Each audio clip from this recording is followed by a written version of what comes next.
Okay, Madam Chair, we are ready. Okay. My name is Patsy Bryson. I am Chair of the Town of Hilton Head Island Board of Zoning Appeals. I'm calling to order the November 23rd, 2020 regular meeting of the Town of Hilton Head Island Board of Zoning Appeals at 2:32 p.m. Ms. Haley, are we in compliance with the FOIA requirements? Yes, ma'am, we are. Would you please call the roll? Certainly. Mr. Johnson? Mr. Johnson, I see you're muted on your end. If you could unmute at this time. Present. Thank you. Mr. Walzak? Present. Mr. White?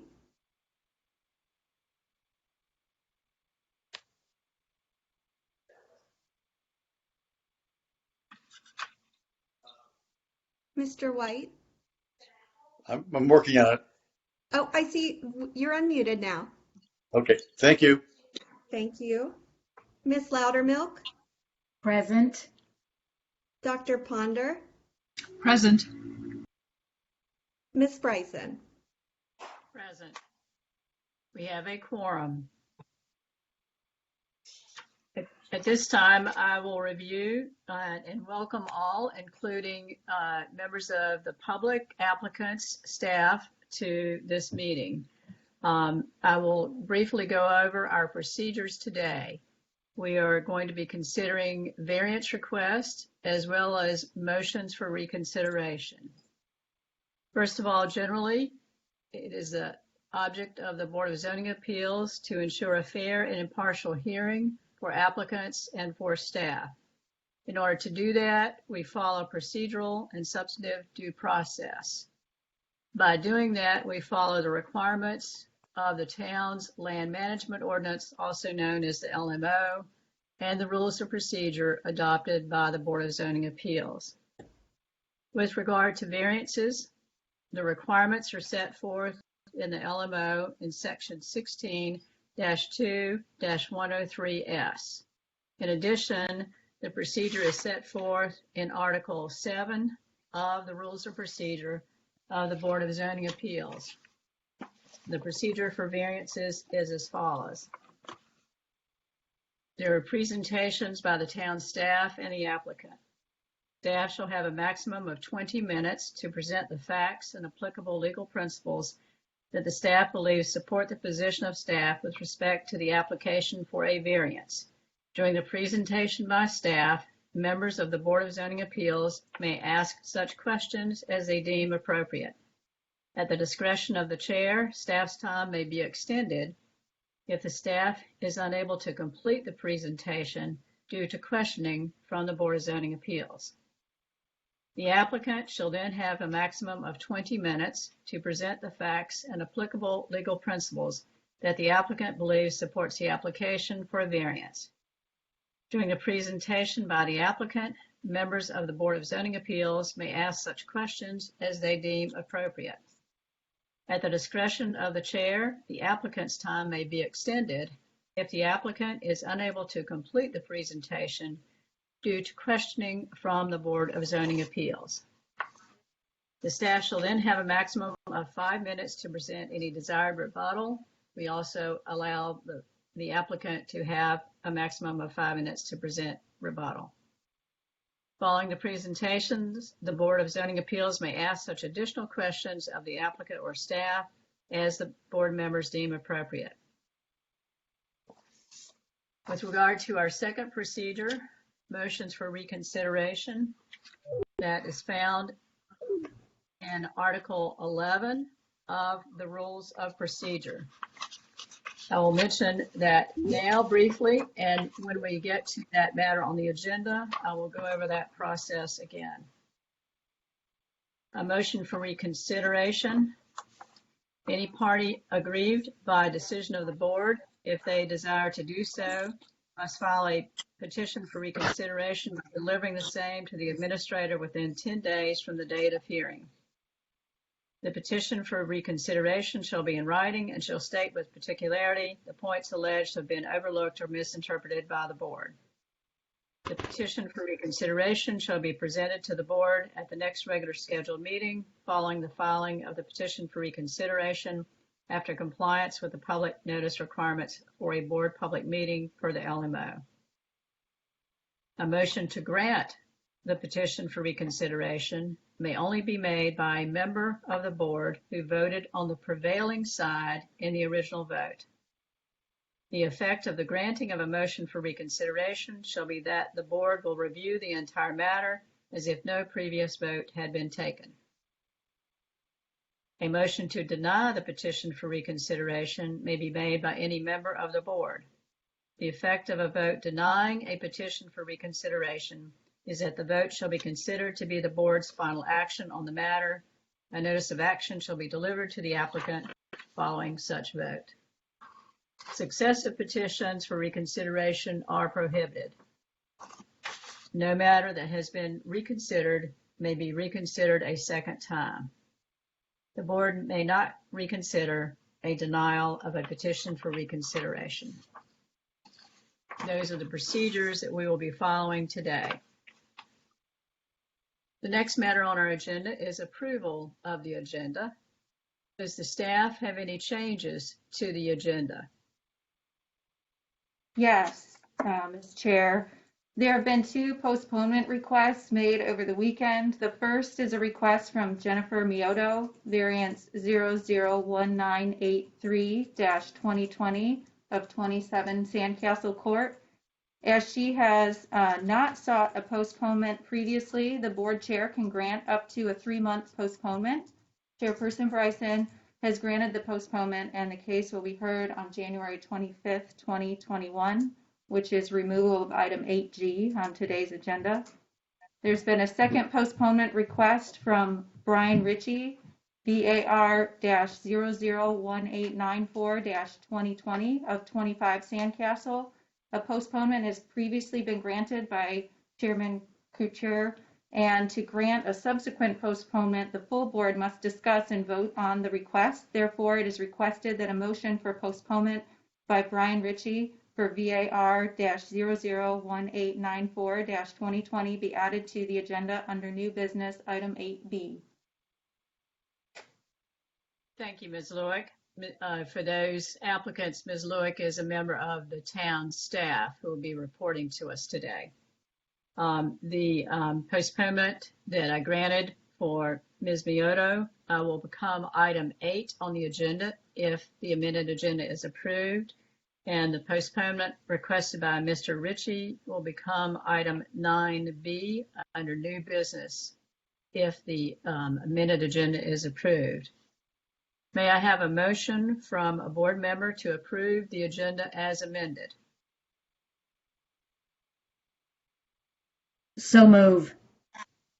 Ms. Loudermilk, is there a second to the motion? Second. Second by Mr. White. Is that who I called? Bob Johnson. Thank you. Oh, I'm sorry, Bob. I can only see certain people's face, so when you raise your hand, I may not be able to see you. If you'll state your name, that might be helpful for those of us who can't see each other. So thank you. Thank you, Mr. Chairman. All those in favor of the motion, say for the motion. And those who are against the motion, say against the motion. Ms. Haley, will you call the roll? Mr. Johnson, For the motion. Mr. Walzak, For the motion. Mr. White,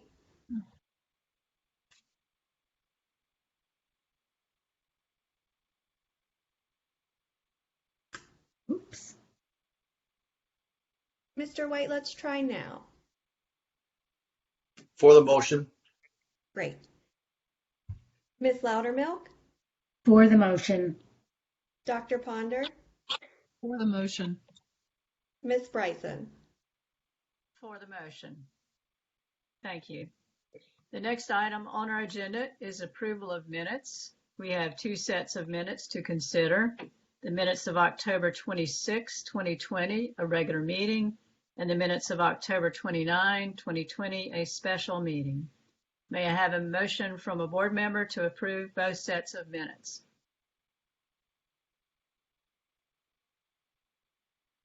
So move.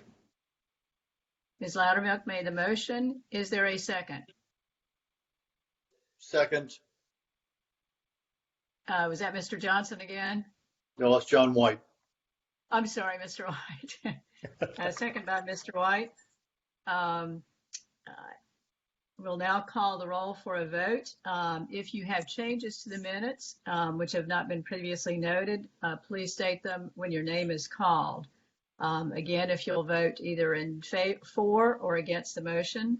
Ms. Haley, will you call the roll? Certainly. Mr. Johnson, For the motion. Mr. Walzak, For the motion. Mr. White, For the motion. Ms. Loudermilk, For the motion. Dr. Ponder, For the motion. Ms. Bryson. For the motion. Thank you. Those minutes are approved. Next item on our agenda is citizen comments. Due to the virtual nature of our meetings, Ms. Haley is going to inform us as to the procedure and whether or not we have any public comments or in writing or by phone. Ms. Haley. Thank you, Madam Chair. Public comments concerning agenda items were to be submitted electronically via the Open Town Hall portal. All comments were provided to the board for review and made part of the official record. Citizens were also provided the option to give public comment during the meeting by phone. There were no requests to give public comment by phone. Thank you. Are there any questions by board members about that procedure? Hearing none, we'll move on to the next item on the agenda, that being item 8, postponement of the MIATA request, requested of the chair and approved by the chair. The reason was provided in writing, and the chair found a reasonable request and granted that. Due to the timing, that matter could not be scheduled as early as our December meeting, so the postponement was approved for the January 25, 2021 meeting. That moves us to new business. And the first item under new business is the announcement of a new chair. As the board members are aware, Mr. Cottrell, who is the immediate past chair, was elected to the town of Hilton Head Island PSD district as a board of commissioner, and that required that he resign from the Board of Zoning Appeals. Under the rules of procedure, the vice chair then automatically becomes the new chair until for the remainder of that term, which will run until our meeting in July of 2021. That leaves the position of vice chair vacant, and so we now need to have election of a new vice chair. I hope someone will step up. Would anyone like to make a motion to nominate a board member to serve as vice chair for the remaining term ending on June 30, 2021? Is there a motion? I can make a motion, and this is something I haven't talked with anyone about, and I hope there's no shock because of what I'm about to say, but I would like to move that Anna Ponder become the vice chairman. A motion by Mr. Walzak for Dr. Ponder to become vice chair. Is there a second? I would second that. And that was a second by Mr. White? That's correct. Okay, thank you, sir. Dr. Ponder, will you accept that nomination? I will accept it, Madam Chair. Thank you. Yes, ma'am. Are there any other nominations for vice chair for the Board of Zoning Appeals?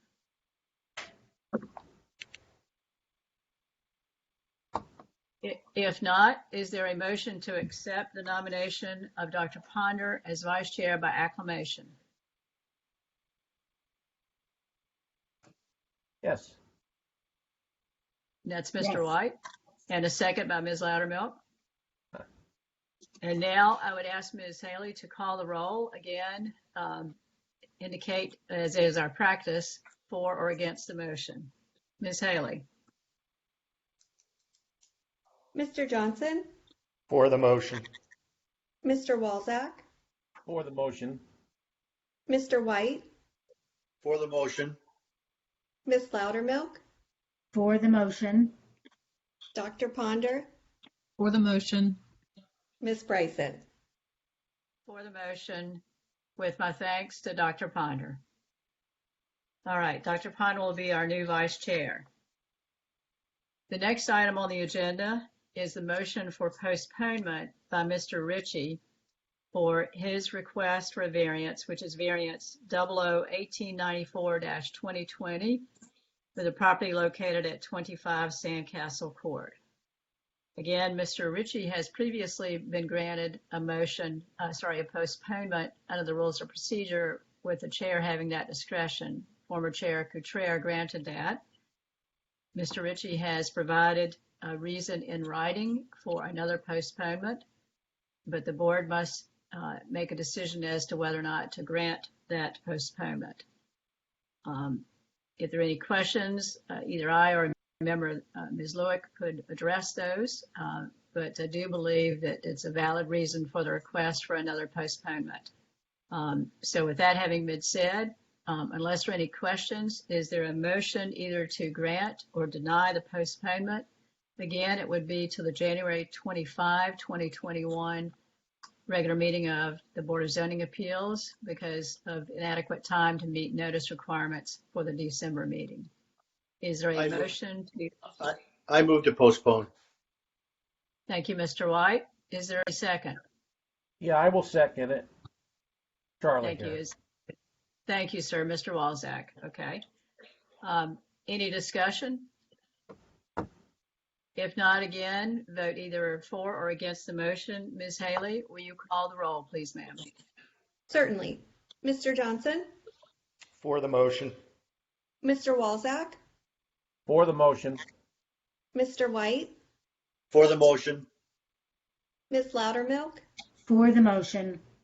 Dr. Ponder, For the motion. Ms. Bryson. For the motion. Thank you. We'll ask staff to inform Mr. Ritchie of that postponement. The next item on the agenda are the public hearings regarding variance request. So I'll open the public hearings for the following variance request. Variance 00-1853-2020, a request from Richard Ross for a variance from section 15-5-102 setback standards, section 16-5-103 buffer standards, and section 16-5-113 fence and wall standards, all of the LMO, to allow a retaining wall and patio to remain in the adjacent use setback and buffer. The property address is 121 Sandcastle Court with a parcel number of R511 009 000 1153 and quadruple O. The next public hearing is also a variance request from Richard Ross. This variance number is variance 00-1854-2020 for a variance from the same standards of the LMO to allow a retaining wall and patio to remain in the adjacent use setback and buffer. That property address is 127 Sandcastle Court with a parcel number of R511 009 000 1156 quadruple O. The next public hearing is a request from Anne Marie Burke for a variance number 00-1874-2020 from the same standards of the LMO to allow a retaining wall and patio to remain in the adjacent use setback and buffer. The property address is 125 Sandcastle Court with a parcel number of R511 009 000 1155 quadruple O. The next public hearing was one from Brian Ritchie, which has been postponed. The next one is a variance request from Alexandra Barnum on behalf of Joseph DeVito, variance number 00-1976-2020 for a variance from the same standards to allow an existing patio and retaining wall to remain in the adjacent use setback and buffer. The property address is 117 Sandcastle Court with parcel number R511-009-000 1151 quadruple O. And the final one is a variance request from Kevin Grandin, variance number 00-1985-2020 for a variance from the same standards to allow retaining wall and patio to remain in the adjacent use setback and buffer. The property address is 115 Sandcastle Court with parcel number R511-009-000 1150 quadruple O. At this time, I'll invite the staff members, Missy Lewick and Tyler Newman, to make presentations on these requests on behalf of the staff. Either Ms. Lewick or Mr. Newman, whoever is going first, could now proceed.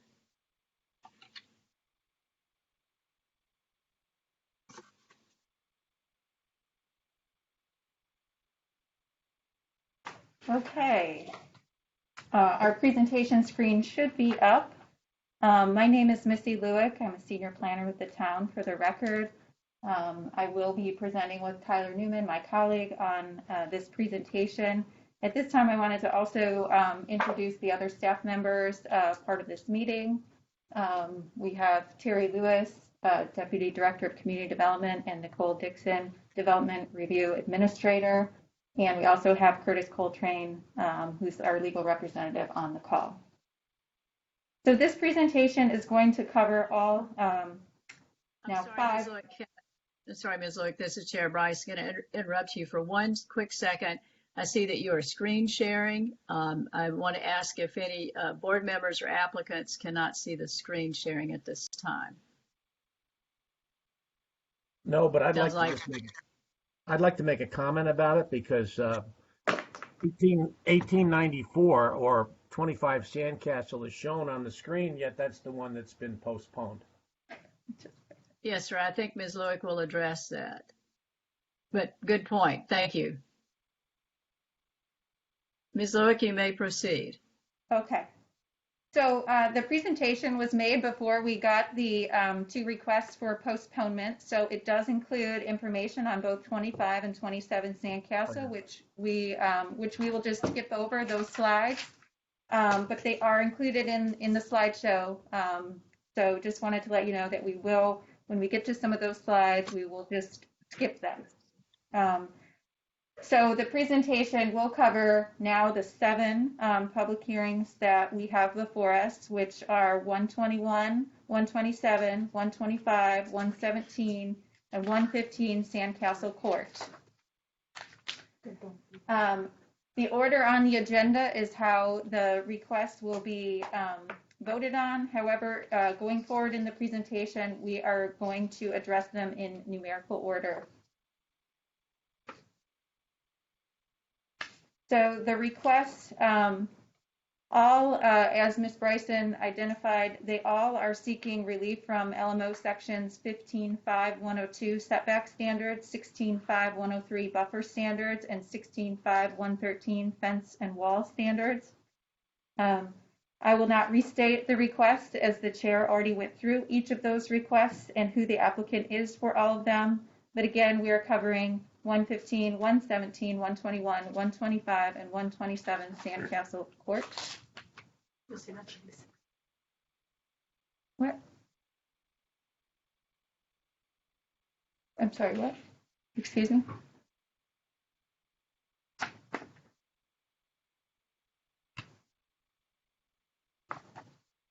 Do you need to talk to me?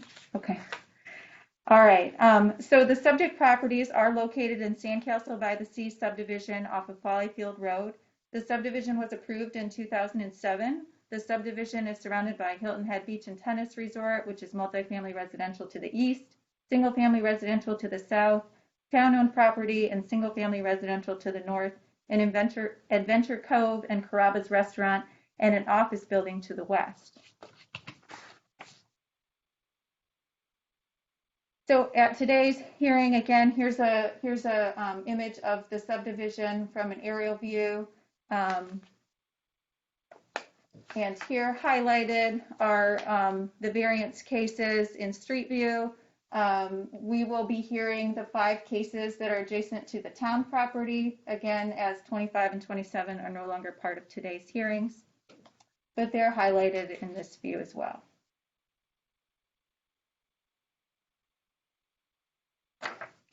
Sorry, that's the street view. And this is the street view, the same slide with the properties highlighted again. The Sandcastle by the Sea subdivision was approved with a 20-foot adjacent use setback and buffer around the perimeter of the subdivision. There was a 25-foot adjacent use buffer approved on the western subdivision perimeter that is shown on the subdivision plat that's up on the screen.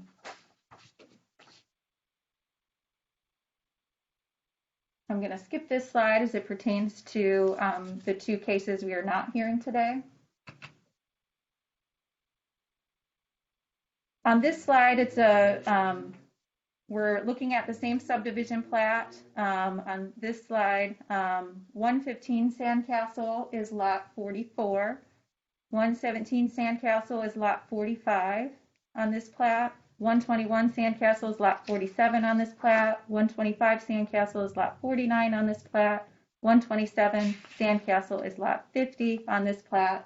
And the 20-foot setback and buffer is highlighted on this slide. The purpose of the adjacent use buffer standards is to spatially separate development from adjacent development with aesthetically pleasing natural or landscape buffers. Such buffers are intended to help mitigate potential negative effects between adjacent uses and provide space for landscaping that can help improve air and water quality and be used to reduce stormwater runoff. The purpose of the adjacent use setback standards is to provide separation between structures and property lines. Such separation is intended to maintain and protect the town's island character and facilitate adequate air circulation and light between structures in adjacent developments. Buffer and setback areas frequently overlap, but the standards that apply to these areas are different. For example, uncovered patios are allowed to encroach up to 5 feet in a setback, but patios are not allowed in buffers, which are meant to be landscaped or naturally vegetated.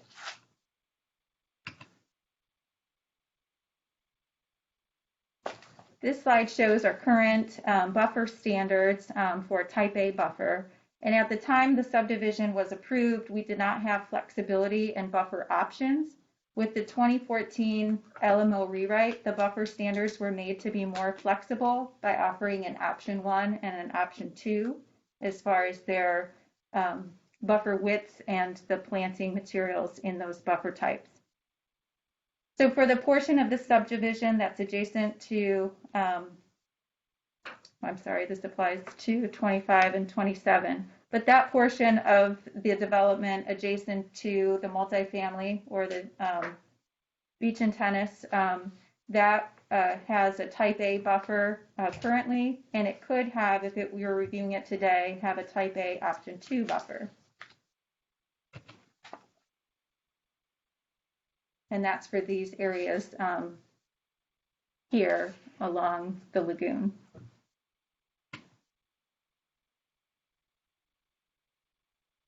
This slide is of a type C buffer. Again, at the time the subdivision was approved, we didn't have flexibility in the buffer options. Currently, this type of development, if we were reviewing it today, adjacent to vacant RD land, would have a type C buffer, and it would have a 30-foot setback. A type C buffer offers 2 options, either a 25-foot less densely vegetated buffer or a type C option 2, 15-foot more densely vegetated buffer. The town is planning to pursue the rezoning of the vacant town-owned property from resort development to Parks and Rec. This rezoning would have to go to both the Planning Commission and the Town Council for approval. A timeline to begin this process has not been set. And if that zoning is to change to PR, Parks and Recreation, then the setback, if we were reviewing this today, would be a 20-foot setback, and the buffer would be a type A option 1 or option 2. And that is with a lot of ifs. And again, that area applies to the units and the lots that are adjacent to the town-owned property. And again, just to reiterate that the subdivision was platted with a 20-foot setback and buffer in this area. And of course, currently it is zoned resort development. But again, if that area was to be rezoned to Parks and Recreation, then there could be, if we were looking at it today, a different, a type option 2 10-foot buffer potentially around those properties. So how did we get to this point? In July of 2019, staff received several complaints about property owners removing vegetation in the buffers and making improvements such as patios within the buffer. Upon a site visit, staff found several violations in the area in which we received complaints about. Violation letters were sent to the property owners, notifying them of the violation and providing a deadline to remove the encroachments or apply for a variance. A representative of the property owners contacted staff after receiving the violation letters and asked if the deadline to remove the encroachments could be extended to November of 2019, as the majority of the homes are vacation rentals and it was in the middle of the summer season. Staff felt that was reasonable and extended the deadline. Then in early fall of 2019, the representatives of the property owners met with staff to discuss their options. One of their requests was to reduce the buffer option to the 10-foot buffer option. And staff informed them that to utilize the reduced buffer option, the entire subdivision plat would need to be revised and recorded. Town staff had been working with the representatives to pursue a buffer reduction request for the entire subdivision, but it was determined by the representative to be too costly to do so, and they didn't think they could get the required 100% owner's consent. Staff was informed in the spring of 2020 that there were several other properties in this subdivision that had encroachments in the buffer. Staff decided to do a site visit to all of the properties in the subdivision and compiled a list of all the violations.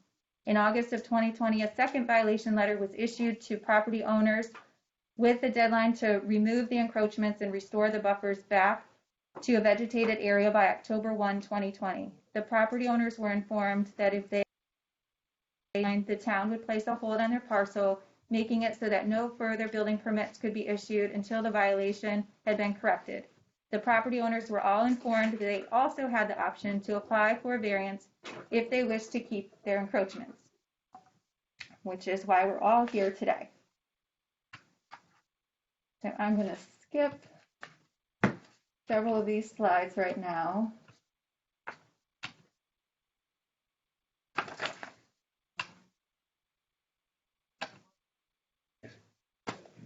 Make sure that you know that they don't have the wall.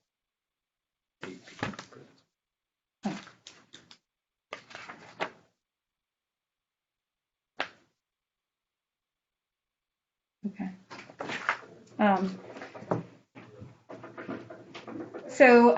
This is an image of the as-built for 115 Sandcastle Court. This is the request of Mr. Kevin Grandin for variance 001985-2020. The subject property was constructed in 2019 and purchased by the current owner in 2019.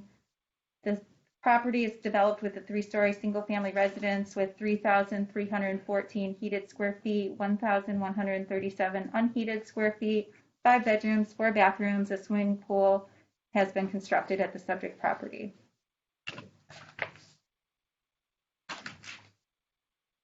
After the home was constructed and the certificate of occupancy was issued, the applicant had a paver patio constructed in the rear of the property, extending from the pool area into the rear adjacent use setback and buffer. The patio encroachment is approximately 8 feet, which was measured in the field by staff, in the adjacent use setback and buffer. LMO section 16.5.102E allows for uncovered porches, stoops, decks, patios, or terraces to extend up to 5 feet into any setback. While a patio can encroach up to 5 feet in a setback, it cannot encroach into a buffer. The existing patio exceeds the allowable setback encroachment. Even though we measured the encroachment to be approximately 8 feet, the applicant in their request is seeking a 15-foot encroachment in the setback and buffer. For 117 Sandcastle Court, this is an as-built of that property. Alexandria Barnum on behalf of Joseph DeVito is speaking on this request for variance 001976-2020. This property was constructed in 2017 and purchased by the current owner in May of 2019. This property is currently developed with a 3-story single-family residence with 2,614 heated square feet, 1,050 unheated square feet, 5 bedrooms, 3.5 bathrooms, a garage, swimming pool has been constructed on the property. After the home was constructed and the certificate of occupancy was issued, the applicant had a paver patio and retaining wall constructed in the rear of the property, extending from the pool area and the rear adjacent use setback and buffer. The patio encroachment is approximately 13 feet, which was field measured in the adjacent use setback and buffer. Again, LMO section 16.5.102E allows for uncovered porches, stoops, decks, patios, or terraces to extend up to 5 feet in any setback. While a patio can encroach up to 5 feet in a setback, it cannot encroach into a buffer. The existing patio exceeds the allowable setback encroachment. The applicant is seeking a 15-foot encroachment into the setback and buffer.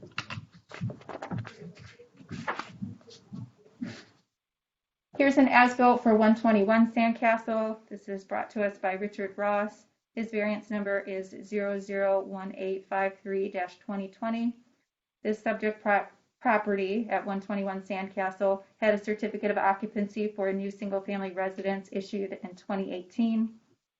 It is a 3-story single-family residence with 3,169 heated square feet, 1,137 unheated square feet, 4 bedrooms, 3.5 bathrooms, and a swimming pool. After the home was constructed and the certificate of occupancy was issued, the applicant had a paver patio constructed in the rear of the property, extending from the pool area into the rear adjacent use setback and buffer. The patio encroachment is approximately 13 feet, which was field measured in the adjacent use setback and buffer. Again, the LMO section 16.5.102E allows for uncovered porches, stoops, decks, patios, and terraces to extend up to 5 feet into any setback. And while a patio can encroach up to 5 feet in a setback, it cannot encroach into a buffer, and the existing patio exceeds the allowable setback encroachment. The applicant is seeking a 15-foot encroachment into the setback and buffer. This is an as-built for 125 Sandcastle Court. The applicant is Anne Marie Burke. The variance number is 001874-2020. This property was constructed in 2019 and purchased by the current owner in 2019. The subject property is currently developed with a 3-story single-family residence with 3,314 heated square feet, 1,137 unheated square feet, 5 bedrooms, 4 bathrooms, and a swimming pool.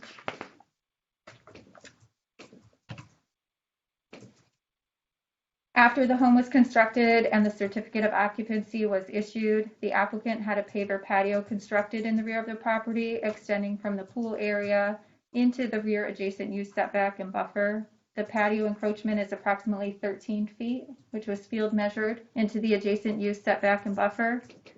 Again, uncovered porches, stoops, patios, terraces can extend up to 5 feet into any setback. And while a patio can encroach up to 5 feet in a setback, it cannot encroach in a buffer. The existing patio exceeds the allowable setback encroachment. The applicant is seeking a 15-foot encroachment into the setback and buffer.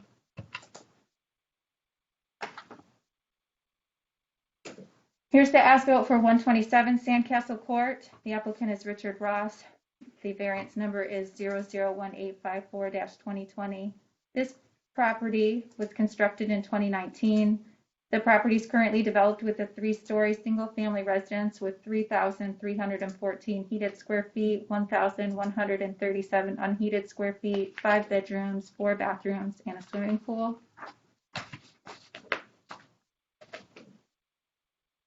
After the home was constructed and the certificate of occupancy was issued, the applicant had a paver patio constructed in the rear of the property, extending from the pool area into the rear adjacent use setback and buffer. The patio encroachment is approximately 13 feet, which was field measured in the adjacent use setback and buffer. Again, the LMO allows for uncovered porches, stoops, decks, patios, and terraces to extend up to 5 feet into any setback. While a patio can encroach up to 5 feet in a setback, it cannot encroach into a buffer. The existing patio exceeds the allowable setback encroachment, and the applicant is seeking a 15-foot encroachment into the setback and buffer. And at this time, I'm going to turn it over to Tyler Newman, who's going to go through the criteria and findings of fact.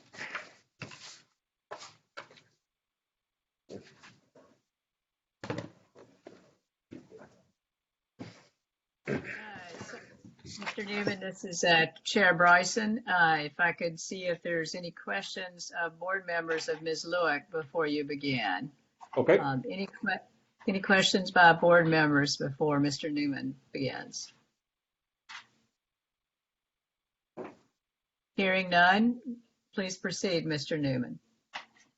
All righty, we'll dive right in. The first is variance criteria 1, which is that there are extraordinary and exceptional conditions pertaining to the particular piece of property. In this case, all the subject properties are 0.07 acres in size, with the exceptions of, well, actually, with the two exceptions were 25 and 27 Sandcastle Court, which are no longer being heard today. So all of the subject properties are 0.07 acres in size. Most of the lots within the Sandcastle by the Sea subdivision range from 0.06 to 0.13 acres, with the majority of the lots being approximately 0.07 acres in size. The subject properties are all rectangular in shape, as are the majority of the adjacent properties. And the subject properties do not contain any unique site features that prohibit development on the lot.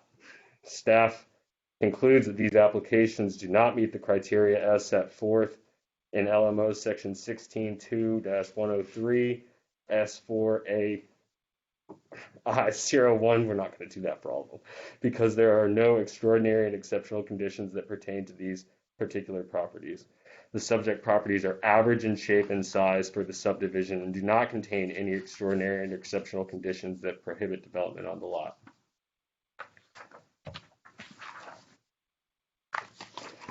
Variance criteria number 2 is that these conditions do not generally apply to other properties in the vicinity. As stated previously, staff finds that there are no extraordinary or exceptional conditions that pertain to the subject properties. A 20-foot adjacent use setback and buffer is applied to all properties located on the perimeter of the subdivision, except for those located on the western perimeter, which have a 25-foot adjacent use buffer.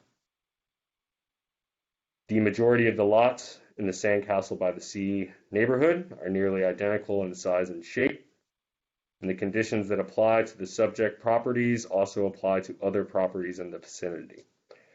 Staff concludes that these applications do not meet the criteria because there are no extraordinary or exceptional conditions that apply to the subject properties that do not also generally apply to other properties in the vicinity.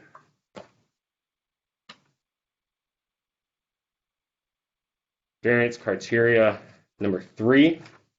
Because of these conditions, the application of this ordinance to the particular piece of property would effectively prohibit or unreasonably restrict the utilization of the property.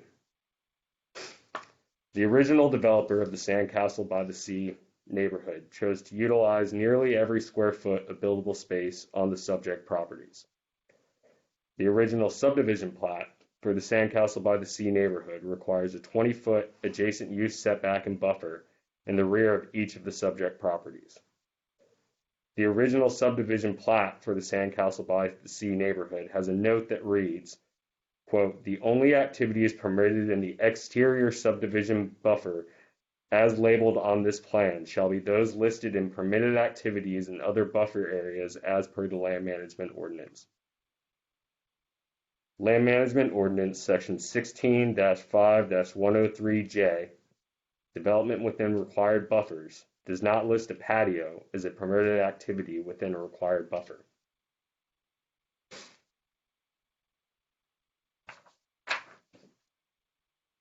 And then specifically with regard to each property,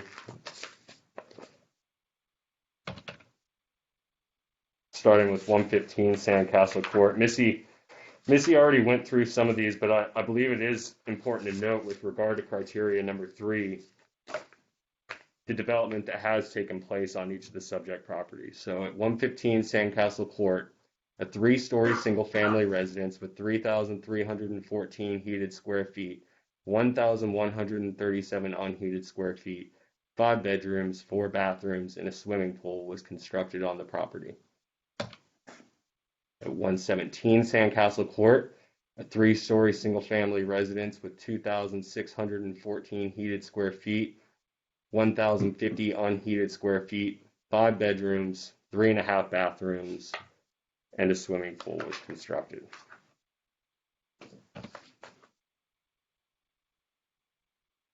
At 121 Sandcastle Court, there was a 3-story single-family residence with 3,169 heated square feet, 1,137 unheated square feet, 4 bedrooms, 3.5 bathrooms, and a swimming pool constructed.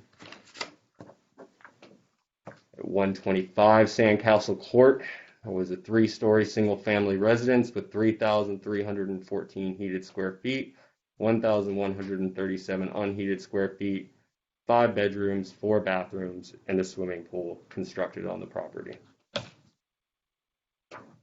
And at 127 Sandcastle Court, there was a 3-story single-family residence with 3,314 heated square feet, 1,137 unheated square feet, 5 bedrooms, 4 bathrooms, and a swimming pool constructed at the property. Staff concludes that these applications do not meet the criteria because there are no extraordinary and exceptional conditions that apply to the subject properties that would prohibit or unreasonably restrict the utilization of the properties. Finally, variance criteria 4. The authorization of the variance will not be of substantial detriment to adjacent use property or to adjacent property or the public good, and the character of the zoning district where the property is located will not be harmed by the granting of the variance. At the time that the staff reports were written, staff had received no letters of opposition to any of the variance requests. We have received, I believe it was 25 comments that were submitted electronically by the public that were sent to board members earlier this afternoon.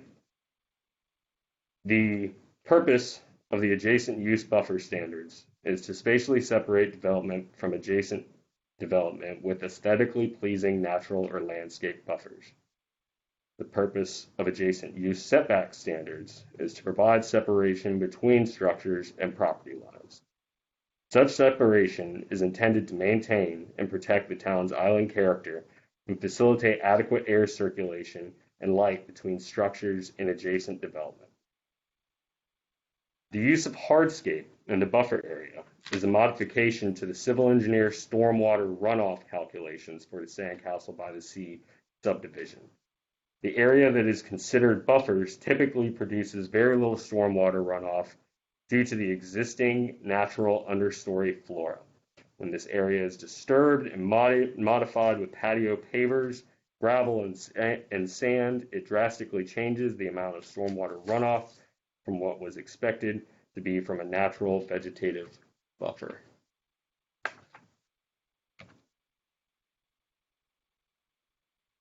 Some components that are specific to the subject properties for 117, 121, and 125 Sandcastle Court. Both properties directly adjacent to each of these properties have encroachments in the setback and buffer and have also applied for variance to keep them.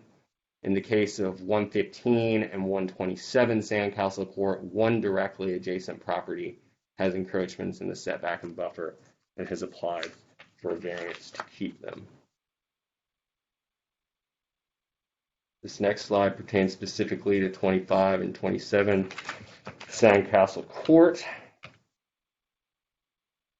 But with regard to variance criteria 4, staff concludes that these applications do not meet the criteria because the variance will be of substantial detriment to the adjacent properties because the purpose of setback and buffer requirements is to provide visual and spatial separation between developments and mitigate the negative effects between adjacent uses.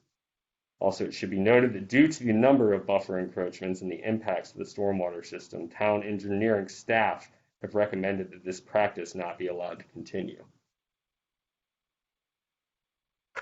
In conclusion, staff recommends that the board deny these applications based off the findings of fact and conclusions of law contained in the staff report, as staff finds that none of the 4 variance criteria were met with these applications. And that concludes my portion of the presentation. Thank you, Mr. Newman. Any questions of Mr. Newman by board members?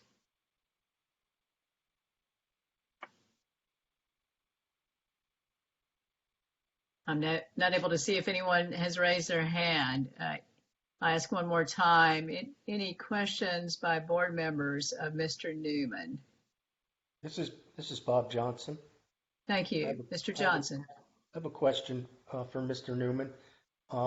When you, and I can't place it exactly, when you read that the buffer zone was not allowed by the LMO to have a patio, what other things are you allowed to have in that buffer zone by the LMO? If you can give me one moment to pull up that section of the LMO, I'd be happy to answer it for you. No problem.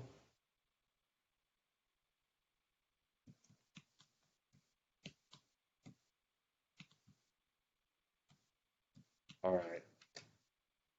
So I'm looking at LMO section 16-5-103, section J, and I'll read it verbatim to you. The following activities may occur in required buffers unless expressly prohibited elsewhere in this ordinance. Street or driveway access, provided it runs approximately perpendicular to or from the adjacent street right-of-way or common property line.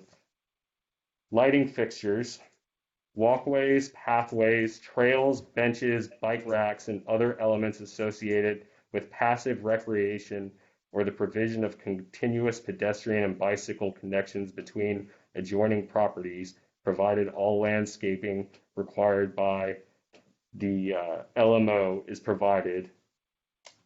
Service and utility lines and minor facilities such as water, sanitary, sewer, electrical, telephone, natural gas, cable, storm drainage lines, utility boxes, provided that those lines generally run perpendicular through the buffer.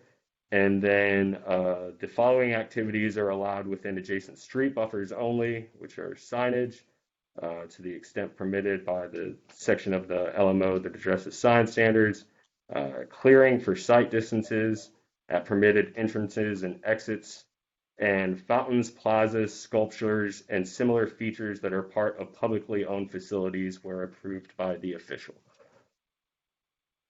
Thank you, Mr. Taylor. I have no other questions, Madam Chairman. Thank you, sir. Mr. Walczak, any questions of you?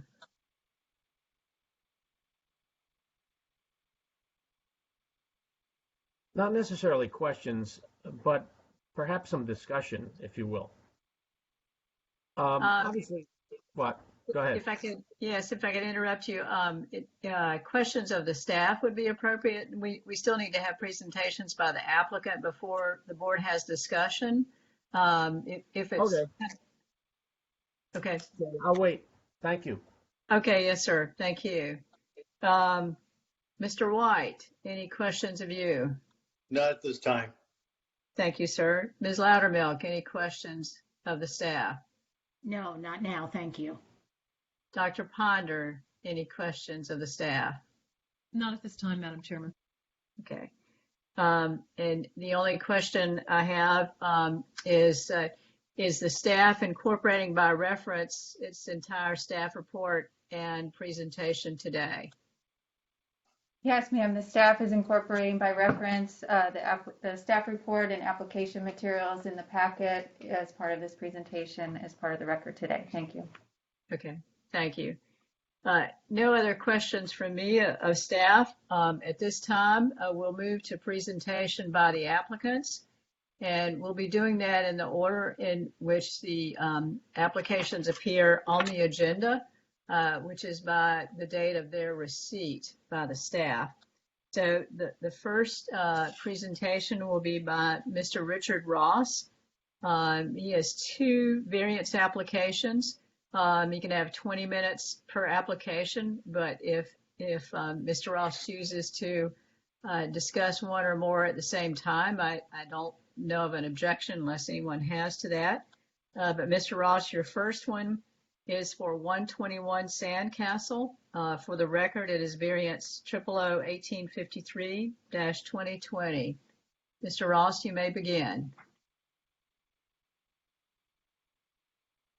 And I should say that the staff will unmute you for your presentation, and the staff will be making timing of your presentation. So if you hear a sound go off, that may mean your 20 minutes have ended.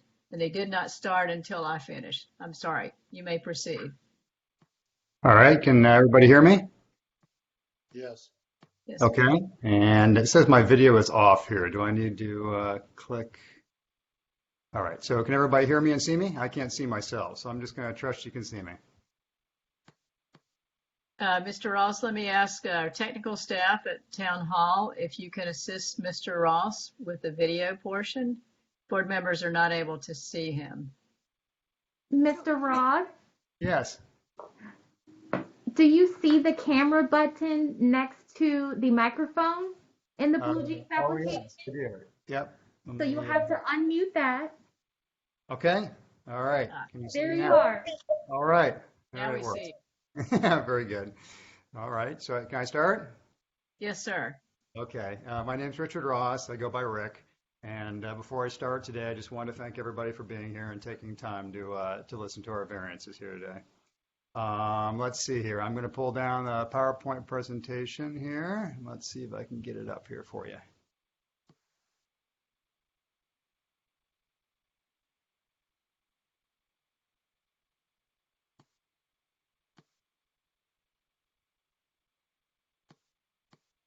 Mr. Ross, do you have 2 screens by chance? No, I have one. Can you see it now? We cannot. Okay. There it is. Okay. From the beginning.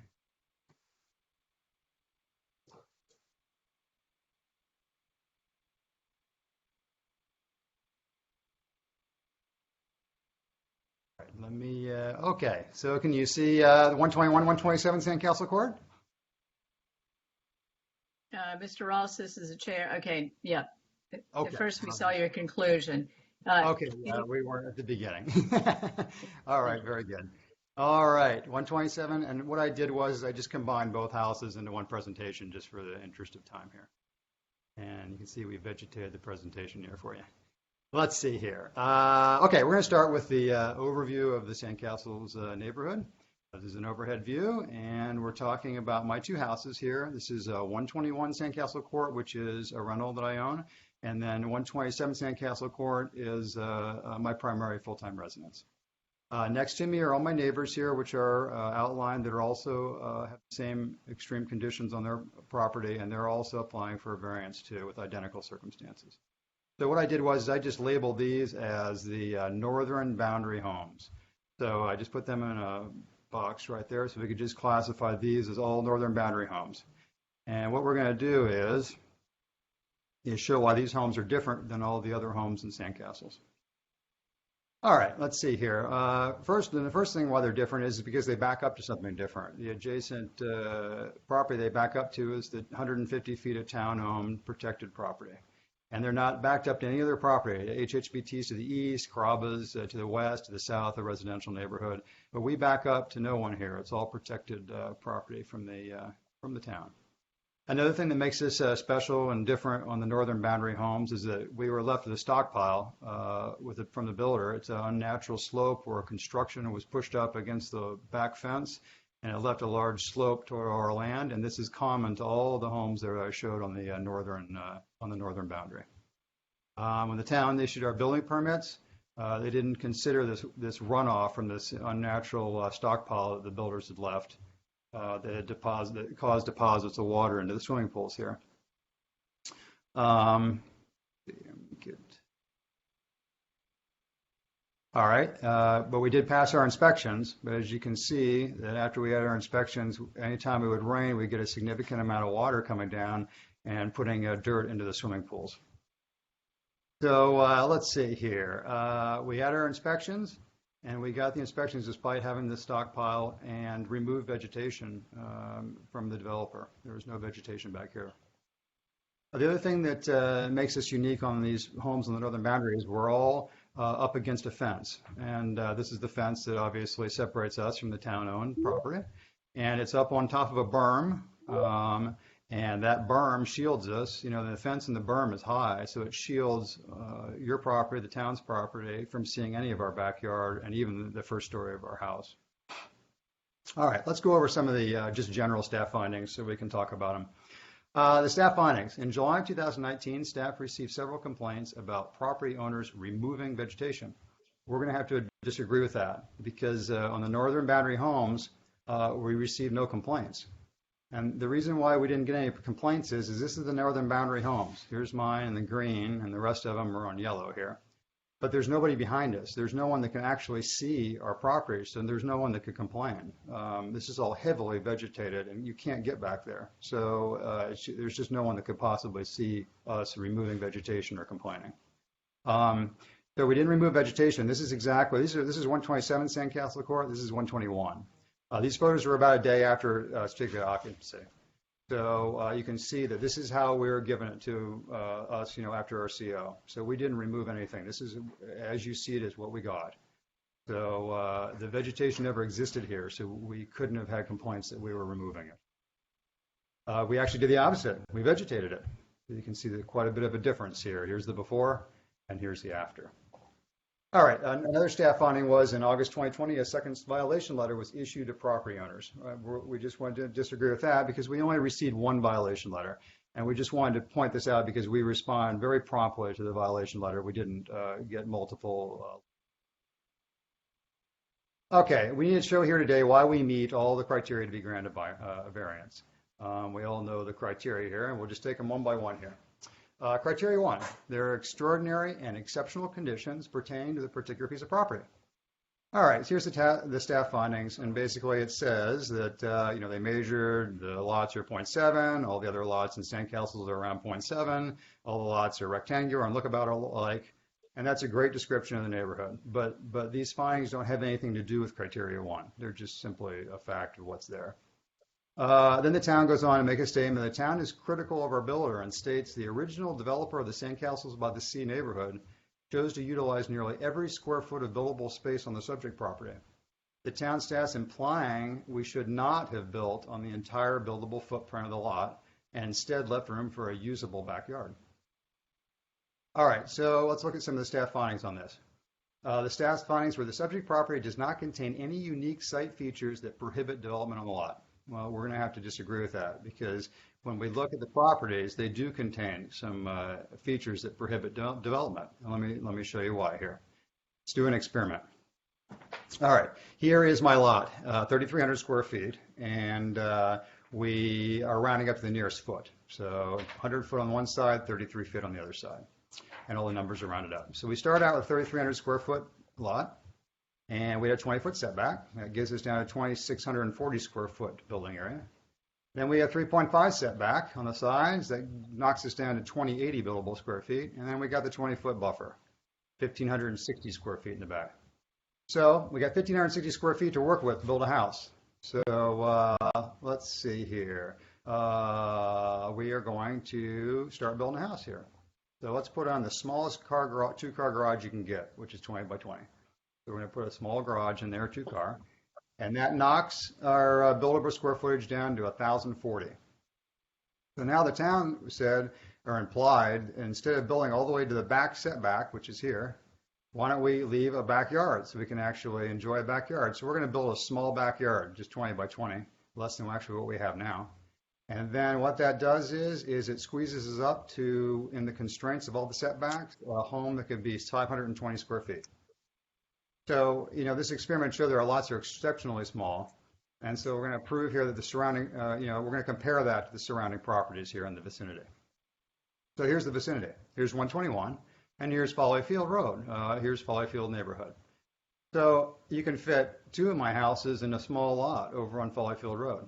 So it just shows you how small Sandcastles is. You fit 3 over here on this lot. And then let's look at adjacent properties on the south side.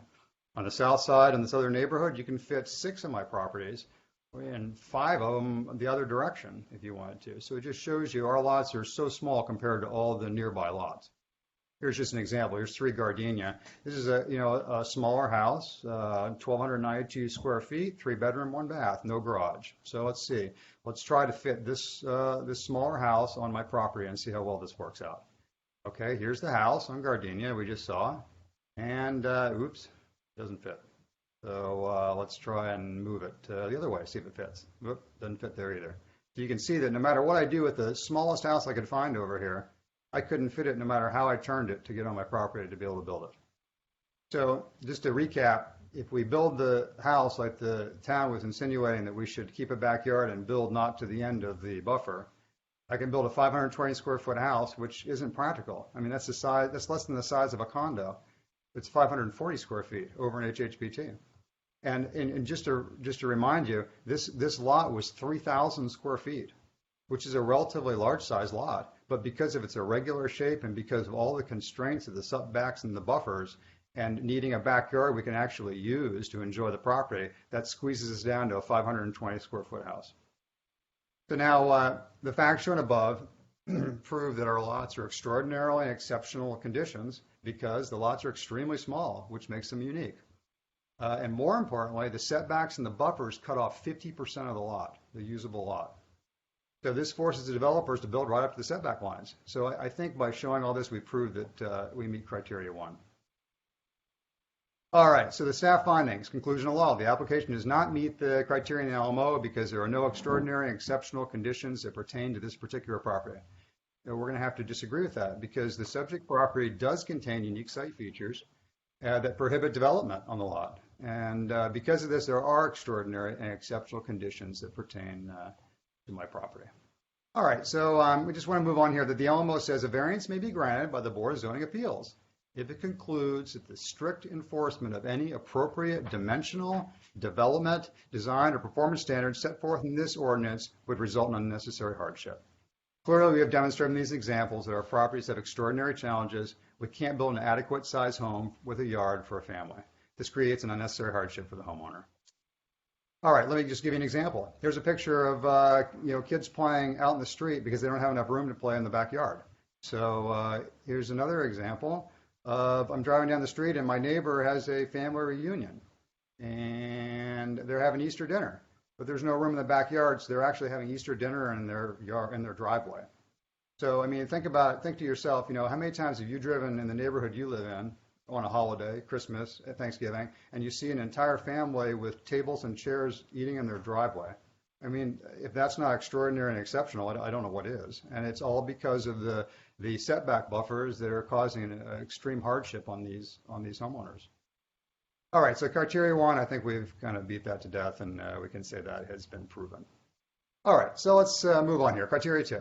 These conditions do not generally apply to other properties in the vicinity. All right, so the town's findings of fact. They said that all the Sandcastle lots are about identical. That's true. There's setbacks of 20 and 25 feet. That's true too. And but all these findings are factually correct, but they have nothing to do with criteria 2. Criteria 2 says these conditions do not generally apply to other properties in the vicinity. Homes and sandcastles by the sea cannot be considered the vicinity. And then the town goes on and says, conclusions of law. This application does not meet the criteria as set forth in the LMO because there are no extraordinary exceptional conditions that pertain to this property that don't also apply to other properties in the vicinity. We disagree with the town's definition of the vicinity. So let me show you. Here's the town's definition of vicinity. Their town's definition is adjacent homes in the Sandcastle by the sea neighborhood. We have to disagree with that because that's not the vicinity.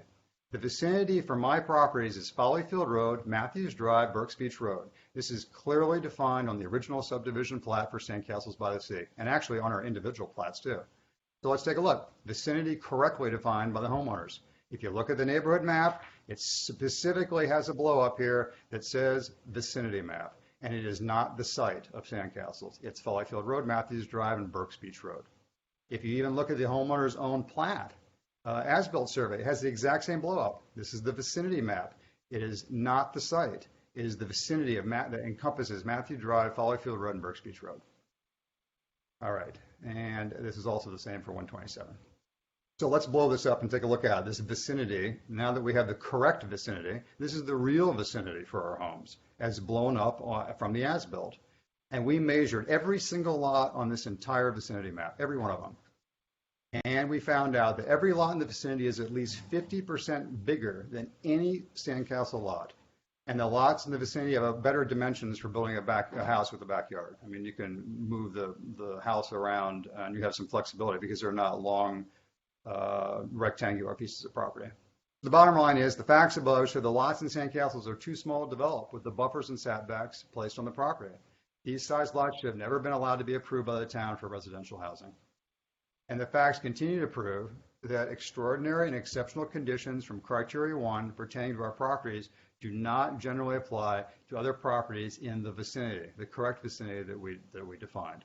Therefore, we definitely meet Criteria 2. So Criteria 2 is definitely, we've proven that. All right, so let's move on to Criteria 3. Because of these conditions, the application of the ordinance to the particular piece of property would effectively prohibit or unreasonably restrict the utilization of the property.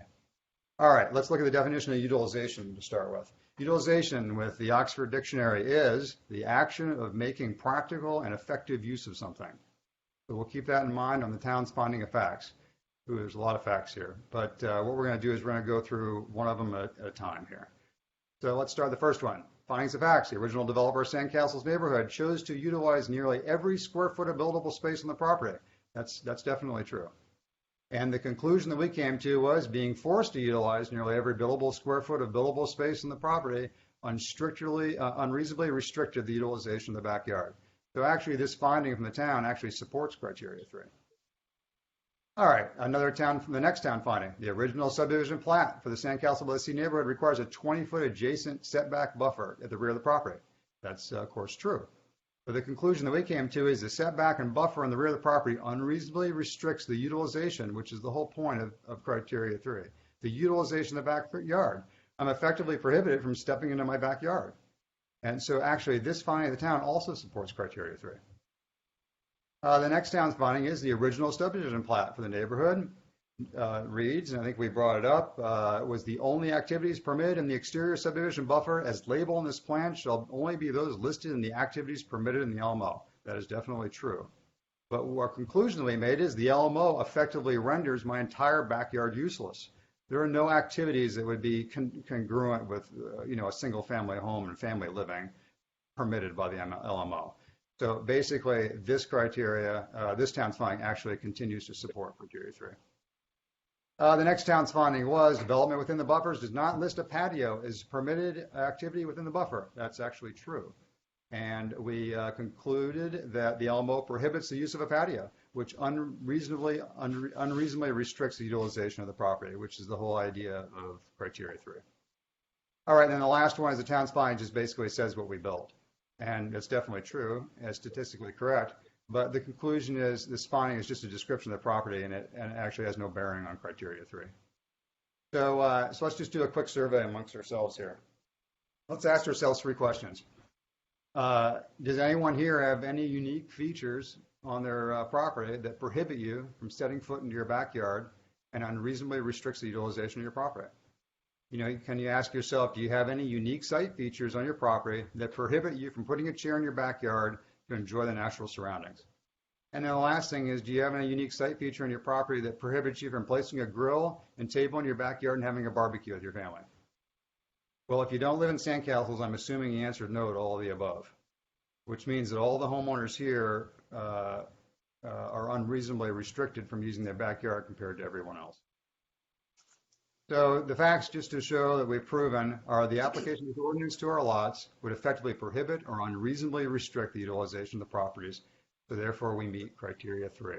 So we can say that Criteria 3 is proven. All right, so let's move on to Criteria 4. The authorization of the variance will not be of substantial detriment to adjacent property or the public good, and the character of the zoning district where the property is located will not be harmed by granting the variance. All right. Oof, there's a lot of findings of facts here. Okay, so we'll quickly go over each one of them individually here. Town's finding. Staff has received no letters of opposition to the variance request. That's correct. And the conclusion, this town's finding supports criteria 4 for us. The next town's finding is the purpose of the adjacent use setback standards is to spatially separate development from adjacent development with aesthetically pleasing natural or landscape buffers. That's correct, but it doesn't really apply. Because our properties are not adjacent to another developed property. We're adjacent to land owned and protected by the town of Hilton Head. This town's findings does not apply to us. And let me show you let me just remind us where we're at here is we are the adjacent property is undeveloped land behind the Sandcastle properties. All right, let me pull up the next slide here. I think we missed.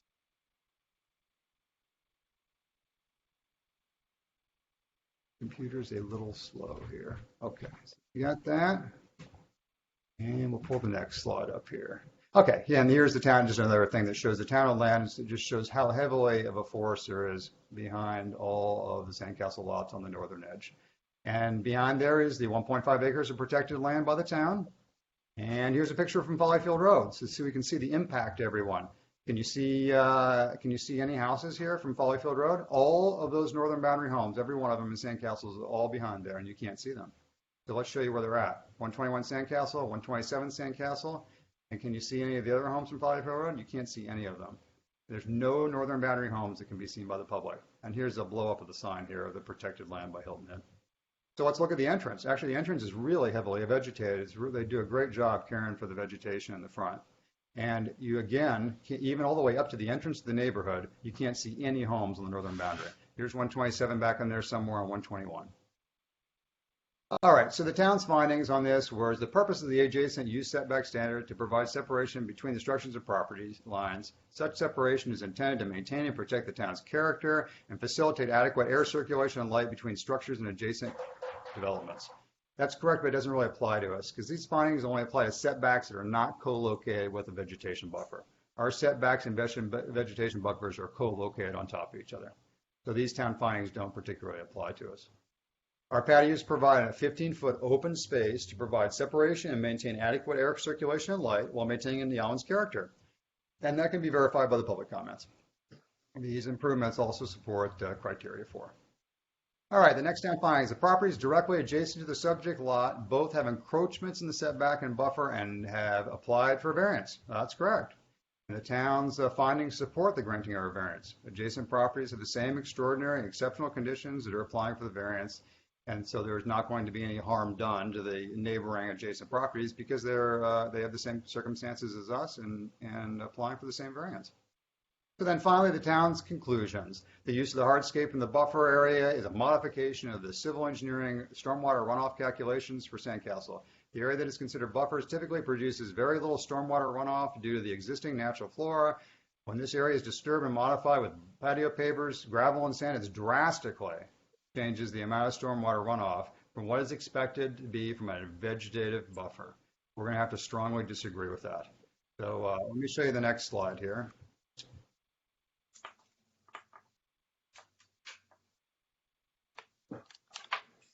Okay, so the statement from the town's water runoff shows we feel that we need to discard that water runoff statement because the town provided no evidence to show that the lots requesting a variance had increased runoff from installing a retaining wall or other runoff mitigation improvements. You know, homeowners approved in form of pictures that show our improvements mitigated our water runoff issue, not contributed to it. So let me just show you the pictures again here. Here's the water runoff before the improvements. You can see in the picture that all the water's coming off the slope there and going right into the swimming pool. And you can see the edge of the swimming pool is discolored with dirt and it's brown. You can also see this is clear in the left picture. You got all this dirt that's rolling into the pool and the whole concrete around the pool is just black from all the dirt and the debris. So that's before our improvements. Here's after our improvements. This is taken right after a very heavy rain. You notice the patio pavers are shiny, meaning that it has rained. But if you look at the pool, the concrete around the pool is bright white. It's not gray or just colored with dirt because there's not any water rolling into the pool. Everything's been mitigated by this by the mitigation device of this retaining wall that we put in and impermeable pavers, and it's draining into the soil, and that we aren't getting any runoff, no puddling water, no pooling, and no water, as you can see on this bright white lip of the pool. And here's another picture. Again, during a very heavy rain, there's no pooling, there's nothing. All these improvements have just mitigated all this runoff. So actually, in conclusion, the town used a general drainage statement, not one specific to our properties. The town presented no actual water runoff calculations measured either before or after our improvements. The town claims our patios drastically changed the amount of stormwater runoff as compared to a natural vegetated buffer. Yet just last week, the town agreed to let us replat and reduce our vegetation buffer to 10 feet. They're also allowing patio pavers and retaining walls to remain after the replatting, which directly contradicts the town's previous drainage concerns. So we don't agree with these towns' findings that apply to criteria 4. All right, and the next conclusion from the town, the applicant does not meet the LMO because the setbacks and the buffer restrictions to the visual and spatial separation of the development and to the property behind it. We disagree with that because we couldn't find anywhere in the LMO that describes something that has property behind it. You know, the purpose of the adjacent buffers is to separate development from adjacent streets and adjacent development, not property behind it. The town's property we're adjacent to is not adjacent development. All right, let's see here. The town's conclusion of law. Due to the number of buffer encroachments and the impacts of stormwater systems, town engineering staff recommends that this practice not be allowed to continue. Well, we have to disagree with this issue because it doesn't apply to criteria 4 for one reason. And the other reason is the town determined last week that replatting is allowed by the homeowners so they can reduce the vegetation buffer and keep their patio pavers. This proves patio pavers do not drastically change the stormwater runoff, or the town would never allow us to replat in order to keep the patio pavers. All right, so the facts that we've shown just prove that neither the adjacent properties nor the public will be harmed by granting the variance. Adjacent property owners that are applying for the same variance and the public can't see our improvements or houses, and we're not backed up to the adjacent development. So therefore, we meet criteria 4. So I think we've shown that we meet criteria 4. All right, so moving on here. Now that we've proven that all the 4 criteria to receive a variance, I'd like to turn our attention to public comments. You know, we value our neighbors on all sides, their opinion, and the subject of what they like. We'd like to take a moment to review their comments. Okay, so the public comments that we got. 121, 127 Sandcastle. We got 27 comments. 19 were related to 121 and 127, directly related to them. So 18 comments were in support, which is 95% of who put comments in. And then we had 1 comment, and that's 5%, which is opposing. So here's a bar graph that shows. For the positive comments, they speak for themselves. I think you were presented those before. So the positive comments speak for themselves. So let's just look at the negative comment now. This was sent in by Mr. Orff. He didn't register his comment, and he didn't provide any location. And he also put in here, I'm submitting my comment to make it known that I strongly oppose the variance requested for 25 Sandcastle Court. But this comment's not directed to the northern boundary properties, including mine. And the submitter just copied and pasted this comment into every single blank on all of the variances for the entire meeting today. So he made it known that he's only having a complaint against 25 Sandcastle Court, but we got dinged with the 1 comment because he just cut and pasted it into all of us. All right, so let's look at a couple of the comments here. He said there's trash in the lagoon. There's a natural barrier, and the trees have been stripped away from the construction of the subdivision. So let's look at the pictures and see if this comment actually is factually correct. Here's 25 Sandcastle Court that he's talking about. Here's his view from HHBT, and he says that everything's been stripped away next to the lagoon during the construction. Well, 1, 2, 3, 4, 5, 6 homes have been, 7 homes have been constructed. I see not a single piece of plants or trees that have been stripped away from the lagoon. It looks completely fully intact. All right, so obviously that's not correct. So let's look at it again here. Here's Sandcastles. Here's what he's complaining about. Here's where he's looking from. He's saying wildlife's disrupted. Well, no, this was dirt left over from the developer, and they put patio pavers on. Wildlife doesn't live in dirt, so that we couldn't have displaced any wildlife. He's saying trash goes in the lagoon from this side. Well, you can't throw trash in the lagoon because we're so heavily vegetated next to the lagoon, you can't even get trash into the lagoon from our side. It can't even blow into the lagoon from our side. But let's look at HHBT. Let's look at their side. They clear cut all their vegetation over there. And they even put park benches in for all the short-term renters to eat food and leave the wrappers there, and then the wind will blow it right into the lagoon. So it's pretty obvious here that his comment is not valid because the trash is actually coming from that side. All right, let's see here. The other comment I wanted to point out on here is the homeowner, as well as others within Sandcastle Court, take a build now, ask later approach to encroachment. And I did not take a build now, ask later approach to encroachment. So I want to show you how did I build my patio. All right, this is what the town of Hilton Head's building inspection department left me after I was issued my certificate of occupancy. And here's the steps. I mean, it's pretty obvious. You can look at this photo that I got a severe problem. So here are the steps I took to fix this problem. My attempts at revegetating the backyard failed due to excessive. Mr. Ross. Yes. Mr. Ross, I'm sorry. It may be internet issues, but your slides are running behind your commentary. So maybe go to your next slide. We're seeing 25 Sandcastle on the lagoon. Oh, okay. Yeah, keep going. Maybe another slide. Okay, anything there? I think you're talking to his comment now. I think perhaps the next slide. See if we'll catch up with your comments. Okay, I think we're just getting kind of a buffering issue maybe. So let's see here. So what, are you seeing any slides changing on your side? Yes, but I think you were describing how you built your patio and showing photographs, which we have not yet seen. Okay, now I think you're caught up. Okay, thank you, sir. Yeah, Thank just you. let me know if I fall behind again there. Okay, thank you. All right, thank you very much. So this is what the town's Hilton Head Building Department left me with after my certificate of occupancy. So here's the steps I took to fix the problem. I made attempts to revegetate the backyard, and they failed because of excessive water runoff from the stockpile left over by the developer. And then I determined that a retaining wall was the only way, or the only solution to mitigate this excessive rainwater running down into my pool. So I did my due diligence, and before I made improvements, and I looked at my as-built survey. So let's see what I found. So everybody see the as-built now? Not yet. Okay, just let me know when you get. I hate to do this to you, but you can just let me know when the as-built survey comes up. I think we're having a little bit of a slowdown on my internet connection here.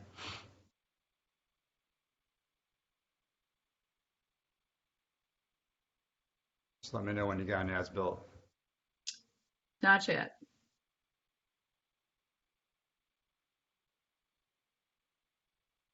What's the internet connection like?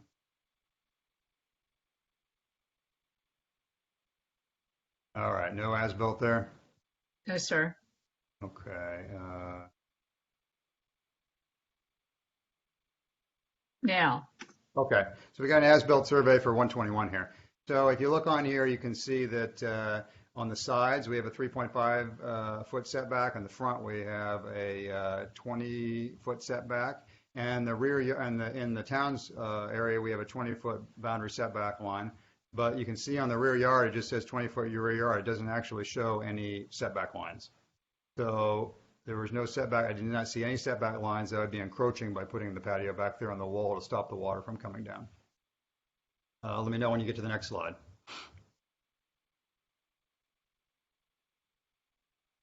Okay. All right, so it says on my as-built here at the top in the red, it says also there are no encroachments, projections, or setbacks affecting the property other than those shown. So that would lead me to believe that if I looked there and saw no setback lines, that it would be okay to put a patio in. I determined by my as-built survey that there were no rear setbacks depicted. Through my research, I determined from the town that Hilton Head requires no building permit to install my proposed retaining wall or permeable patio pavers. I bought patio pavers and wall blocks and hired a contractor to help me with the installation. So this really shows that I didn't just take the build now and ask later approach. Okay, let me know when you get the next slide. Okay. All right, so there's what I got from the town. It's a letter of violation. It's my as-built as I just showed you. All right, so let's look at it here. Let me know when you have the next slide. Okay. All right, so the letter says that, I think I fixed the connections. I think we're good here. Violated the LMO because of the 20-foot buffer line, and your lot is found in violation of encroaching a buffer. So let's look at the as-built survey that the town sent me. And again, I don't see any rear setback line. I see something that says 20-foot rear yard, but I don't see any BSL or setback line. And I also looked at the as-built on 117, 123 Sandcastle, and they neither of them either had rear setback lines or buffer lines depicted on the as-built. And again, I just want to point out that it says that if there's nothing depicted on this as-built, then there are no setbacks affecting the property other than those shown. Do you have that big yellow blotch there? Yes, sir. Okay. You said yes? Yes, sir. Okay, good. Okay. Do you have a new slide now? All right. So here we're looking at the as-built of 127, and it clearly shows a 20-foot boundary buffer setback line and the buffer, and it's clearly depicted on the survey. So now the homeowners are kind of having inconsistent surveys because one has the boundary setback line clearly depicted, and other ones don't at all. So it's causing a lot of confusion with everybody on the northern boundary here. We all have different surveys, some showing the line and some showing no line. All right, so let's go deeper into this problem. All right, about 15 years ago, you see a subdivision plat now? Yes, sir. Okay, about 15 years ago, the original developer subdivided his land into very small lots to gain large profits. And the town approved these small lots to be platted. Then the construction workers left a stockpile in the backyards during the construction. Then we had the licensed surveyors. They failed to detect the rear setback lines or depict them on the as-built surveys. So that caused more confusion with the homeowners. As you can see here, I got two identical lots and two different surveys. One clearly showing the boundary setback line buffer, and the other one that just says I have a 20-foot backyard with no boundary setback lines. And then the towns, after we got the occupancy, certificate of occupancy, a stockpile causing rainwater, caused runoff in the swimming pools. And there was no vegetation buffer at the rear of the property when we got the CO. So if you look at all these professionals, we got the original developer, the town of Hilton Head Planning Department, the construction workers, the licensed surveyors, the town inspectors. They really set up the homeowners for failure, and we got left to clean up this mess in our backyard. Now the town's blaming the homeowners, not these people who really contributed to the problem in the first place. All right, let's see here. What the town's offered and agreed to so far is the town obtained authorization to rezone the town's 1.5 acres behind us from resort development to parks and recreation.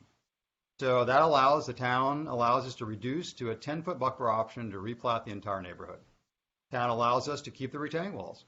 If we replat the neighborhood, we'll be allowed to reduce the size of our patios from 15 feet to 10 feet. And the permeable patio pavers can remain in place. So basically, all the above just requires us to move our walls and vegetate 60 inches.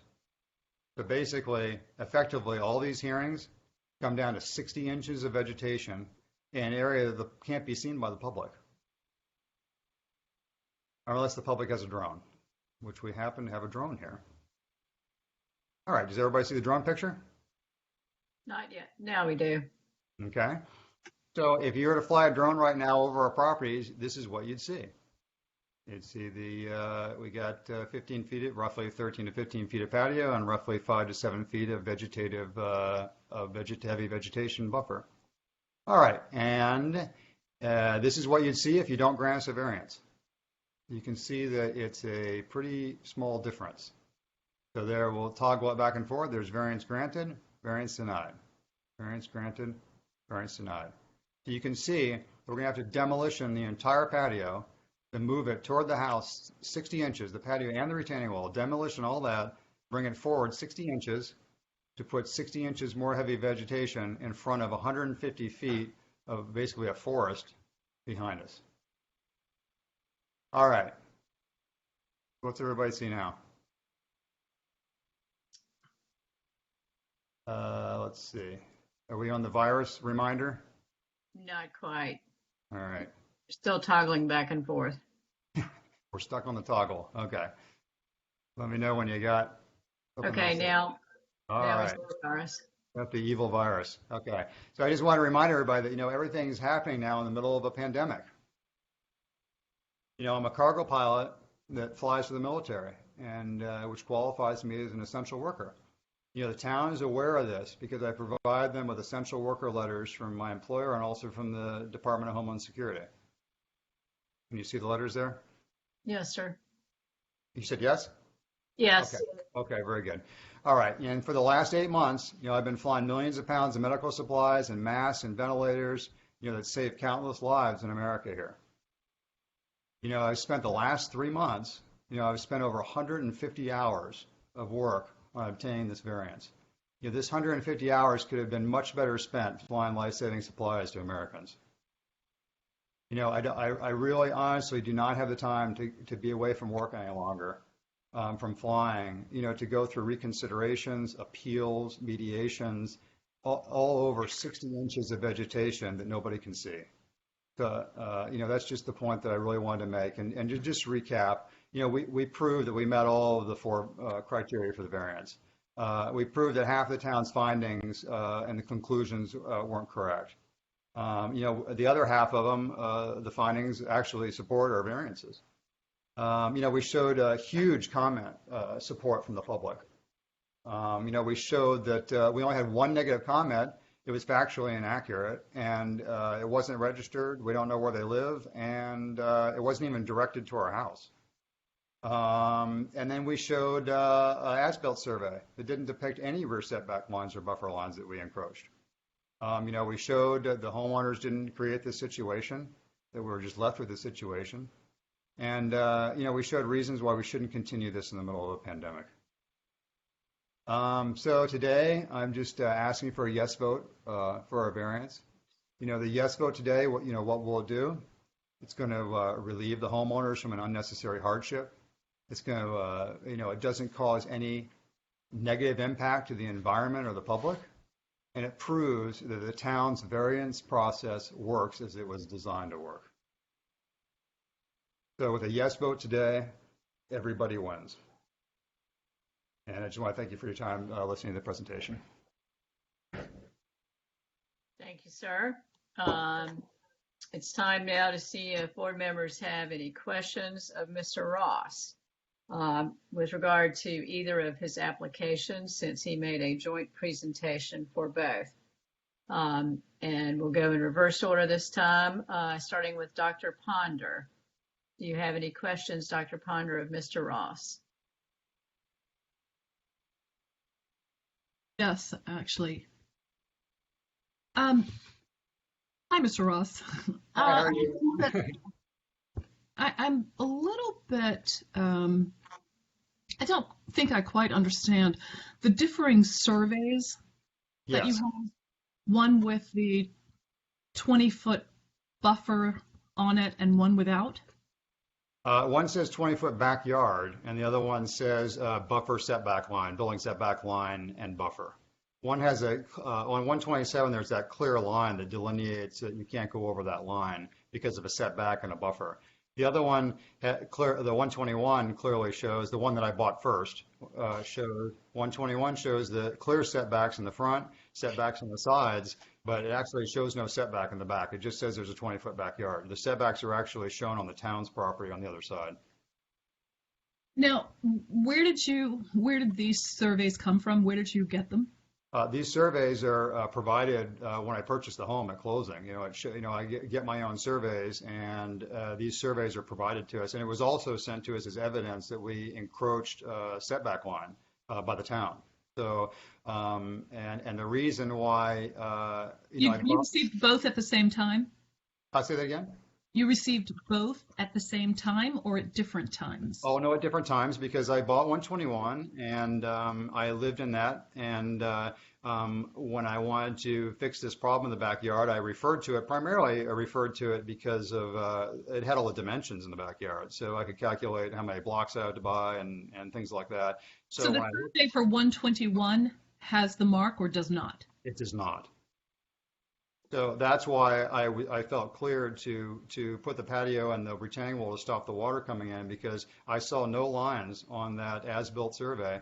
And I'm very familiar with as-built surveys. There was no line to show there was any encroachment. And that's, and I also did research with the building department to find out if there was any permits needed. Because, I've built things in my last house. I was in Hilton Plantation, pulled permits to do a very minor thing in my backyard. And, so I've always had a history of pulling permits. I just put a little wall in my backyard that nobody could see. And, but I still went down, got permits. I learned the building code. I watched YouTube for 2 months to figure out how to build a wall. Let me ask another question. Does every home on that northern border have this patio? Every last one of them? I believe that one I'm going to have to, if it's not, it's virtually every one of them. The only, and they yes. were built at all different times? Yes, they were. They were built over a period of about 4 years. Okay. I have no further questions. Thank you, Dr. Ponder. Ms. Loudermilk. Actually, yeah, my question is virtually the same as Dr. Ponder's.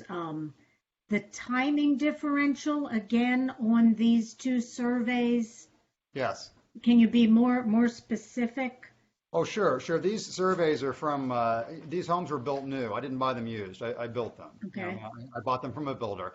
So when I bought 121, I moved into it. I wasn't renting it. I moved into it as a primary residence. And I looked at the as-built survey, and it was done to sell the home, basically. So it was done in March. I'm looking at the date here, March 19th of 2018, which is about just before I closed on the property.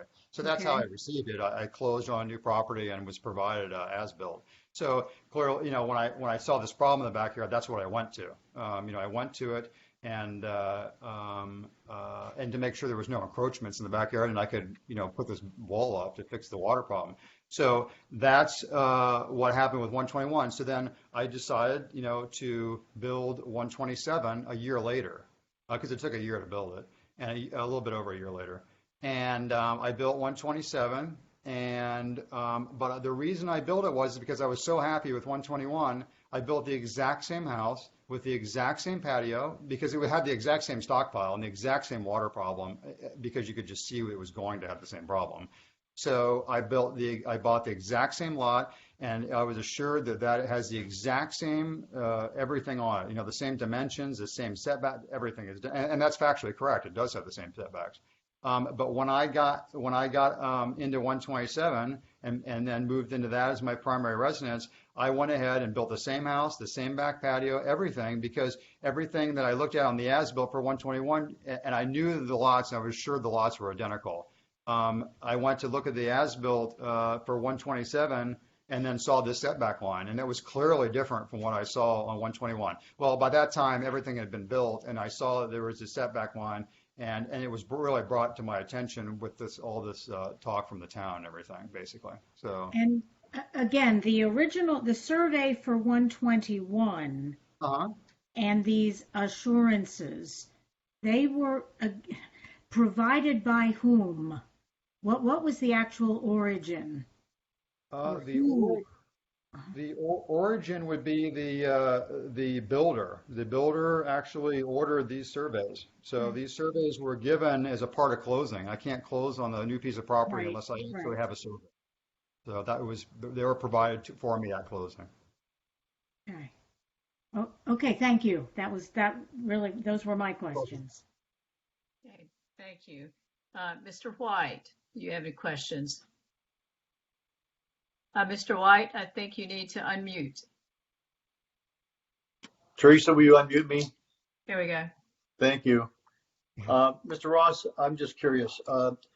So you did not know that there were restraints when you purchased the lot? You didn't realize that there were these types of the lot size and the restraints they follow were in place?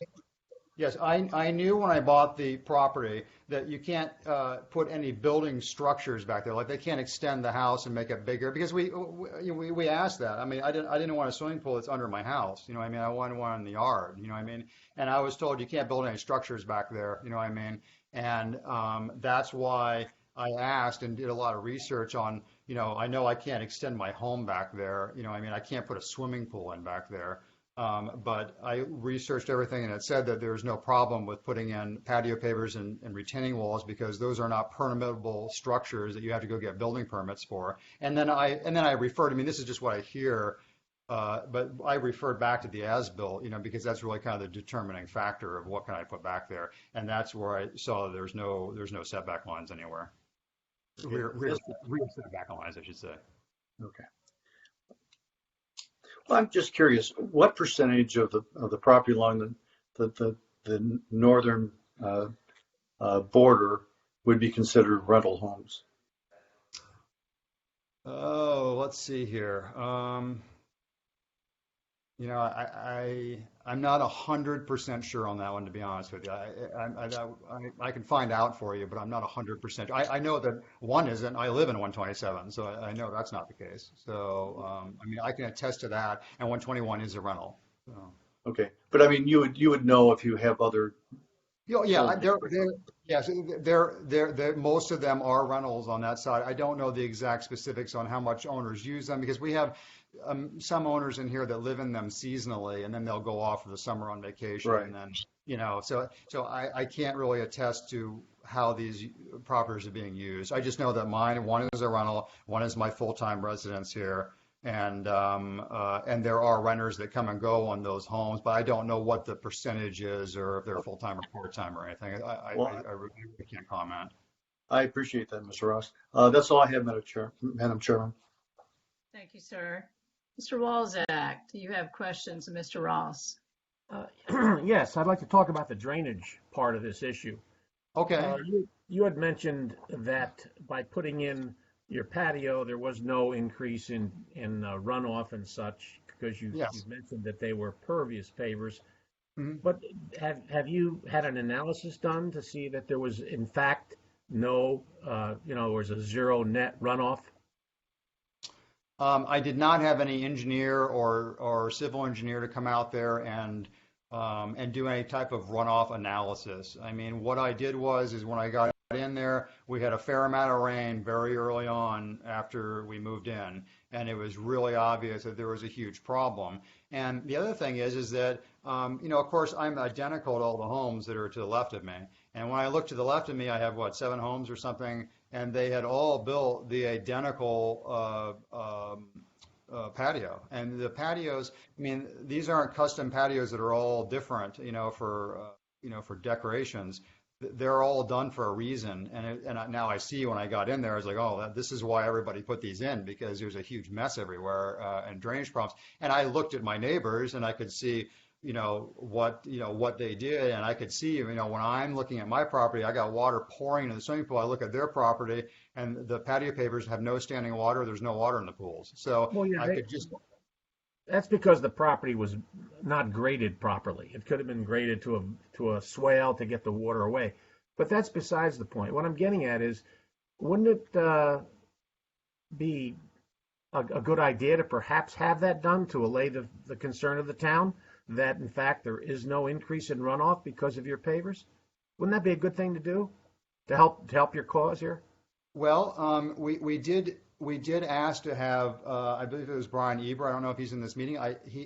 We did ask. We did get help. We tried to get help. We actually asked the town if he could please come out and talk to us and give us some suggestions. And I did not hear anything back from the town that there was any conclusions of something that we could do differently. Well, I don't think it's the town's responsibility to prove your drainage issue. I think that's something you would have to do since you've made the change in your lot.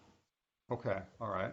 Well, I guess the only thing I can say is that, when I moved in, I can see what every other homeowner did exactly. In fact, I bought the exact same blocks and bricks that they have because what they put in place worked perfectly. So, I didn't really see, if they've completely mitigated the entire runoff problem, I didn't really see a reason to hire runoff engineers when I can see something that's working perfectly well with 7 houses down the road.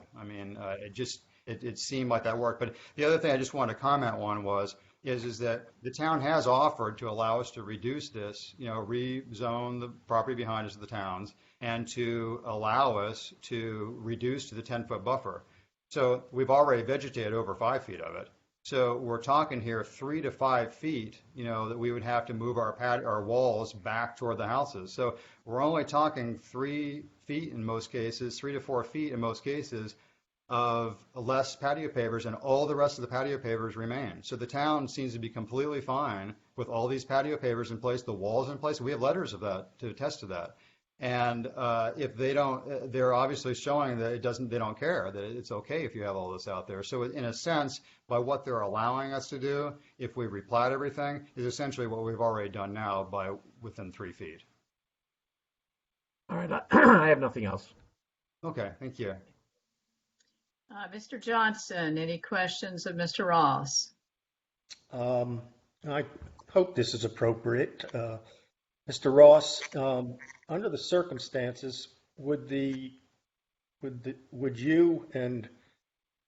think your neighbors would add additional foliage on the back? You're asking me if I think that the neighbors would add additional foliage? And would you plant? Absolutely. I mean, you saw the pictures from our presentation, but I know some of the homeowners on that side there, obviously, because they're my neighbors. So they have gone to extreme lengths to vegetate, heavily vegetate, because they want the same beauty as the town wants. I mean, we're not trying to cut everything down and clear cut things. We're trying to actually, we didn't have anything there when we got the homes. It was all stripped from the builder. So we're trying to actually vegetate, and and if the town had some suggestions to vegetate more, we would go to extreme lengths to vegetate the area that we have actually saved back there behind the retaining walls, and we would vegetate extreme vegetation. And I can attest to you that I know that every one of them would wholeheartedly agree with that, because we have no problem with that. That's what we want, actually. Thank you very much, Madam Chairman. Is it appropriate to ask Missy a question at this point? I think it would be helpful. I don't know of a procedural prohibition on that. Ms. Lewick, could you address a question by Mr. Johnson at this time? Certainly. I understand that there's some progress or potential change in the use of that piece of property that's in the pipeline or about ready to get into the pipeline. There is a possible rezoning of that property from its currently zoned RD or resort development, but the town has not yet established a timeline to do so, but is going to look at rezoning it to PR, Parks and Recreation. And that request would go, it's a rezoning request before the Planning Commission and the Town Council for possible approvals. Parks and Recreation doesn't include parking lots, does it? It's parkland. Parkland, okay. So that whole that whole town parcel could change its personality, its looks, its use in the future. It's not going to be left untouched. Well, there's currently no plans for development of the site or the parcel. It's just simply a rezoning request to go before those bodies. But no, there are no current plans for any development at that parcel by the town. Thank you, Madam Chairman. Don't have any other questions. Okay, thank you, Could I sir. just follow up on, is there possible to follow up on that answer? Sure.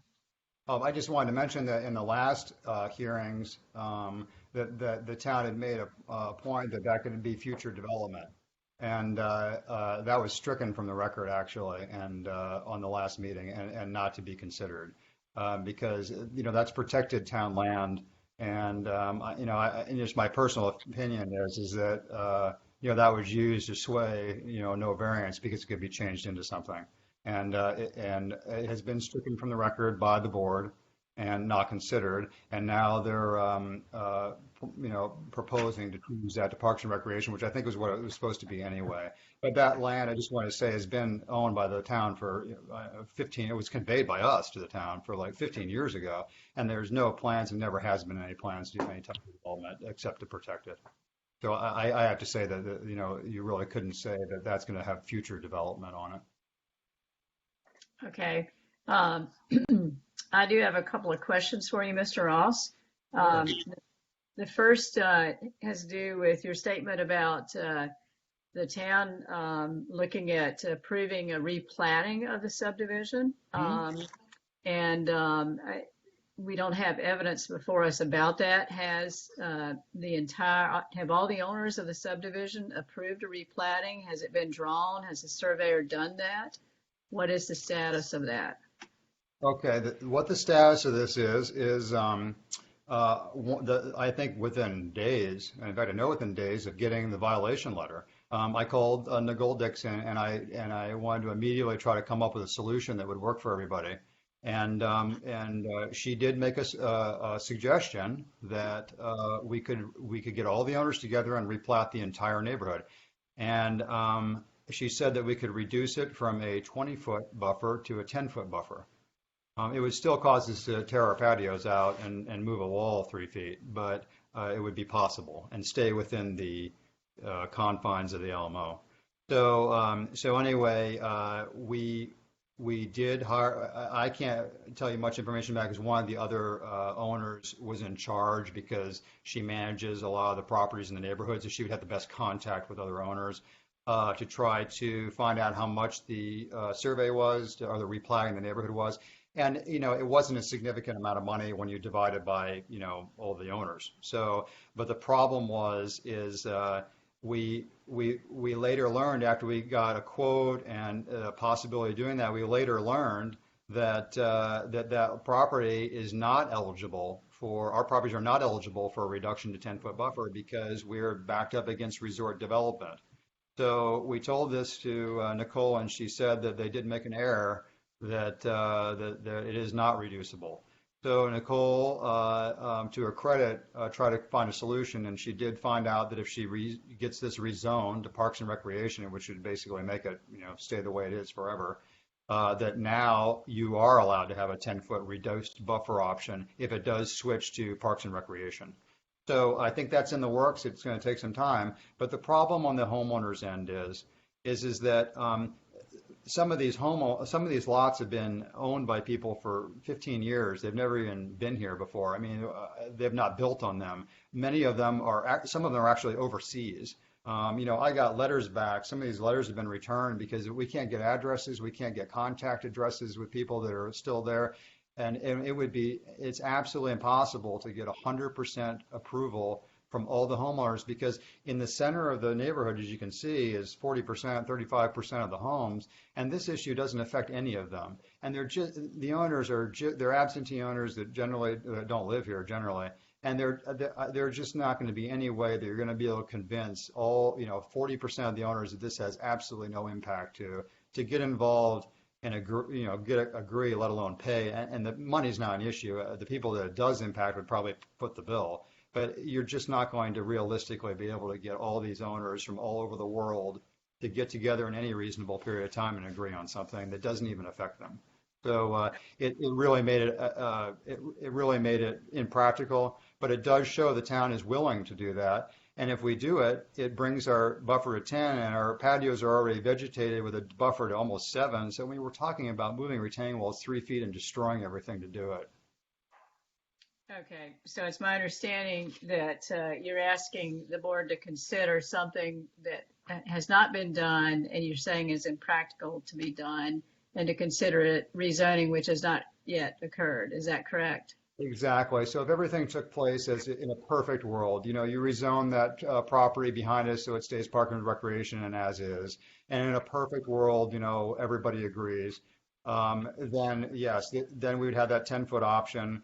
And, but the problem is it's not a perfect world. And what's going to happen is what we're asking for actually is that, the town agrees to 10 feet. If we could just get 3 more feet or so and just get our walls granted in, our patios granted in, we just keeps it from demolitioning everything over 3 feet. And instead of going through all this process and probably failing actually to getting that replatting, because the town absolutely will not allow us to replat on an individual basis. And we've tried. We'll spend the money. It's not the money. It's not a money issue. We'll revegetate and heavily vegetate.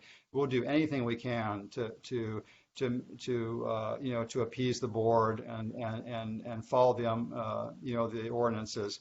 But it just isn't. It's something that's out of our control because we just are not going to be able to get 100% agreement. Okay. Have any other questions of Mr. Ross? And Okay. I don't think anybody in the neighborhood would oppose it. I just think that they would have no interest because it doesn't affect them and they're not local. And I think we would just have a very low interest rate. There would be I don't think there would be any opposition. Okay. All right. Thank you, Mr. Ross. Oh, thank you. Let me just check in with board members. We've been at this for 2 hours. We have a lot more to do. And I want to know if you want to take a brief recess at this time or to go on to the next applicant's presentation. So let me go around and ask Mr. Johnson, what is your preference, to keep going or take a brief recess? Mr. Johnson? Well, maybe he took a break. There he is. Mr. Walzak, what's your preference? That's fine. We can do whatever you'd like to do. Okay. Mr. White, any preference at this moment? I say let's go. Okay. Ms. Loudermilk, any preference from you? No, let's keep going right now. All right. Dr. Ponder, any preference? Let's keep going.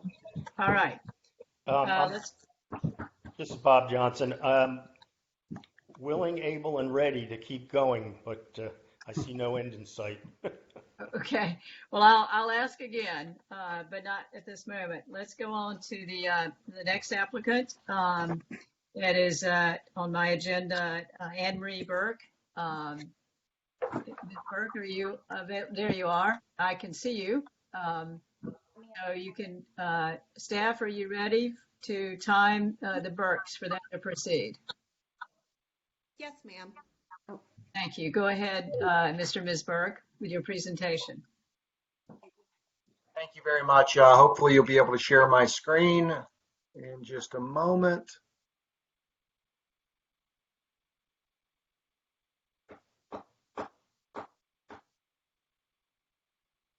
Staff, do we need for Mr. Ross to quit screen sharing so we can see the Burkes?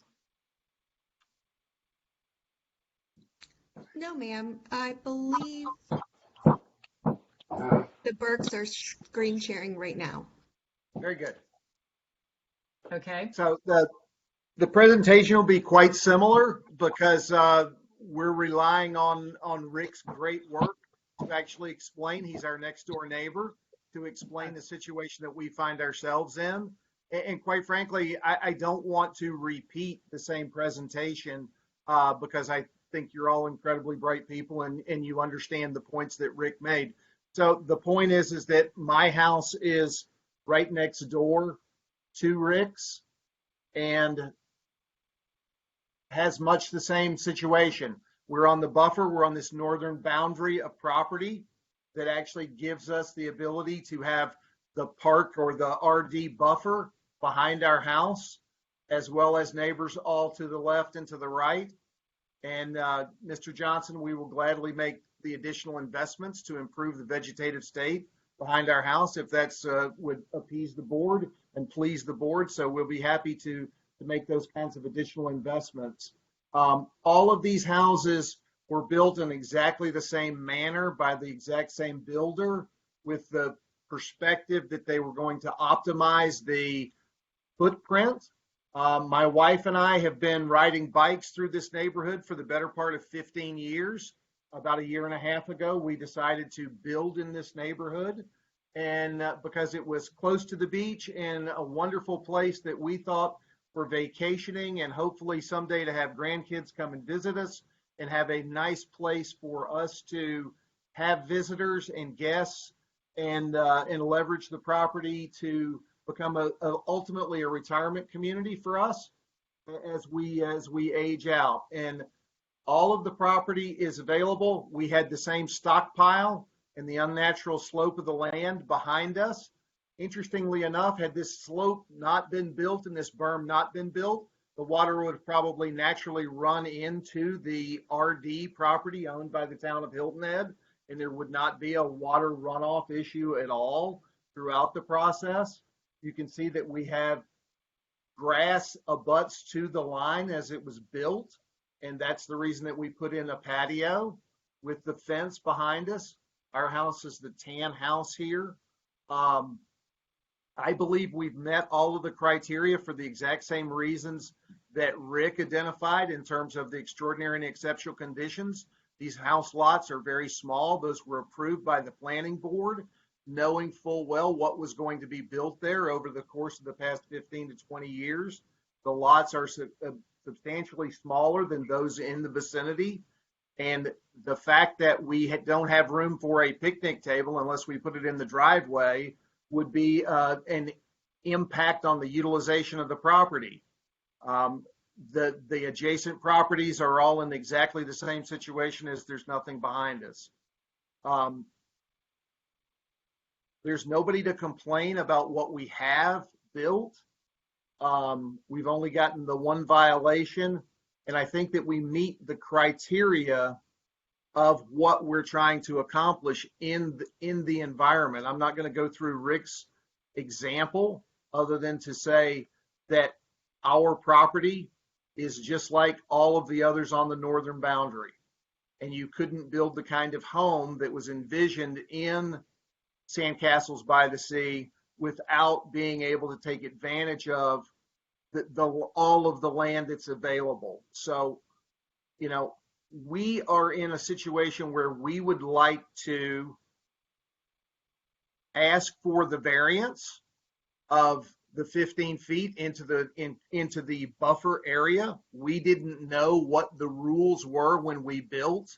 We knew that there was a buffer back there. We didn't know that a patio was considered a permanent structure. And it sounds like, based on some of the criteria that I heard, that walkways and pathways can be built there. I'm not sure that we could consider a patio a walkway or a pathway, but I would ask that you consider that as an opportunity that we developed and built on this land in good faith to actually take advantage of and enjoy the property and beautify the environment and have it for our own well-being and to enjoy as we went through this. As I get to the end of the presentation, I believe we have met all of the criteria for the property to be, the variance to be approved based on the criteria that Rick laid out, and I'm not going to belabor, as we've met the intent of trying to take advantage of and utilize the property and build out to the best of our ability without adversely impacting the area. You can see our backyard here in the neighborhood. It's exactly like all of the other houses on the northern boundary, with the patios kind of built in to provide a livable space for us to enjoy and to utilize based on the code.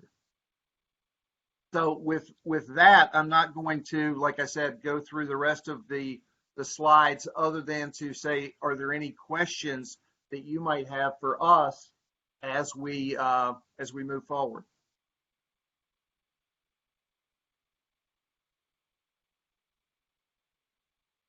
Thank you, sir. I'll go through and ask board members if they have questions of you, starting this time in reverse order with Mr. Johnson. Mr. Johnson. Yes, one of those last two photographs showed your patio. Was that right after it was finished, or is that today's? I was looking at the foliage back there. That's today, or it's recently. Can you back up and show us that one?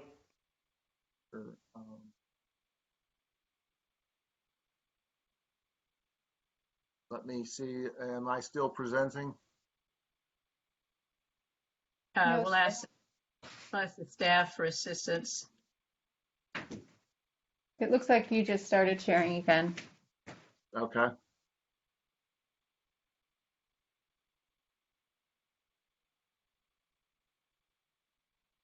I want to make sure I answer your question, Mr. Johnson.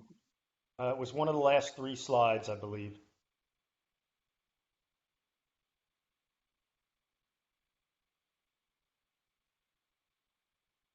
There, stop. Yes, that's the finding from the, yes.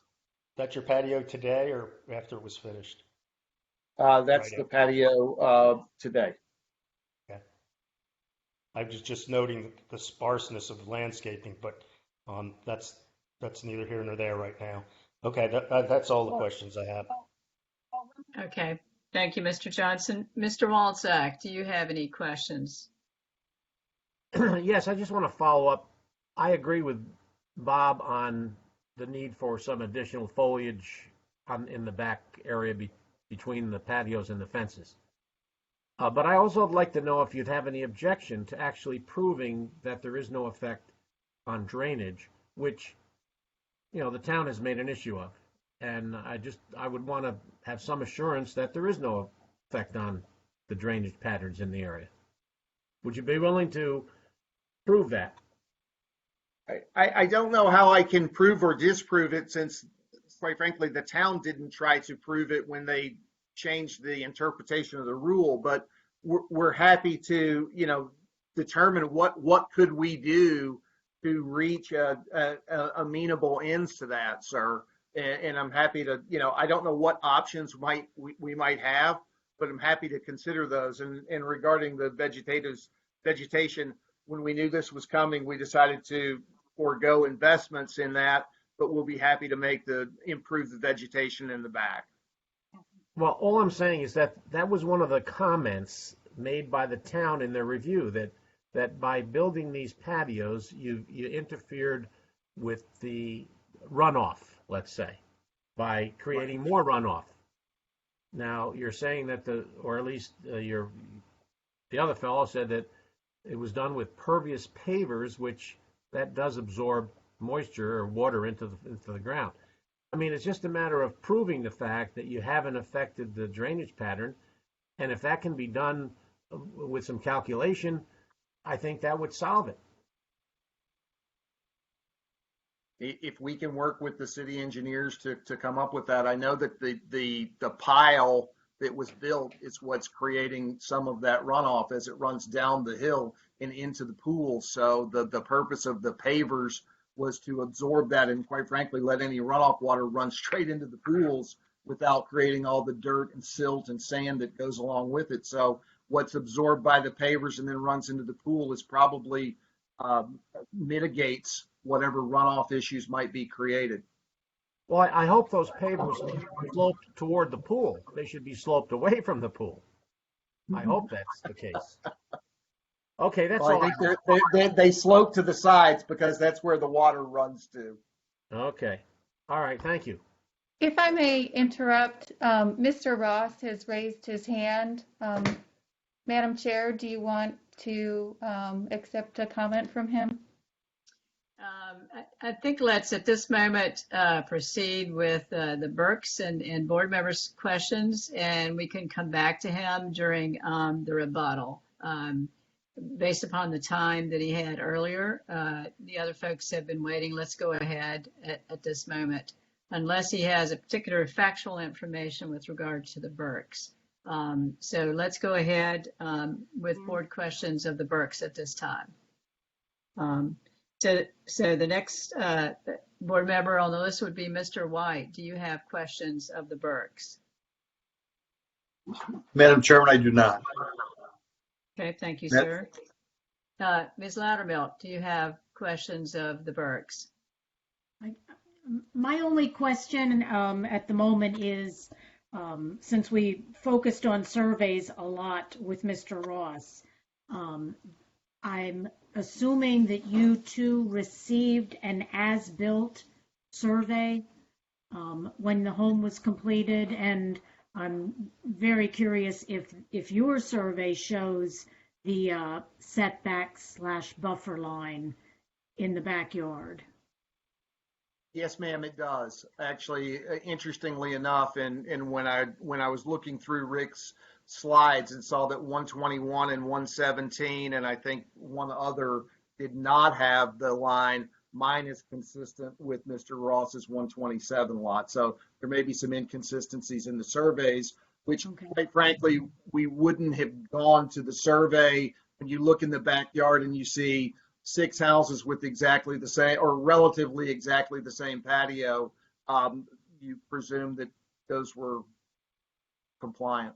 Yeah, understood. Okay, thank you. Mm-hmm. Yes, ma'am. Dr. Ponder, any questions of you of the Burks? Buttermilk asked my question. Okay, thank you. All right.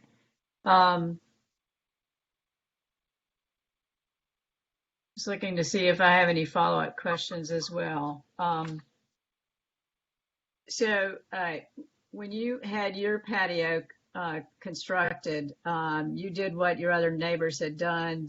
Did you look at the LMO requirements or ask the builder, anyone else about building your patio before you did it? No, unfortunately, we made the assumed mistake on Okay. both sides and saw and thought it looked beautiful and wanted the same for our patio. Okay. All right. Thank you. And thank you all for your time. I'm sorry, I didn't mean to interrupt you, Ms. Bryson. No, sir, that's fine. Anything else at this moment before we move on to the next applicant? No, Okay. thank you for your consideration. All righty. Our next applicant is Joseph DeVito, and I understand that the application is being presented by Alexandra Barnum. Ms. Barnum, are you available? Yes, I am. Okay. All right. We got it. There we go. Okay. How are y'all? Let me just ask, is the staff ready to start counting the time period for Ms. Barnum? Yes. Ma'am, we are. Okay, please proceed, Ms. Barnum. Good evening. So I am representing Joseph DeVito as the owner of the home in the matter, and I don't actually have a presentation. I think that the other homeowners have accurately described the situation very well. Joe, his home, I've submitted with the application, which I believe all of you have access to photos and whatnot that were submitted with all the variance requests. He is in number 117, which I believe is lot number 45. We also, I want to say, submitted a copy of the as-built survey that he received upon purchase of the home, as well as the same survey that he received upon receipt of the variance violation, or excuse me, the encroachment violation. So both surveys that we received did not show any buffer. They both show a 20-foot rear yard with no buffer line present. I know he built a very similar patio to everyone else involved with a retaining wall to prevent flow into the pool from the large amount of buildup that was left from the builders. I will say that I was present upon closing of the home, and that the backyard was, as we refer in the South, a hot mess. It was nothing but grass and a large dirt wall. There really was no vegetation to speak of whatsoever. Currently, Joseph's home, which I've submitted updated photographs of the back patio, has additional added vegetation, much more so than was originally in place when the home closed and what was CO'd by the town. I know for a fact that Joe, as well as the other homeowners that have been present that have stated, would have absolutely no issue in putting in more vegetation in the back of the home. I think that this yard, as well as every other yard, meets all of the requirements for a variance request, and that it's asking the homeowners to really not have any utilization of their property.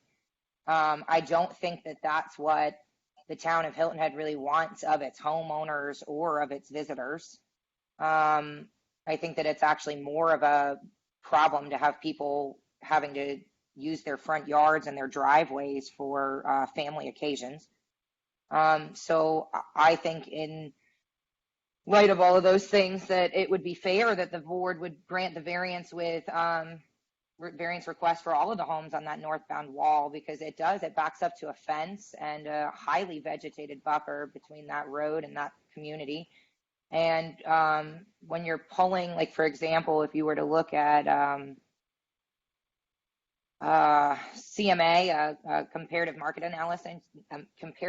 analysis for real estate, for example, and you were to look at the homes around that home, to say that the homes that were in proximity to that home are simply the homes within that community is just unrealistic.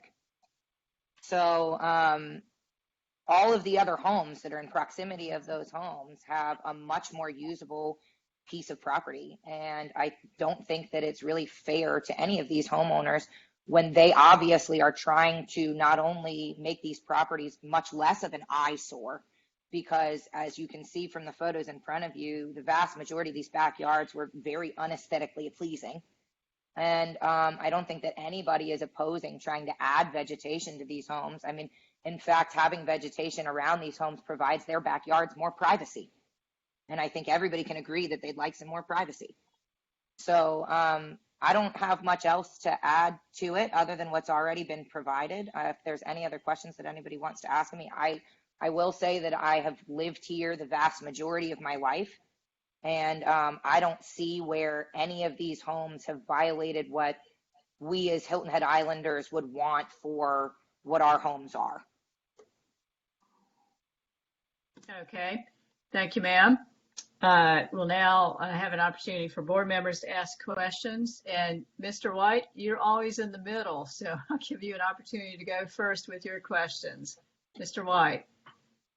Madam Chairman, I have no more questions. Thank you, sir. Dr. Ponder, how about you? No questions at this time. Thank you, ma'am. Ms. Loudermilk, any questions from you? No, none at this time. Okay. Mr. Walczak, any questions of you?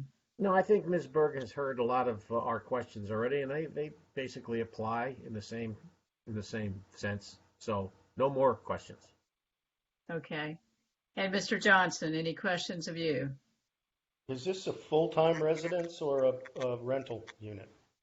I would say it's about 50-50. The owner is here with quite a bit of frequency as we've gotten to know each other very well, and I would consider him a friend and somebody that has a very distinct interest in the forward movement of this island. Thank you very much. Mm-hmm. And I do not have any questions of Ms. Barnum on behalf of Mr. DeVito. So, with that said, we'll move on to the next applicant, Mr. Grandin, 115 Sandcastle Court. Let's see if Mr. Grandin is available for presentation. I see Mr. and Ms. Grandin, I guess. Yep.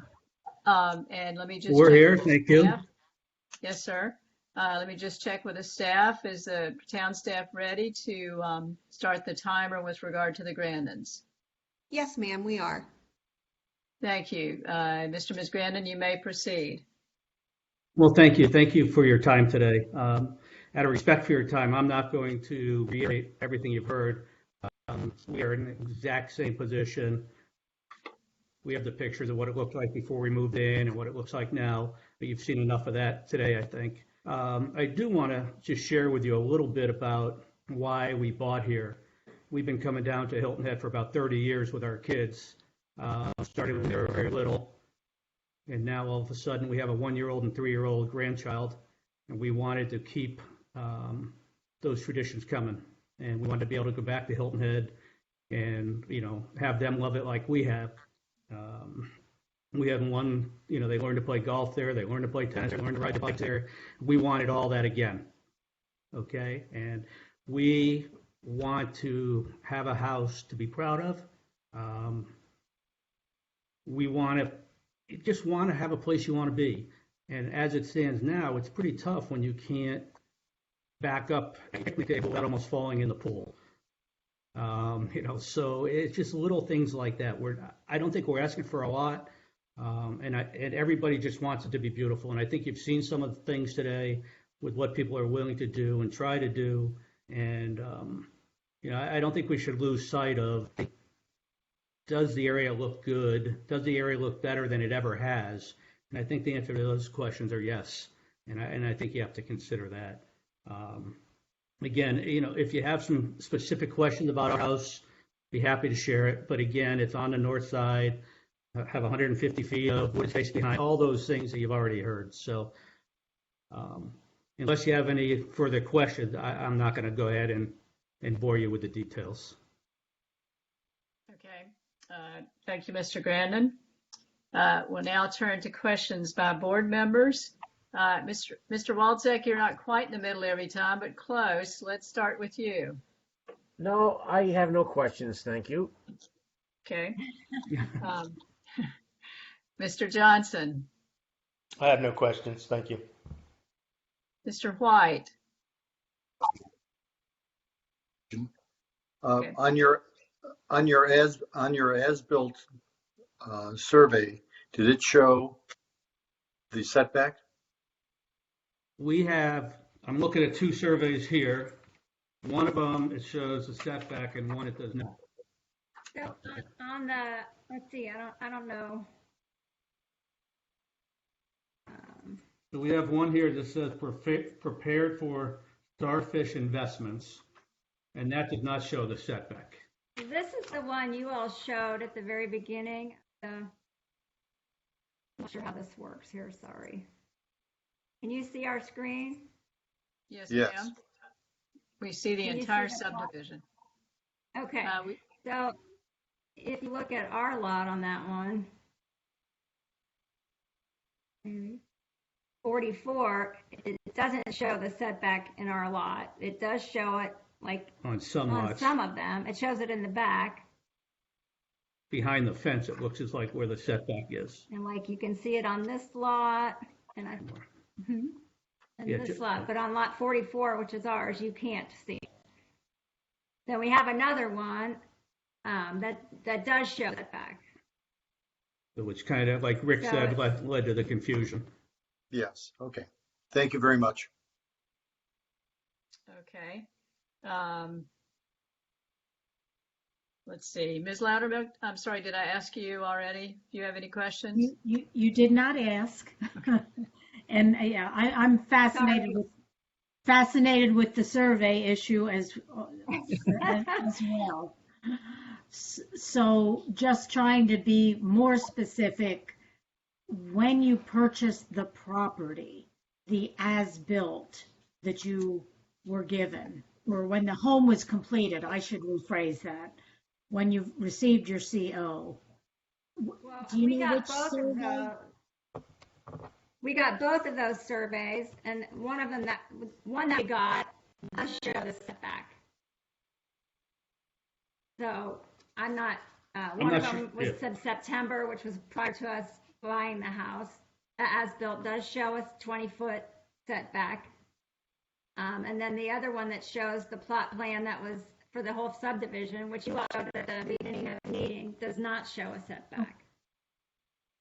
Oh, okay, thank you. So we had both to answer your question. Sorry. Okay. Anything else, Ms. Loudermilk? No, that's it. Thanks. Okay. I think that leaves you, Dr. Ponder, if I've kept up with my list. Yeah. Congratulations on those grandchildren, by the way. No, thank you. I'm surprised they haven't run in here yet. It's nice to hear happy thoughts and happy news during the pandemic. I'll say that. I do want to share one picture. My husband's probably going to make fun of me, but we were just there for 3 weeks, and we were sitting under our house, and I don't know if you'll be able to see this or not. Can you see a picture of the owl? No, there it is. He was hanging out in the backyard, and he stayed there for probably a half an hour. Keep your small dogs close. What? Keep your small dogs close. I want to ask you a question about, I like Ms. Laudermilk, I'm obsessed with these surveys, but I'm also, you bought recently, you bought and built, or did you buy it built, or did you build it? It had started, so we didn't have a lot of choice as to how it was going to be laid out, that kind of thing. And but what year was we were the first owners. We closed in October of last year. Okay, and how many of the houses on the northern border or northern coast of Sandcastle were built at the time?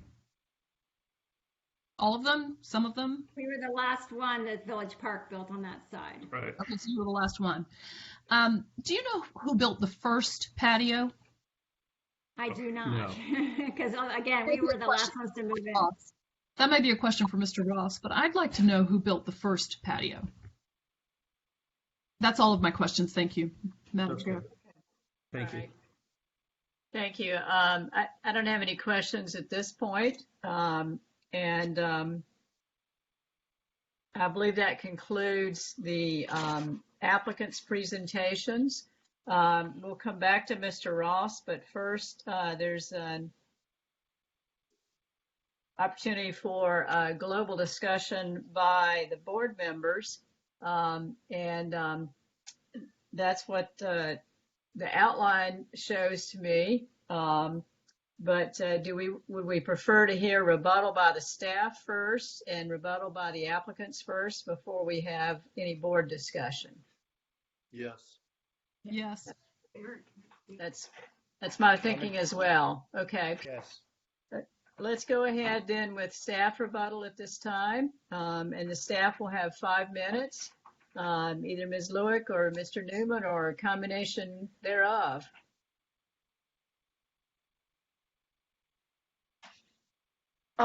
This is Nicole Dixon, just for the record. I don't think staff really has anything that we would like to rebut. We would like to clear up the whole survey confusion. So when the subdivision was approved, and you saw in several of the applicants' presentations a copy of the subdivision plat, that is their stamped plat. Now, we don't require that every single lot on that plat be labeled with the setback and buffer, but the line is delineated, and throughout the boundary of the subdivision, you'll see setback and buffer, setback and buffer. It's too hard to read on a large subdivision like that to have that, individually written out on each lot.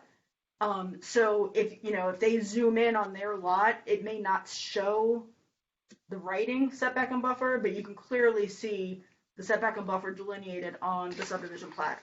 Now, some of the as-built surveys that were shown during their presentations, those surveys were provided to the applicants when I sent out the letter, and those were taken from the building permit records. So the as-built survey doesn't necessarily have to show a setback and buffer labeled. It's not one of the requirements. They typically do have that delineated on there, but those surveys were just to show what was built on the lot. And I use that as a reference when I was sending out the letters to show them where they're allowed to build to, and where their encroachments were.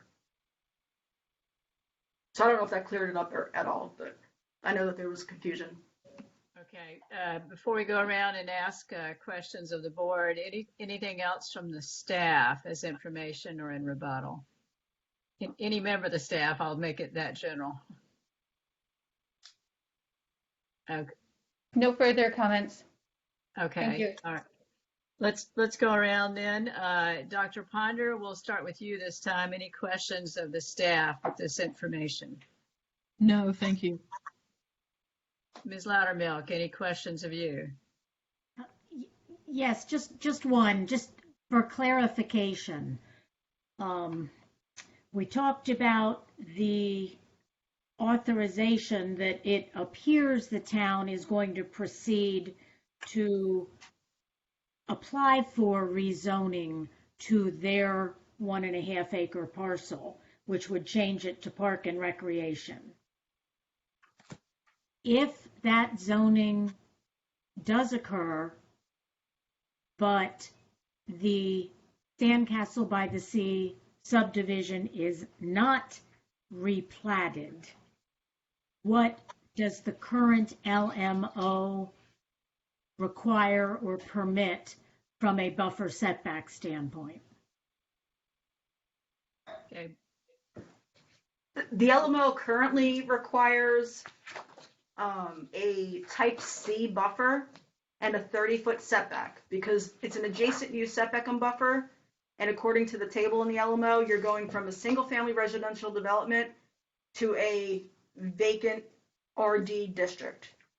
The town is pursuing a rezoning. I don't know if it'll definitely pass town council or not, but we have gotten the okay to at least bring that process forward or start that process.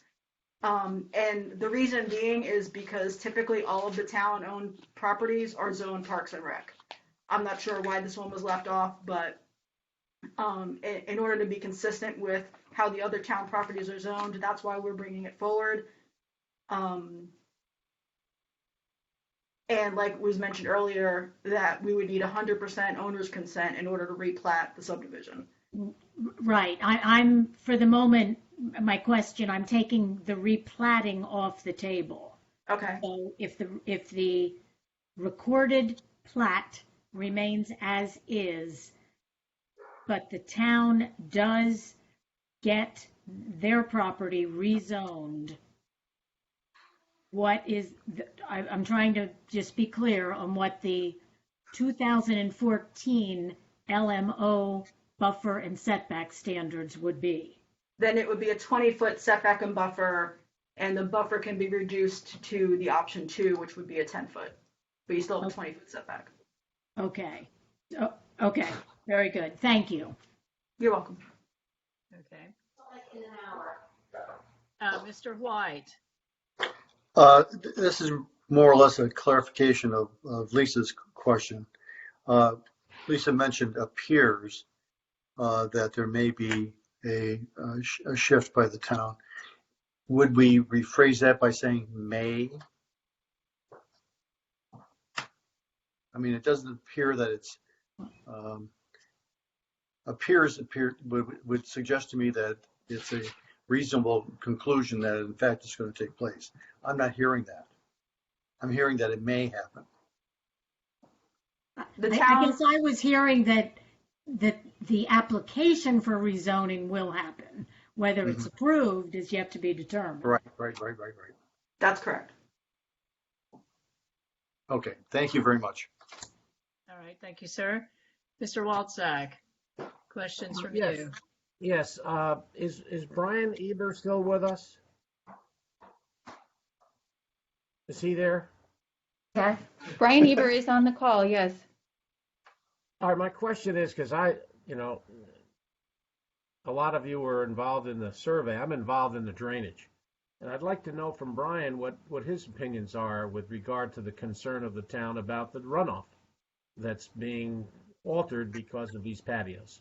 So if he could answer that, maybe that would clear things up a little for me.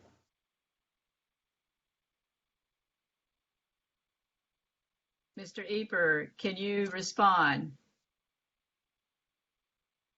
So I don't think that this is Tyler Newman, by the way, but I don't think that we're able to get Brian on at this time. However, I think essentially I've spoken with him about it before, and the rationale behind it is that the original subdivision plat and the stormwater calculations for the Sandcastle by the Sea neighborhood, when it was reviewed, didn't factor in not just on this side, but in total, all the encroachments on the neighborhood. When you look at all these patios that are being added, one would think that could potentially alter the overall stormwater calculations for the neighborhood. And so that's the intent of his comment, was stating that that the current conditions were not what was reviewed and approved by the town. Okay, so just getting back to my comments from before, I think this should be addressed before we make any consideration, or maybe make it a factor in our determination. I think it's important enough to at least look into. Okay. Okay. Anything else, Mr. Walczak? No. Okay. That's it. All righty. Thank you, Mr. Johnson. Any questions? Yes, this is for the town staff. There's a lot of ifs. If it's the town property changes to parks and recreation, and if the people with the patios decide to, I think it was an option B, to landscape more heavily along the north border, how many patios are left that are over the 10 feet infringement into the setback? Does anybody know that fact?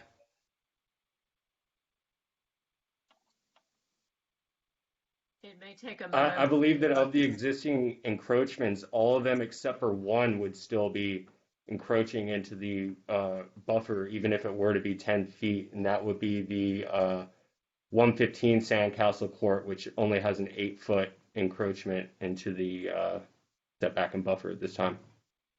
Okay, thank you very much. Okay. And I think that's down to me for any questions. Ms. Dixon, it was very helpful what you told us about the plat. If you had that plat in front of you, and if you could have the as-built for the 2 Ross applications in front of you, so that I can ask you a question about those. Let me know, Ms. Dixon, when you might be ready. Yeah, I believe Missy's trying to pull it up on the screen. Yes, ma'am. Happy to wait.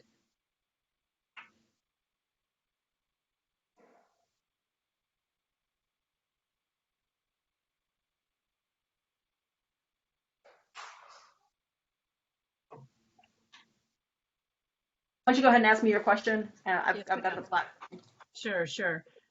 So looking at Block E, which is where these applications are located, I believe you testified that the building setback line, where it says 20-foot BSL, is not required to be shown on every lot, but it appears as though it is on lots 47, 48, 49, and on down the line on some of the other lots. I see it on 41, 42, I see a 30-foot BSL.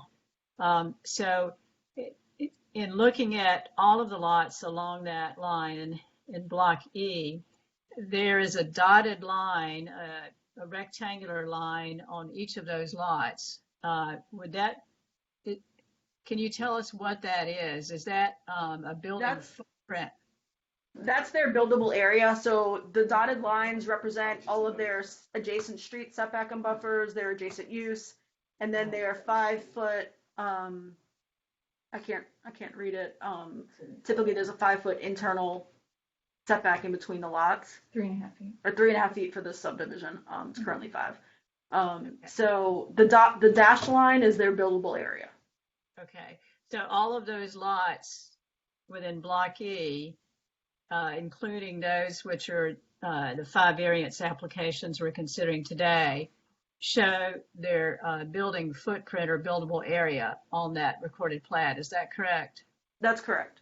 Okay, and then if we could look at the 2 as-built surveys, and we'll just start with the 2 Ross ones. It's been pointed out that one of them shows a 20-foot BSL, and the other one refers to a 20-foot rear yard. If you could look at both of those as-built surveys, do both of them have a dotted line similar to that shown on the recorded plat? And can you tell us what that means on both of those plats? Both of those as-built surveys.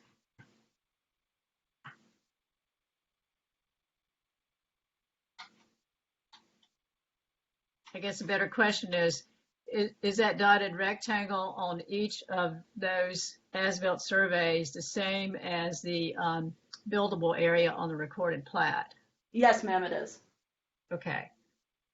So would it be your opinion then that the owners had notice of the buildable area by both the recorded plat and the as-built surveys? Yes. All right. Typically, when you purchase a lot, and I don't know exactly if it's standard. I know when I purchased my property, I was given a plat of my property and the subdivision plat, and it's pretty clear on there that that is your setback and buffer.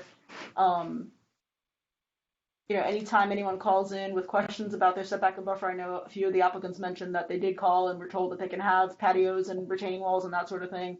We're pretty clear in our direction as to what can and cannot be in a setback and buffer.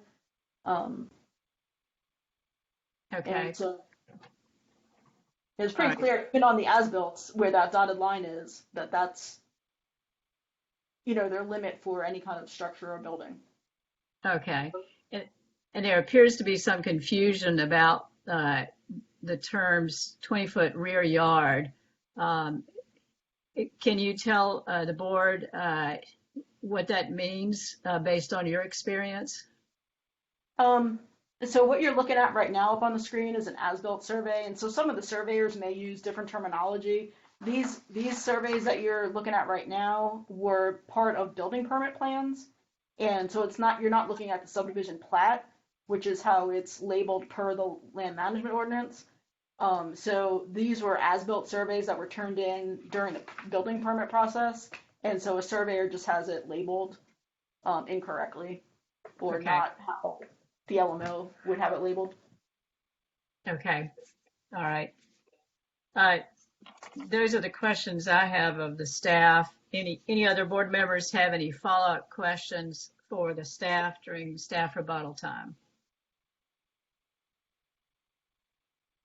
Okay, then we'll move on to applicant rebuttal. And I think Mr. Ross had raised his hand earlier to provide us with information. And because there are 5 applications, 2 by Mr. Ross, we'll try to be mindful of the time, but not punitive. So, Mr. Ross, let's start with you. Any rebuttal from you?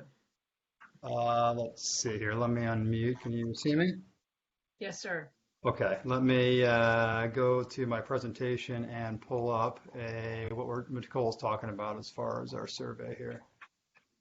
Let's see here.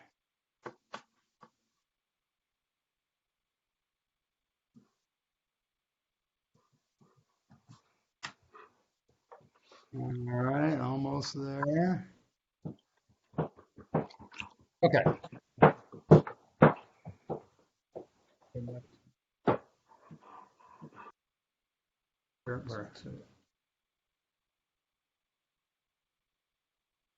Okay, let me pull it up for you here and PowerPoint. All right. Can you see the as-built here? Yes, sir. Okay. Let's see here. Okay. So first I want to just talk to Nicole, just comment on what she had to say. She said that as-built surveys don't always have setback lines as depicted. Okay, but this as-built survey, as you can see, it clearly has the setback lines labeled setback. So it has a setback line of 3.5 feet, clearly labeled as setback 3.5 feet. It clearly does not say anything about a setback. So it's not a terminology thing, because if you use setbacks on the sides and there was a setback in the rear, he would put setback. And he did not. But he also, if you look here, he is not ignorant of the buffer and setback line on the town's property, because he clearly delineated it, BSL, building setback line buffer, 20 feet into the town's property. So he knows that they knew what they're doing as far as BSLs and buffers, and they know terminology. But on our plat, they did not delineate any setback line. So when Nicole's saying that they don't always depict the setback lines, that's incorrect. I got a front setback, a side setbacks, and even the setback BSL and buffer on the town's property on here. And so they clearly know what the terminology is and what they're using, and they do not put a BSL like they did on the other one on 127. So the other thing I wanted to say is the town sent me an as-built survey as proof of my encroachment. Well, if not everything's on my as-built, why would the town send me proof of encroachment using my as-built? That doesn't make any sense. So I also wanted to show that not only did the surveyor put the BSL here, he didn't mention anything about a BSL here, and there should be a dashed line right here showing that there's an encroachment there to warn the homeowners that they can't go past that encroachment. So I'm going to tell you what exactly happened and then also there is I don't know if you can see this here.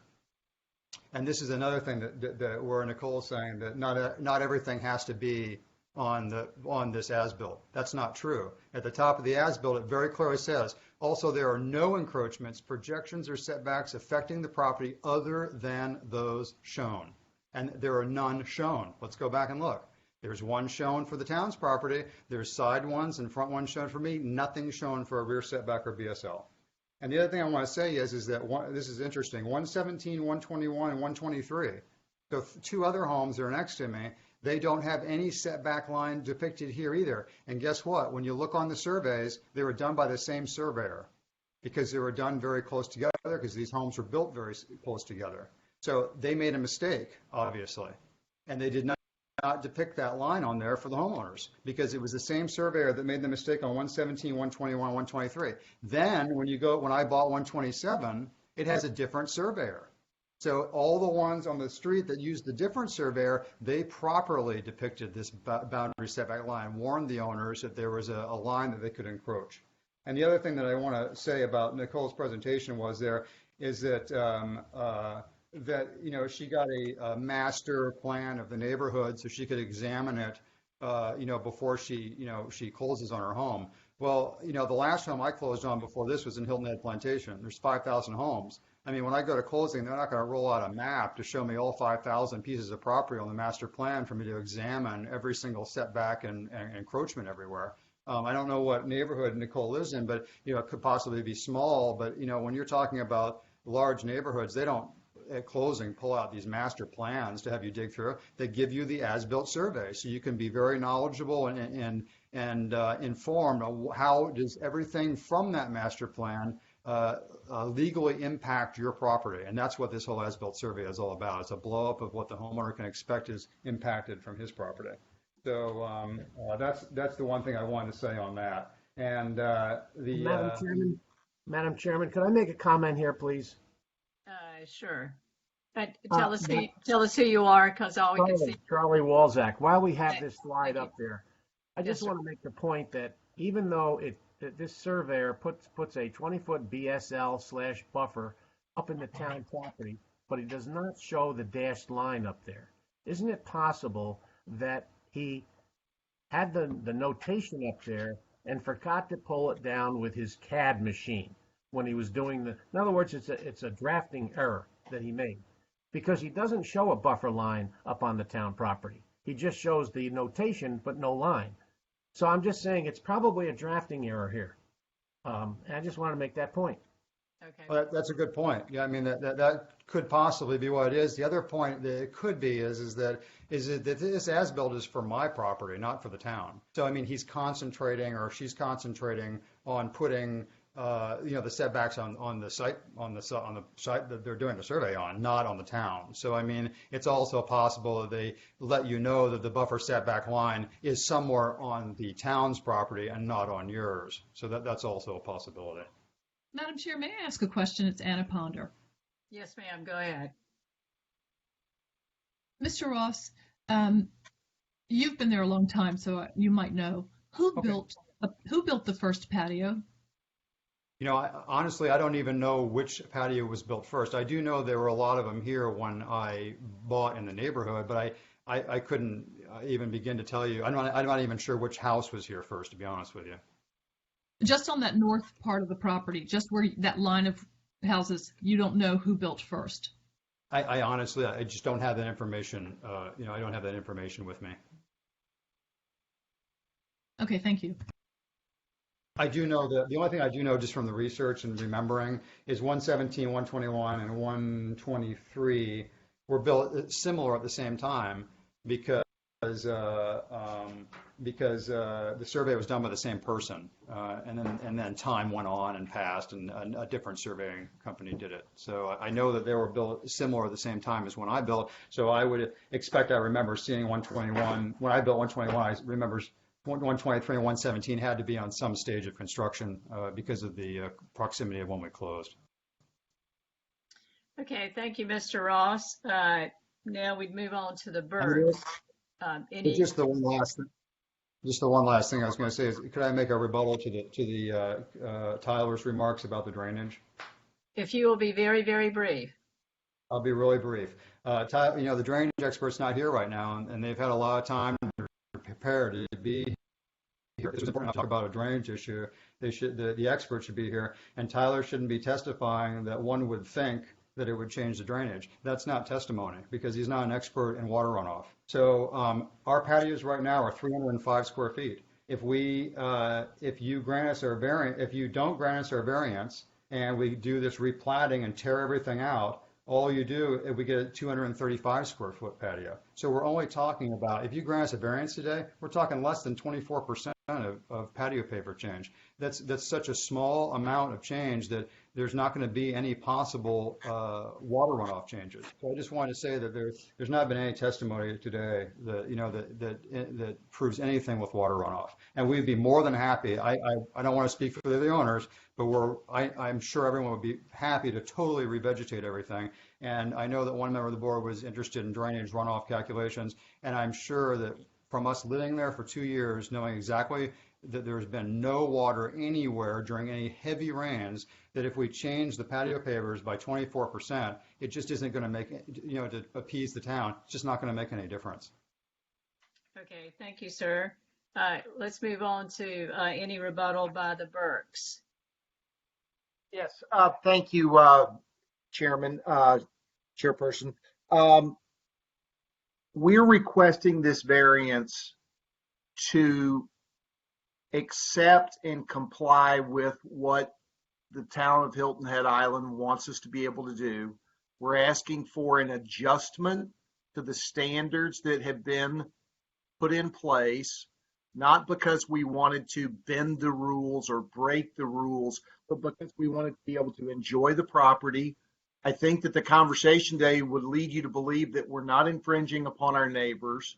We're not adversely impacting the environment. And we've all made a commitment to improve the property. If you think there's additional vegetative investment is required, we will gladly make those kinds of investments to comply. The alternative course of the mitigations that have been talking about are inconsequential in the grand scheme of the impact, other than to have a serious consequence and hardship upon me. If you take my patio down to 5 feet wide, then I effectively have no patio. If you take it to 10 feet wide, yes, that's better than a 5-foot patio, but it's not better than what I have now, where I've made the necessary improvements and will gladly, commit to the board to continue to make those kinds of improvements that are needed to, quite frankly, improve the environment around our neighborhood, in my house and in our neighborhood, as well as in the greater Hilton Head area.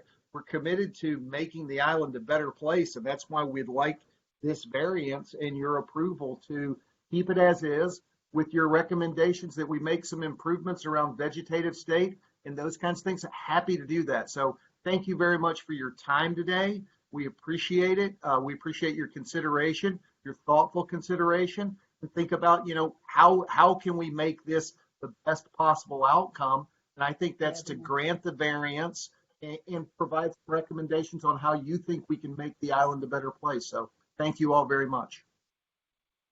Thank you, sir. Ms. Barnum, on behalf of Mr. DeVito, do you have any rebuttal? I do have a rebuttal to a number of things that have been said. I'm going to point out simply that a variance is a right to request a change, whether it's prior to or after construction. People apply for variances on a number of different ways. So I think that everybody's talked about the building plats and things like that, and that it's a very good point to make that there was a lot of misinformation and confusion among the homeowners in regards to whether or not there was a buffer, there wasn't a buffer, and so on and so forth. But regardless of that, I think that everybody involved is getting really distracted from the fact that we are simply asking for a change, and we've provided ample proof that we meet the 4 requirements to be granted a change. Whether or not there was prior knowledge or not is not a criteria. Also, I'd like to ask, because there's a whole lot of discussion in regards to drainage, when the original plat was created and this original drainage stormwater runoff limit was determined for this property, when did that happen? Like, had construction started? Was this when the property was just like being traded over to the builders? Like, when was this stormwater runoff determined? Do we know? Does anybody know? Because my question is If it was determined before the property was developed, then wouldn't it be fair to say that determining whether or not the pervious paver patios have improved or not improved the storm drainage is at least 50-50 the homeowners and the town's responsibility, because each individual lot was not determined for its stormwater runoff effect after the home was finished. And I think it's been very clearly shown that by the time all the homes were finished, that as they were turned over to the homeowners, the builder left a large buildup of debris and dirt behind each of those properties on the northern boundary. And I'm more than sure that that large buildup was not taken into account when the stormwater runoff was determined.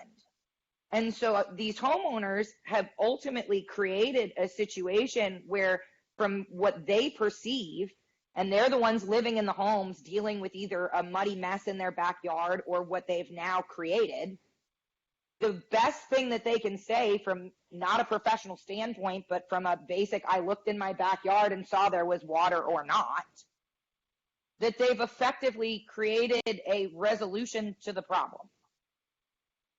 So as far as the comments or questions in regards to shouldn't the homeowners have taken it upon themselves, I think that with all the photos that have been provided, we've at least at the bare minimum proven that it is 50-50 the responsibility of all parties involved, because those homes should not have had that debris and buildup behind them when they were completed and CO'd by the town of Hilton Head. So that's all I've got to say. Okay, thank you, ma'am. Madam Chair, yes. this is Nicole. Yes, ma'am. I just wanted to address, so when the subdivision was designed, before it was approved, it was designed to meet a certain stormwater design calculations. And that was based on the impervious surface. So all of those calculations went into a report, and their stormwater retention lagoon was designed to meet a certain threshold. And so by the homeowners adding this improved surface for all these lots, it definitely does affect the stormwater threshold and how it was designed and to hold and to accommodate water. So I just wanted to put that out there, that it was designed a certain way before these lots were constructed. And there was a mention about this stockpile in the rear of the yards. The grading plan that went along with the subdivision shows a berm along that the rear. So that berm was planned for and part of the approved plans. And you can have a berm and a buffer. So what the developer did, now it should have been vegetated. I'm not sure why it wasn't during that time of when the COs happened for those homes, but the berm was planned for and was taken into account with their grading plan. Okay, thank you for that information. Yes, I'd like to augment that a little bit, Madam Chair. Yes, sir. Yes, sir, that's Mr. Walczak. Please go ahead. And I'd like perhaps one of the attorneys to verify this, but from what I understand, you're not supposed to drain water onto your neighbor's property, and hence the reason for the berm. I agree. I agree with Nicole there. That's probably why the berm was made, to prevent water from draining onto the town's property. And I think it's actually state law that states that. And maybe one of the attorneys could verify that. Are you asking a question of the town attorney? Well, yeah, in a sense, if he knows that that's the case. I'm pretty sure it is, but I'm not the attorney. Mr. Coltrane, are you available? Yeah, wait a minute. Yes. And in response to Mr. Walczak's question, in South Carolina, water, I'm looking at the wrong thing here. Water does that make any better? Not really, no. Water is a common enemy. And what you cannot do is take steps on your own property to concentrate and cast water onto somebody else's property. That's how I understand it. Okay, thank you. Thank you, sir. The last applicants to hear from in rebuttal are the Grandins. Are the Grandins available, and do you have rebuttal?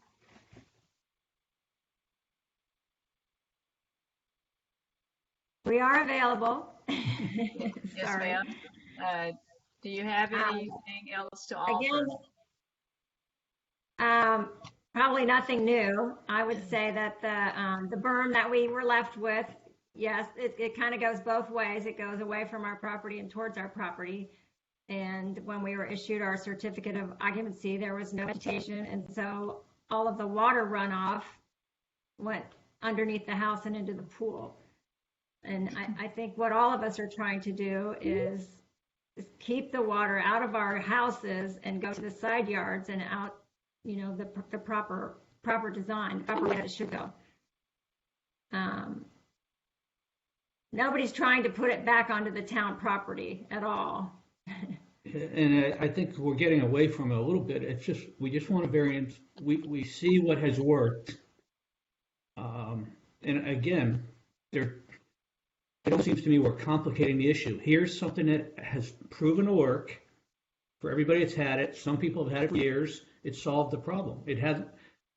I guess I just don't see the downside with saying, okay, hey, yep, we're going to give you a variance, do the right things, and let us go. I guess I just don't understand what the issue is. I mean, I think, all of us would love to put more vegetation if that's, I think we all love Hilton Head, so I think that putting more vegetation back there, if that's, what you guys want to see, I mean, that's part of why we love going there. We're trying to get the water to go somewhere else other than into our backyards, and we are requesting a variance just because of all the reasons that we've been talking about for 3 hours now.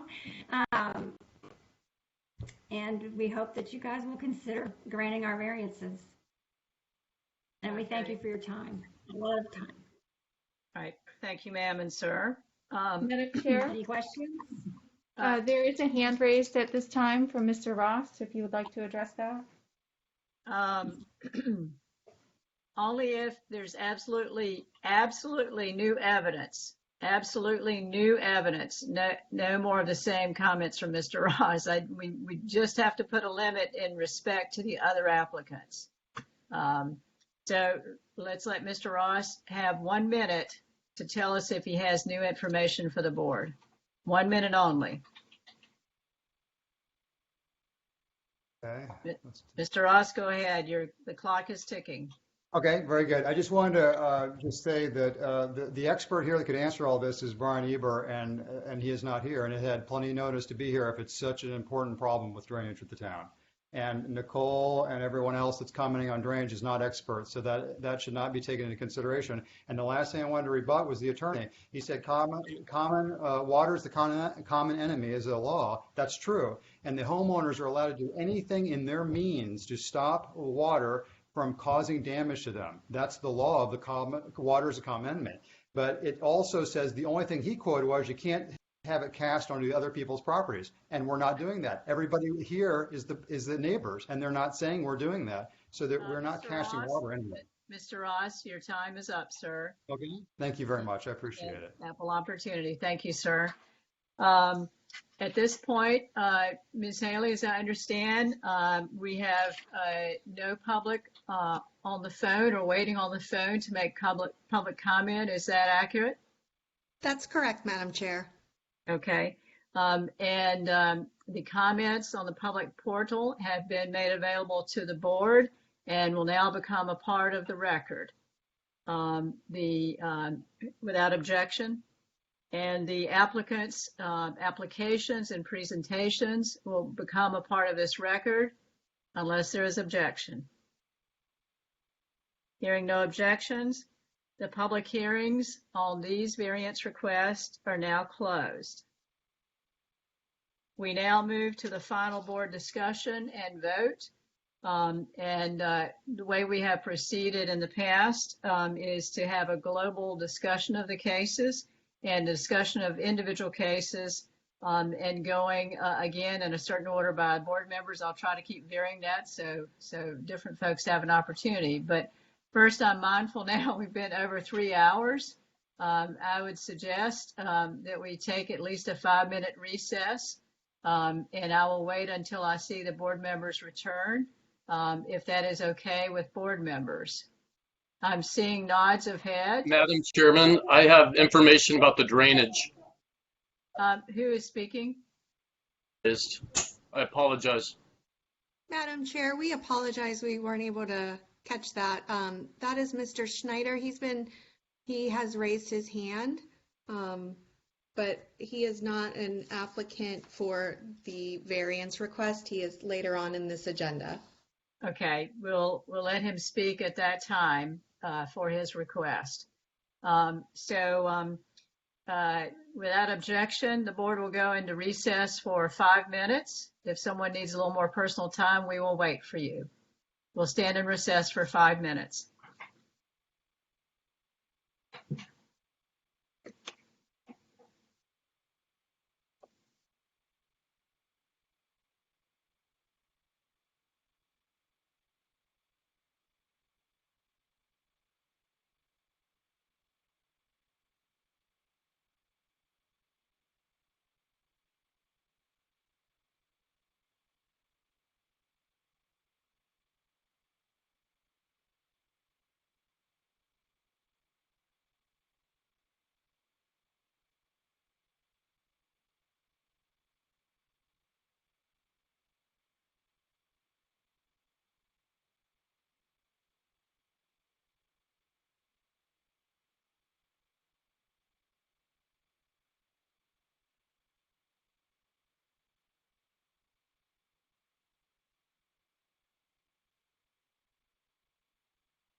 Madam Chairman, Yes, sir.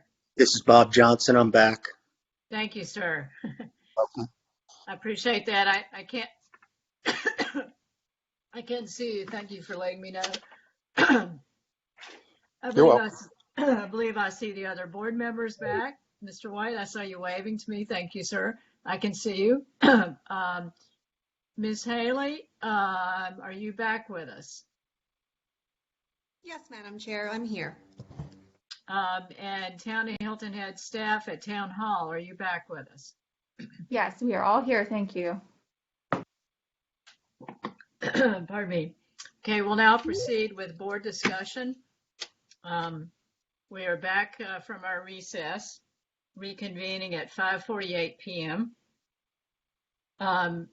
And for the board discussion, either global or if you want to talk about a specific case, let's start with Dr. Ponder this time.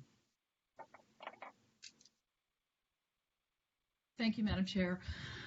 I'm having a tough time with this one. This is just a series of unfortunate events, seemingly. I genuinely feel for every one of the people who own these properties, because I think they were just sort of led down a very bad path. And I think it's human to think, well, they've got a porch and they've got a patio and whatever, so I can have one too. That's human. It doesn't make it right, but it's human. I have to say I'm unpersuaded about proof on criteria 1 through 3. I just don't think that there's any proof. I don't think that they've proven their case on 1 through 3 at all. I don't think there are any extraordinary exceptional conditions on these properties. I don't, and I think number 3 is tricky, right? But to be perfectly honest, you're not promised a patio when you buy a home. You're not promised a driveway even when you have a home. You know, some people have pools, some people have patios, some people don't. It's just not promised to you. So I don't think there's any sort of innate right to a patio. So I think I don't agree. I don't think number 3 has been proven either. I am somewhat conflicted on criterion 4, because I do think that there's a case to be made that the homes on this northern border actually, there's no detriment to the area necessarily by their having their patios and their walls and their paving stones. I am concerned about the drainage issue, and I don't, because that in fact would be a detriment to other properties in this community and in this zone. I'm not sure how we can get an answer on that. It's not something I would have thought of, so I appreciate your bringing it to our attention, Charlie. But until we have some conclusive, I don't see how I could actually make a determination on criteria 4 if I don't have an answer from an expert about this drainage issue. So I'm just a bit conflicted. I don't think 1 through 3 is an evidence here, but I do think there could be a case for criterion 4 in their favor, or if the drainage issue isn't right, not in their favor. But I'm inclined to think that they might have a claim on criterion 4. Thank you. Okay, all right. Make sure I'm unmuted. And as a quick reminder, and Dr. Ponder, I apologize, you probably know this already, they have to make all of the findings, 1 through 4, before receiving a variance. So just a quick reminder of that. Ms. Loudermilk, you would be next on the list for discussion.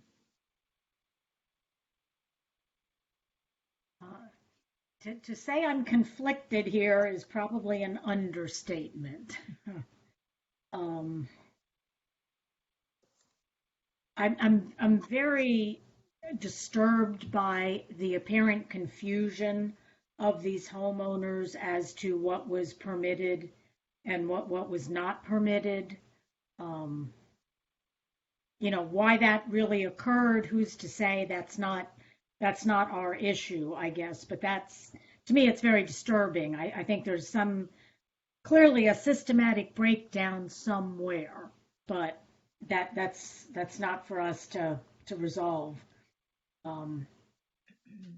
In listening to the detail, and in being reasonably familiar with the island, having been here over 15 years now, and having worked in commercial banking, I am inclined to say that as single-family lots go, these lots are unusual.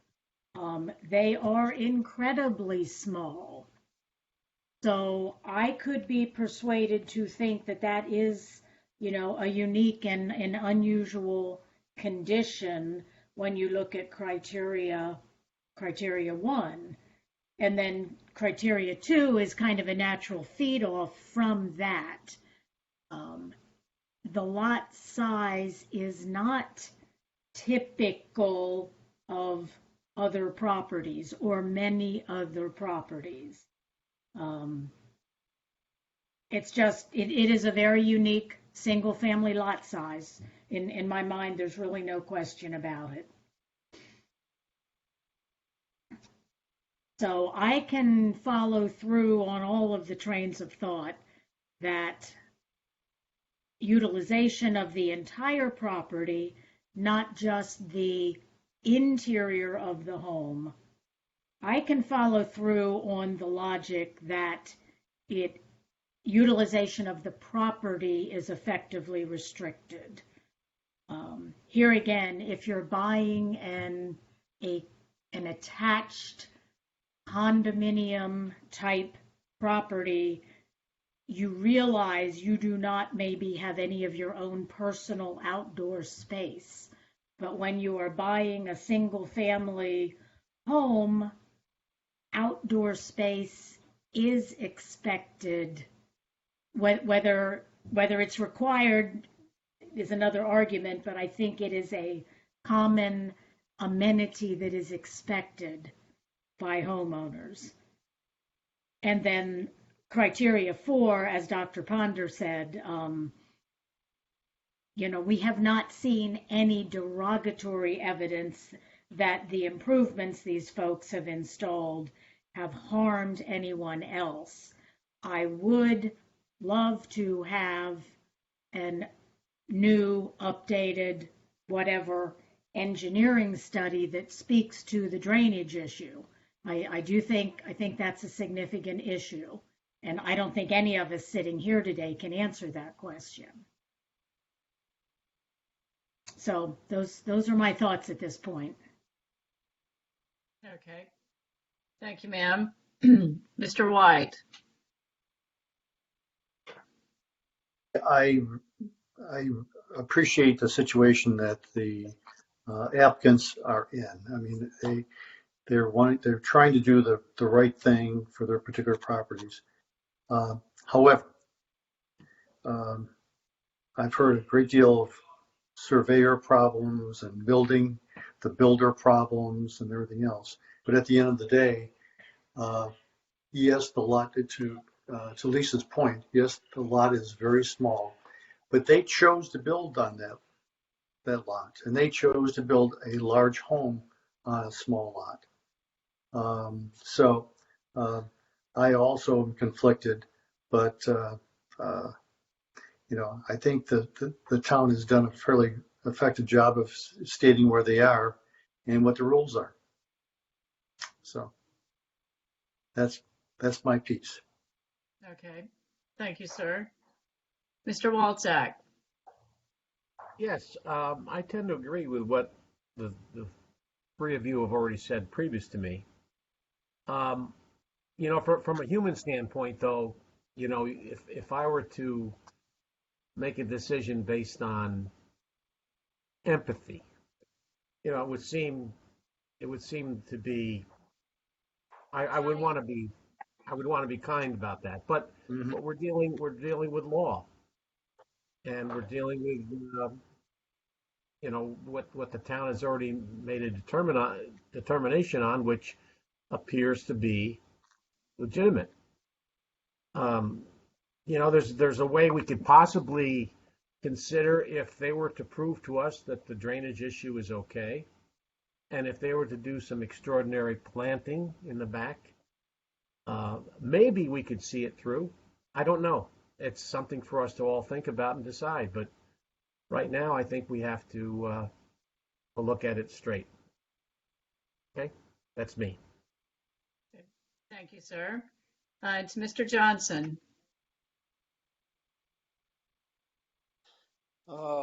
Well, I haven't changed my position much from the last time. The only good news from my perspective is I can't make a motion because it has to come from one of the other members. I don't know that I could go through each one of the criteria and prove the town wrong or their interpretation wrong. I tend to think that these patios, in my mind, architecturally are impervious and really don't affect the drainage that much. And if in hindsight they had taken the time to get the original engineers to recalculate based on these patios, terraces, it would have gone a long way toward their to help their situation. I tend to feel like instead of going backwards, we should go forwards and not, as I stated in the last meeting, not tear these things out, but approve it contingent upon recalculating the drainage and bringing the buffer up to town codes as far as the landscaping concerned. But luckily, I don't have to go through the criteria and prove the 3 items. So 4 items, excuse me. That's all I have to say. Okay. Thank you, sir. Mr. Johnson, actually, with regard to these 5, you could, if you chose to do so, make a motion. It's when we get to the reconsideration matters where it has to be someone on the prevailing side to make a motion. So you can't quite get off the hook on this one, on these 5. But just to let you know. What is the definition of reconsideration? I thought that was what we were doing now. No, actually, with these 5, it's their first time out. Okay. Reconsideration is only for 2 of those individual applications we considered previously. Okay, thank you for Yes, clarifying that, Madam Chairman. Thank you. Yes, sir. Yes, sir. So I think that it's down to me for general comments. Certainly, I am sympathetic with the individual property owners and their desire to have a nice space. But I'm also mindful that they chose to build on very small lots. I do believe they all had adequate notice of the buildable area. Whether or not someone pointed that out to them, someone started, I guess, the dominoes of building the patios, and it seemed like a good idea. They're certainly attractive. No question about that. In some cases, there's additional vegetation, and in some, there's not a whole lot of vegetation. It would seem as though the applicants didn't consider other options for redirecting drainage if there was drainage towards their pools. They all went with the same solution without, consulting what other options there might have been for avoiding the drainage into their pools. The evidence that we have before us clearly shows that there was a setback delineation on the recorded plat. And whether or not there was confusion by some of the surveyors, I'm not convinced about that, because I do believe, especially with regard to Mr. Ross, he had 2 different surveys. And also they could see on their as-built survey the buildable area. I'm not satisfied that they made inquiries with the town about constructing the patios before they were constructed. And lastly, the LMO has setback requirements and buffering requirements for reasons. And variances are not given as a right. They are given based upon compliance with conditions. And my view is that before we grant a variance, we have to consider it very, very carefully, which I do believe we always do. And that before we decide about granting one, we consider that the LMO put the requirements in there for a reason. So I'm not convinced that the applicants have shown that they could meet all 4 of the criteria for a variance. So with that said, it's time for us to consider motions on the individual applications. And the first one is the Ross application, variance 0001853-2020 for the property located at 121 Sandcastle. Is there a board member who would like to make a motion about that Ross variance application?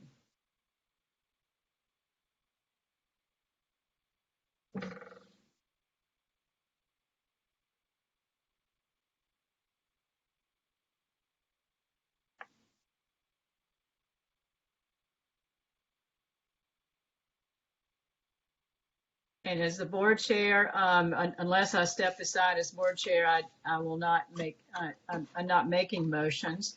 And I'm not choosing to step aside to make one at this point. So we'll have to leave it to the rest of you to make a motion.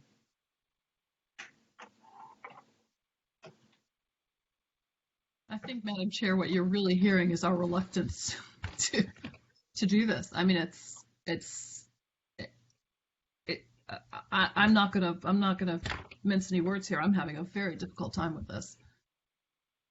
I understand. Madam The Chair, faces, yes, sir, Mr. Madam White. Chair, no, this is Bob. This is Bob Johnson. Yes, sir. Other than there was quite a bit of pause there.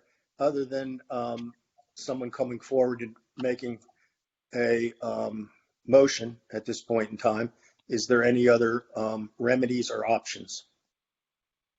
Just asking. Well, if I may, Madam Chair. Yes, sir, Mr. Walczak. I'm recognizing Mr. Walczak. The only, as I was saying earlier, the only way I can see this, again, from a human side and kind of, instead of being strict to the LMO, which obviously the town has done, and they've done it well, if we were to apply some conditions and perhaps grant a variance based on conditions, certain conditions that would have to be met. I mean, how would the other board members feel about that? I think that's fair to ask. It is fair to ask, but I want to ask another question, which is kind of related. I have a concern. We have other homeowners in the same community who are asking for the same thing. I want to be mindful of, this northern border because it abuts that huge piece of town property is a bit different here than some of the other quadrants of this community. Yes. But I also want to be mindful that we're not going to, we're not going to grant variances to some and not others, or maybe we want to do that, but I want to think about that as well. That there would be certain members of this community who might get a variance and others who might not. And that would turn into simply luck of the draw. I happen to be on the northern border. I'm sorry. I'm done. That's okay, Dr. Ponder. Someone else wanting to speak? Madam Chairman, I have a technical question more than anything else. Given the fact that the situation is exactly the same for all. Can we decide to, or can we, in fact, take it all in a lump and make a decision on all of them because the circumstances are exactly the same? I think we have to turn to the town attorney. It's my understanding that we have to consider these cases individually. But Mr. Coltrane, are you available to address that question? Yeah, hang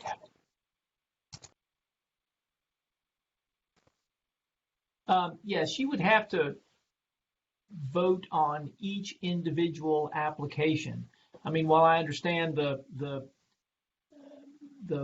parties have to an extent relied on the presentation of others in order to do it, they all have their own application, which they all either have to, make or not, as the board may determine. But each one has to be voted on individually. You can't have a vote on all of them at once.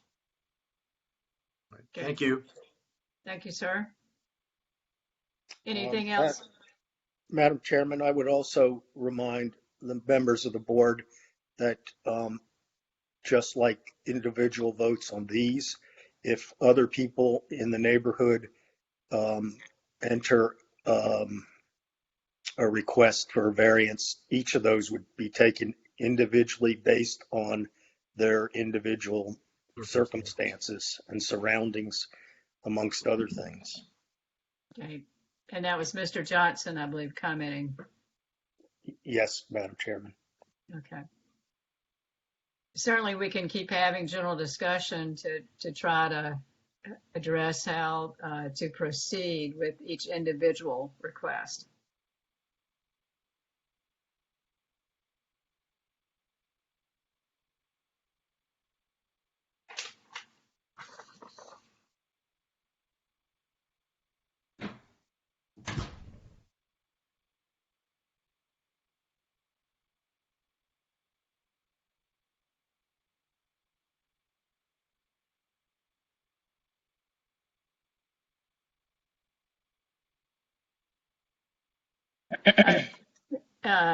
Mr. Coltrane, I'm looking at our options, and as I understand it, our options are to approve the request, to approve the application subject to conditions of approval, or deny the application. The only other option I could think of is, would it be appropriate if the board wanted to continue the matter and to request additional information of either the applicants or the staff? Is that another option we could consider? Yes, if the board feels like it doesn't have enough information to make a decision, then it could request additional information from the parties if it chose to do so. Okay, thank you, sir. Madam Chair, may I ask a question? Yes, ma'am. That's Dr. Ponder. Yes, it is. Comment. If, as Mr. Walczak suggested as a possibility, we were to approve but with conditions, I think I would feel more comfortable with that option if we had specific information about the drainage. Mm-hmm. Right? Yeah. So if we could get specific information about the drainage, because here's the thing, I don't want to create a problem by trying to solve one. So perhaps if we could get that specific information, it might inform our choice just a bit. Okay. Yes, Madam Chairman, I'd Yes, like sir, to make Mr. a motion. Let me make sure who that is. Is that Mr. Johnson, Bob Johnson. Mr. Johnson? Okay, all right. Mr. Okay. Johnson, go ahead. This may not be popular, but I'd like to make a motion to elect to have a continuancy, I think that's the word, based on the relative indecision of the board at this point, with the request that the applicants come back with a engineering report solely based on the existing, the originally engineered drainage and how these individual terraces, patios would affect that drainage. And in addition to that, that they provide information on, if that's legal, how each individual patio affects the drainage. Okay, let's see. First off, we have a second, and then I'll ask Mr. Coltrane if he has any questions or suggestions about that. The first thing is there a second for that motion?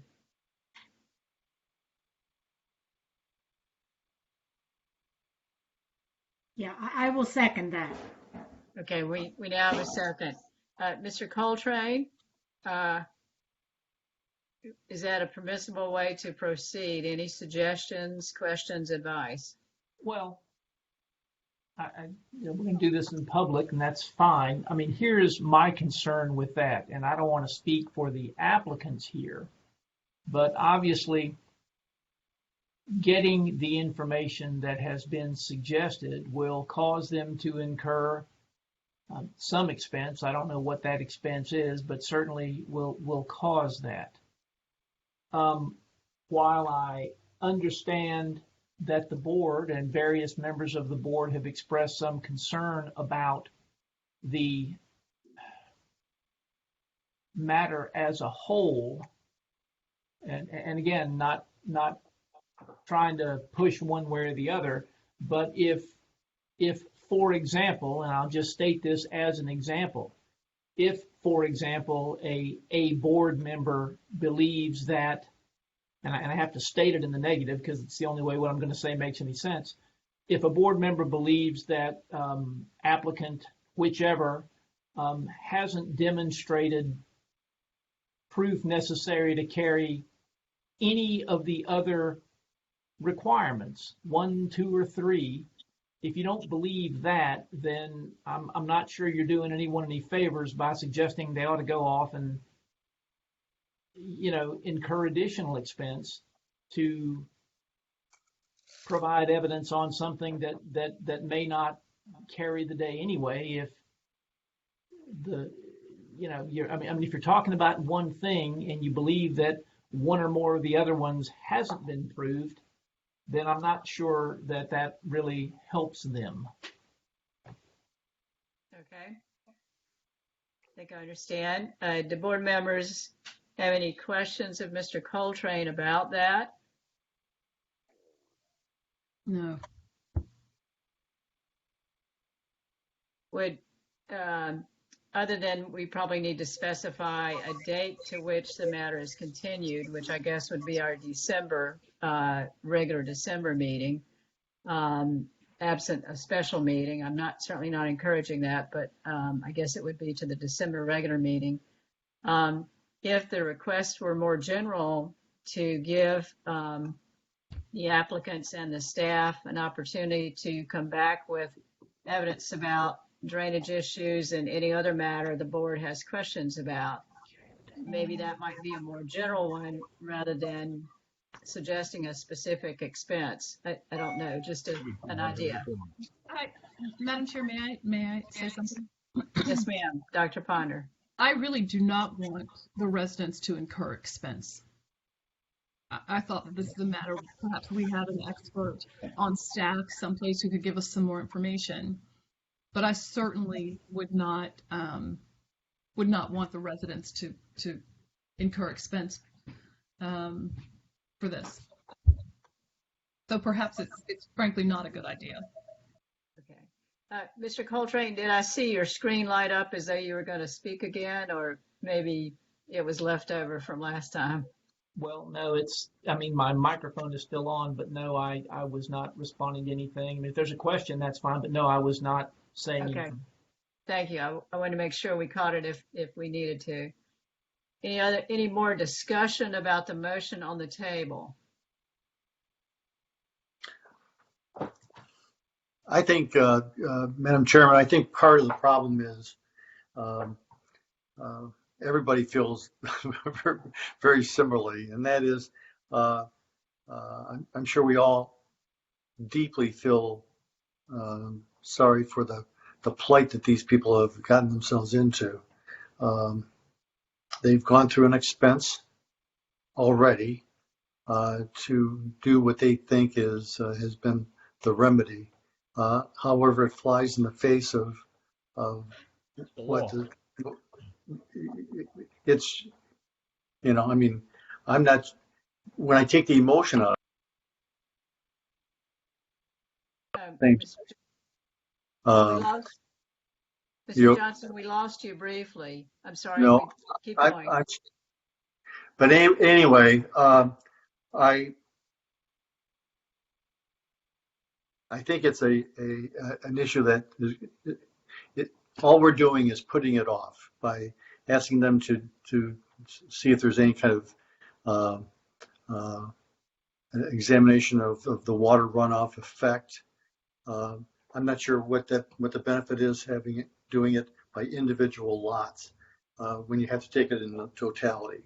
And as Mr. Ross said, trying to get everybody to agree, given their inaccessibility, is not realistic. So I think it's either a yes or a no, personally. And I, unfortunately, we're not here to deal with the emotion of it. We're here to deal with the facts. And the facts suggest to me that the town is right. Okay. Any more discussion on the motion on the floor, which is to continue it, as I understand, would be to our next regularly scheduled meeting? Any more discussion? I'm sorry? Dr. Ponder? We need to vote on that measure before we can put something else. That's correct. That's correct. Absent the maker of the motion and the second withdrawing the motion, yes, we would have to vote on that. I tend to agree with Mr. White on what we have to do here. Okay. Any more discussion on the motion? Ms. Haley? Yes, I know you're still there. I guess we'll need a roll call on that motion. If you would do that, please, ma'am. Yes, ma'am. Mr. Johnson? Obviously in favor of the motion. Mr. Walzak? Against the motion. Mr. White? Against the motion. Ms. Loudermilk? Against the motion. Dr. Ponder? Against the motion. Ms. Bryson? Against the motion. So by my count, the motion fails on a vote of 1 in favor and 5 against. Ms. Haley, is that correct? Yes, ma'am, that's correct. Okay. Madam Chairman? Yes, sir. Is that you, Mr. Johnson? Yes, I have no problem with the vote, the previous vote, but if there is still a quorum without my going forward, I would like to excuse myself from the meeting. And it has nothing to do with the way the members voted. I'm fully supportive of the way they've gone. Yes, sir. We will still have a quorum. Okay. Well, thank you very much. And everybody have a good Thanksgiving. Thank you, sir. Thank you. Okay, now the floor is open for another motion or other discussion by the board.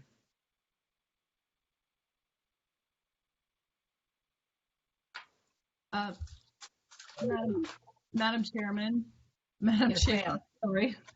That's all right. Just call me back. A little bit of time to get used to it. I love it, but I gotta get used to saying it. Say, hey, you lady.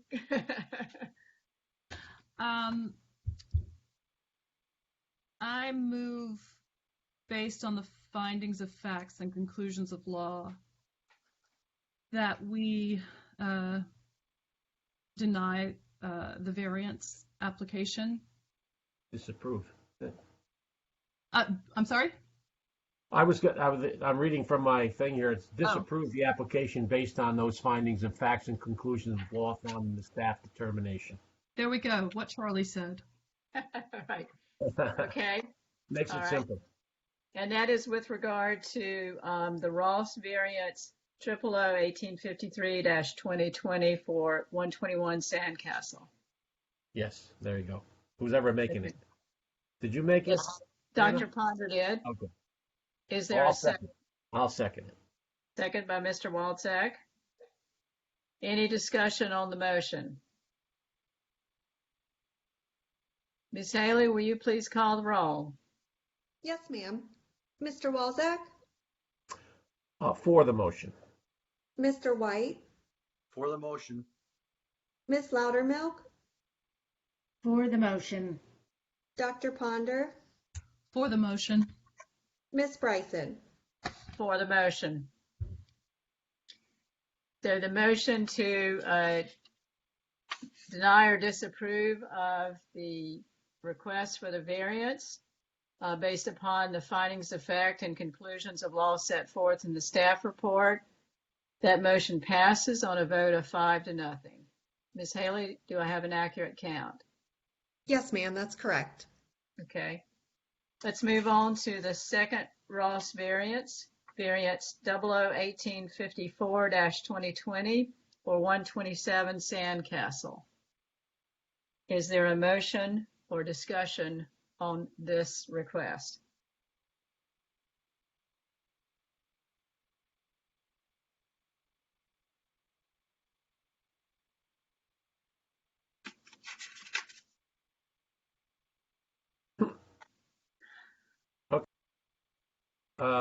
This is Charlie. I'll make the motion that we disapprove the application based on those findings of facts and conclusions of law found in the staff determination. Okay. Is there a second to that motion? I second. And I'm sorry, is it John Mr. White? Thank you, sir. Yeah. Any discussion on the motion? Ms. Haley, will you please call the roll? Yes, ma'am. Mr. Walczak? I'm for the motion. Mr. White? For the motion. Ms. Loudermilk? For the motion. Dr. Ponder? For the motion. Ms. Bryson? For the motion. Motion carries unanimously with a vote of 5-0 in favor of the motion. Thank you, ma'am. The next request is the Burke request, variance 001874-2020 for the property located at 125 Sandcastle. Is there any discussion or a motion on the request? I'll make a motion to deny the request based on findings of fact and conclusion of law. And that is made by Mr. White. Is there a second? Yeah, I will second. Seconded by Ms. Loudermilk. Any discussion on the motion? If not, Ms. Haley, will you call? Oh, I'm sorry, Mr. Coltrane, are you waving at us? I did. I just wanted to seek a clarification from Mr. White. Did he mean based on the findings of fact and conclusions of law set out in the staff report, as has been the case in the other motions? Yes.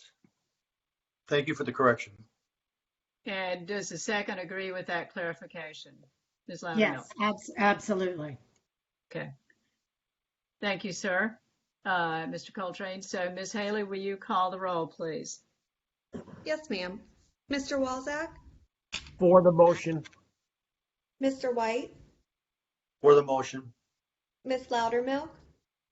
For the motion. Dr. Ponder? For the motion. Ms. Bryson? For the motion. Motion passes unanimously, 5-0. Thank you, ma'am. The next request is by DeVito, and that is variance request 001976-2020 for the property located at 117 Sandcastle Court. Any discussion or a motion on that request? I move that we disapprove the variance based on the findings of fact and conclusions of law as determined by staff in its report. Is there a second to the motion? I'll second that. And that was Mr. White. Correct. Any discussion on the motion? Ms. Haley, will you please call the roll? Mr. Walzak, For the motion. Mr. White, For the motion. Miss Loudermilk, For the motion. Dr. Ponder, For the motion. Miss Bryson. For the motion. Motion carries unanimously 5-0. Thank you, ma'am. The next request is the Grandin request, variance 001985-2020 for the property with the address of 115 Sandcastle Court. Is there any discussion or is there a motion? I'll make the motion to disapprove the application based on those findings and facts and conclusions of law found in the staff determination. That was second. motion by Walzak, second by Loudermilk. Any discussion on the motion? Not, Ms. Haley, will you please call the roll? Yes, ma'am. Mr. Walzak, For the motion. Mr. White, For the motion. Miss Loudermilk, For the motion. Dr. Ponder, For the motion. Miss Bryson. For the motion. Motion carries unanimously 5-0. Thank you, ma'am. And thank you, board members. The applicants whose matters were considered may now leave the meeting if they choose to do so. If not, we'll move on to the hearing on a motion to reconsider filed by Eric Schneider. Again, this is a motion to reconsider the request of the Board of Zoning Appeals, the decision made by the Board of Zoning Appeals at its October 29, 2020 meeting to disapprove of the requested variance for 119 Sandcastle Court. Under our rules of procedure, if there is a motion to grant the motion for reconsideration, it must be made by a member of the board who voted on the prevailing side or voted to deny or disapprove in the original vote. If the motion for reconsideration is granted, the application will be heard at the January 25, 2021 BZA meeting, and it will then be as though no previous vote had been taken on the application. If there is a motion to deny the motion for reconsideration, it can be made by any member of the board.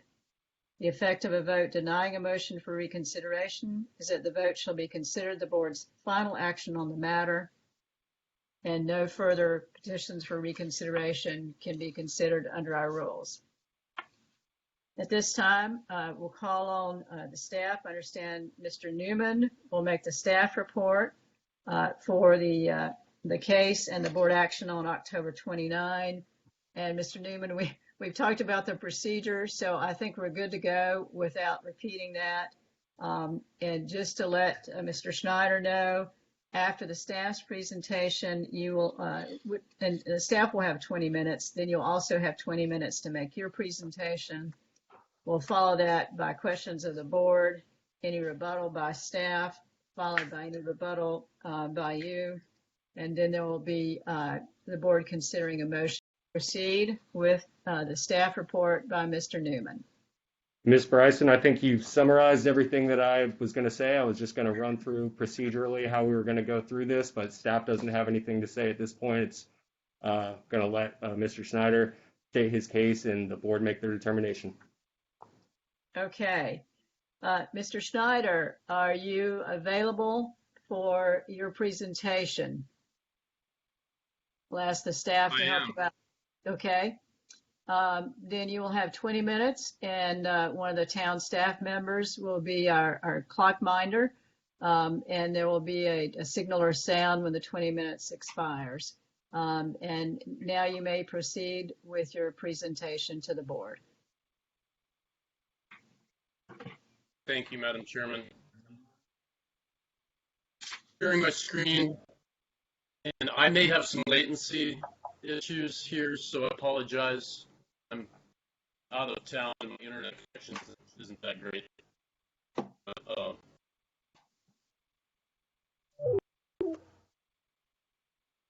He's gone. Can someone on the town staff try to help get Mr. Snyder back?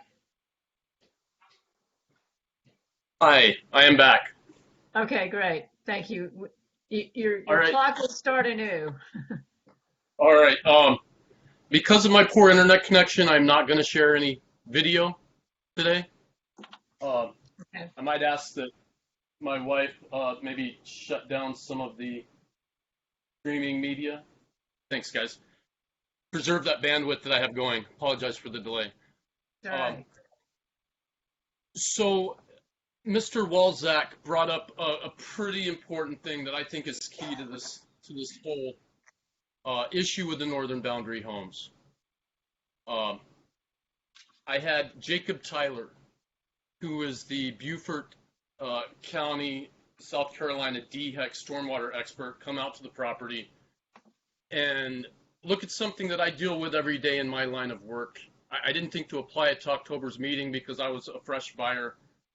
And Mr. Walzak made a comment in that meeting that wouldn't it have been probably a great idea to not buy a swimming pool that was below grade. That would have avoided this whole situation.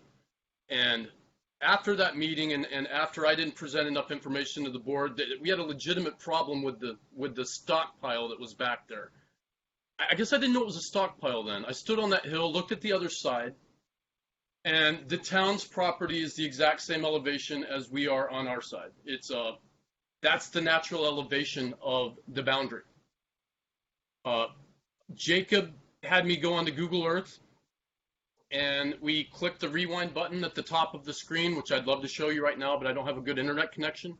But you can go all the way back to 1995. You can see when the golf course owned that property.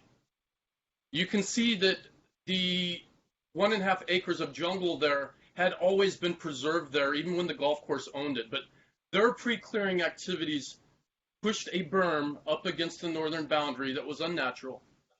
And in my line of work with right-of-ways and contractors clearing and pushing what most state departments of health and environmental conservation call a spoil pile, the state of South Carolina calls it a stockpile.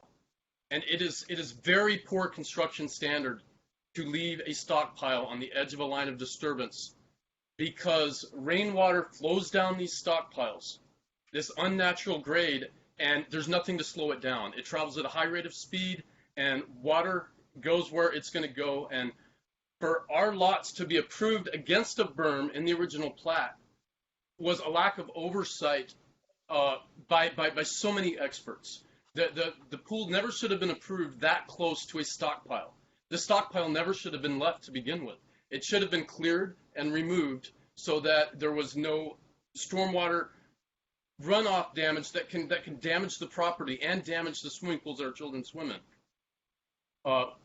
So the 2005-2006 plot did have a berm in it, but the Google Earth historical satellite maps, as you move the slide across, show a period in 2006, 2008 that it was further developed. It was further plowed and further heightened and more than what was in the original calculations.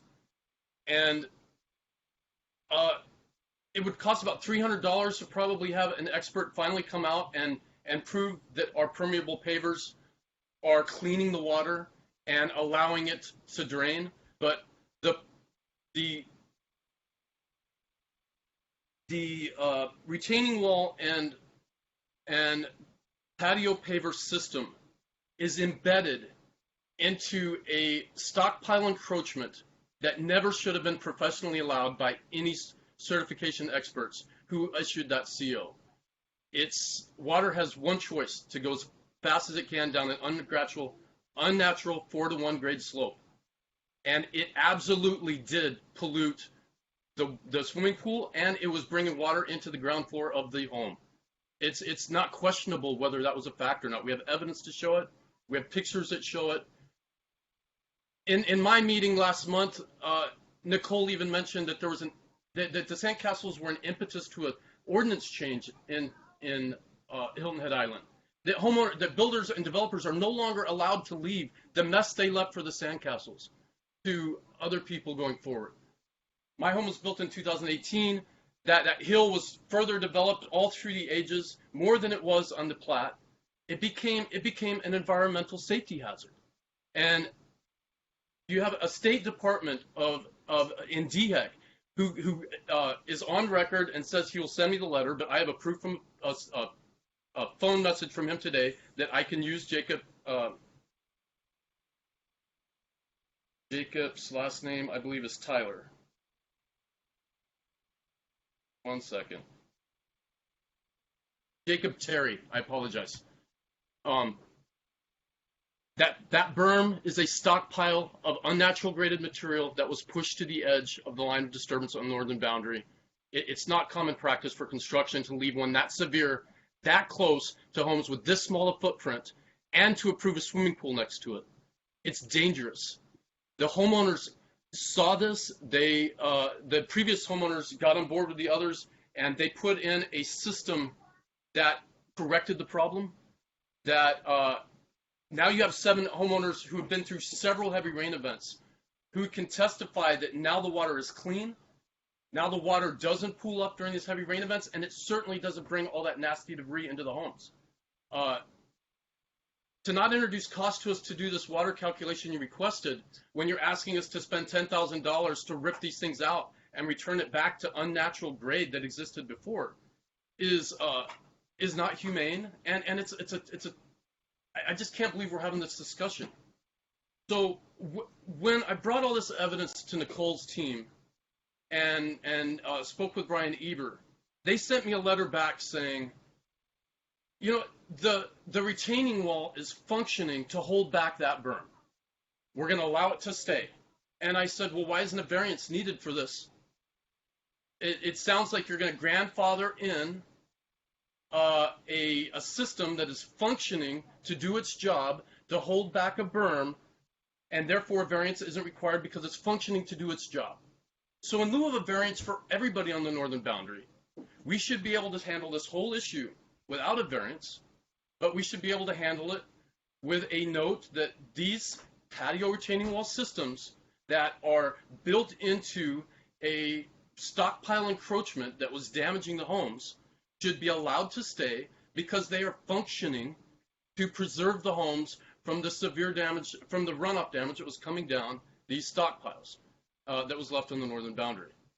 I'd like a motion for the board to consider grandfathering in these systems because they are functioning to do their job.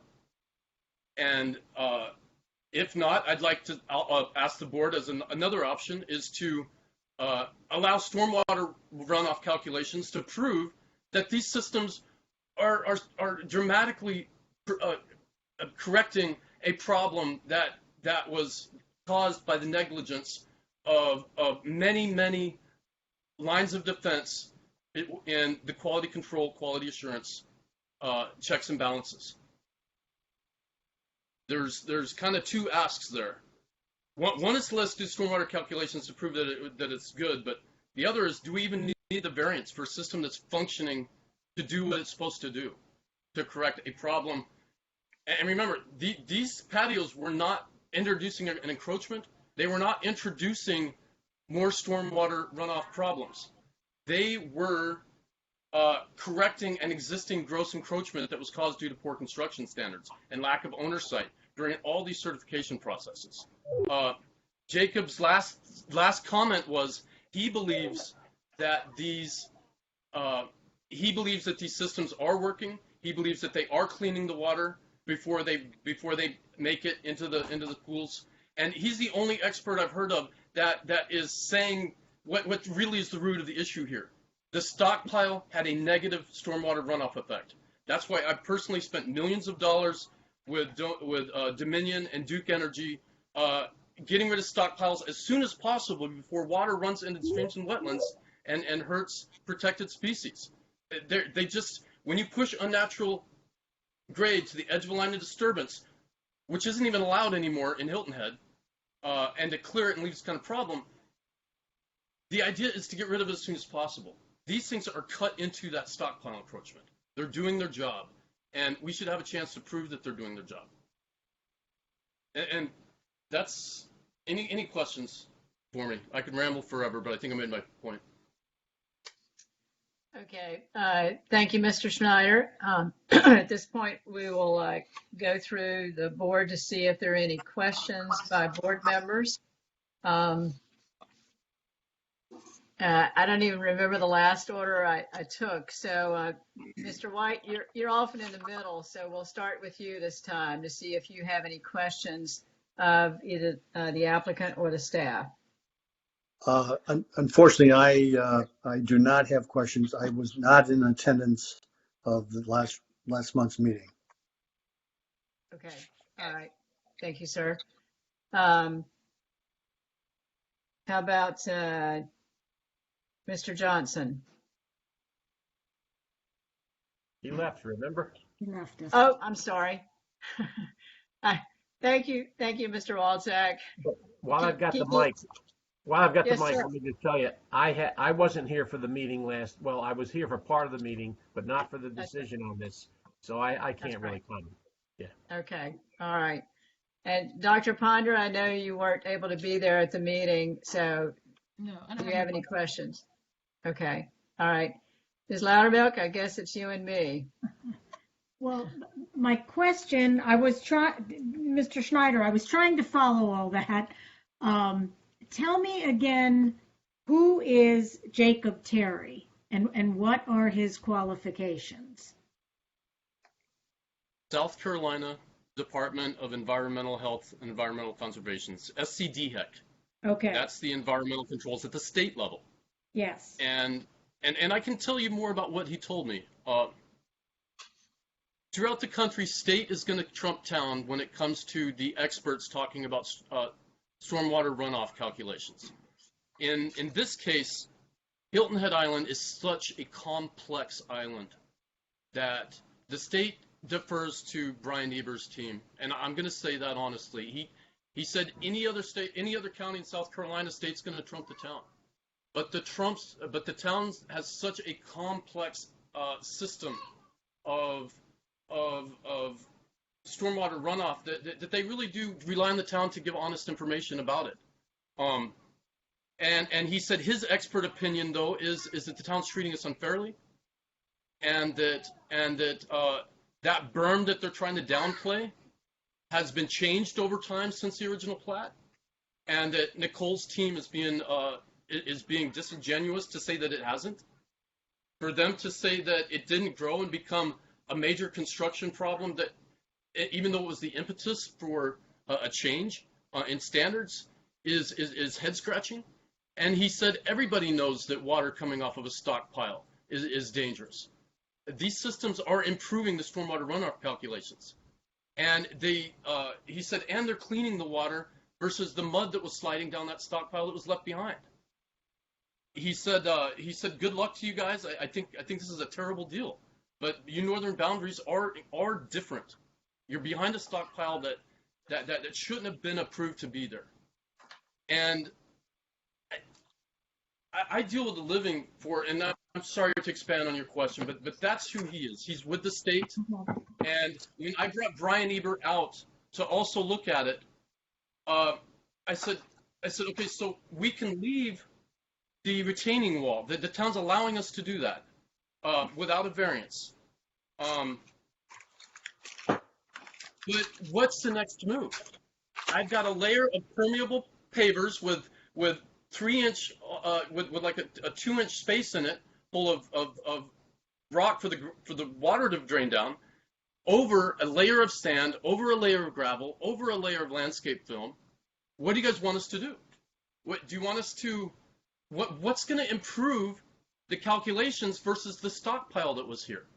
Perhaps we can improve it more, but we did improve it. So how can we improve it more? Because what this is here is already functioning. So how much more do we have to spend? Do you want me to take the pavers out and then And then Rocky with the vegetation plan said, well, then we could maybe put some. I said, guys, there's about 10 minutes a day where sunlight hits the backyard, and it's void of all sunlight. So what'll even grow here that can help stop the water from going down? So now we tear out all these stones and talk about incurring cost. Do we tear out all the sand, tear out all the gravel, get all the way down to the black landscape film, then truck back in and destroy the environment, bringing soil back in to get it back to at least natural elevation again? Or do we put it back to the stockpile elevation it was? Where do we go with this cost? Where do we go with the science experiment you want us to do in our backyard on a system that's already doing its job? A system that's already countering, embedded into a stockpile bank, what it was meant to do, which was prevent runoff from going into the home and destroying it. The water is a common enemy. Madam Chairman. There's a law that says a homeowner has the right to do anything they can to protect their home. And we didn't damage anybody else's home. Sorry, Charlie. Madam Chairman, aren't we here now to determine whether or not he comes back next time to argue this? And this is not really the time to argue this. This is just time to argue whether we come back or not.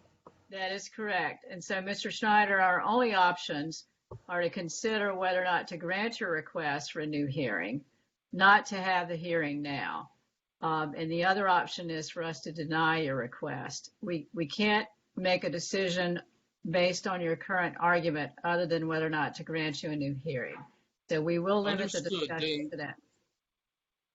How much time do I have left? And George has 20 minutes. I might ask him if I can get into his, but I will follow the agenda of the meeting then. And that would be that the board, that the findings of fact in my October 29th meeting drew incorrect conclusions.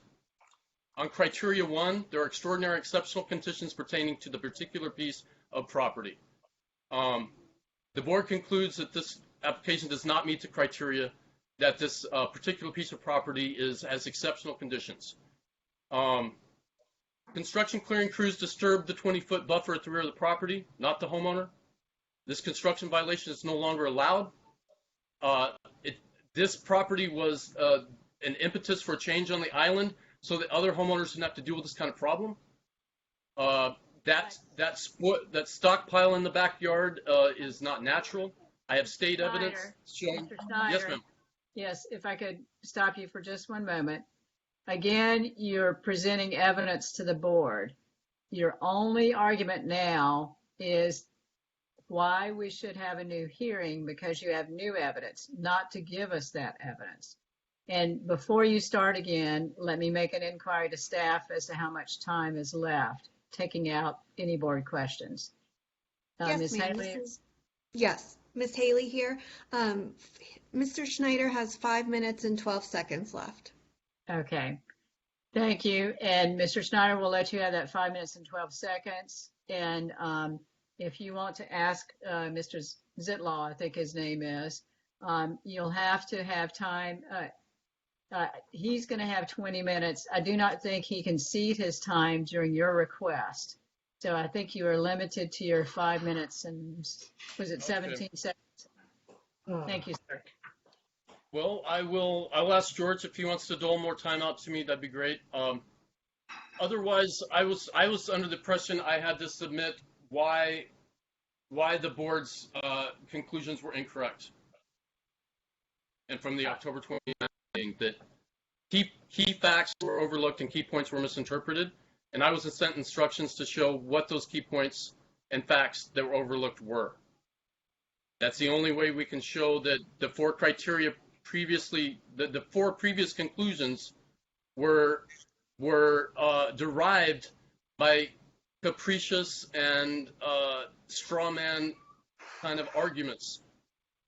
That all four criteria, let me just say this, are single-handedly proven by the evolution of a stockpile that had no business being on the northern boundary, and the damage it was causing, and for the town to overlooking it, and as the systems put in improved the water calculation versus compounding a problem that was left there. These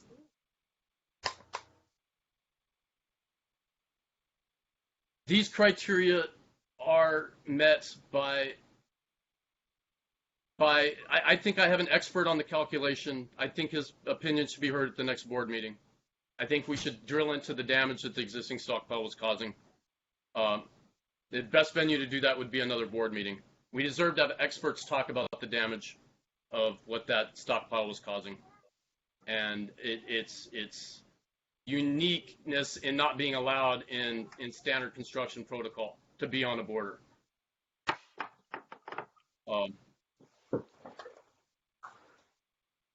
And yeah, if nobody, the question is only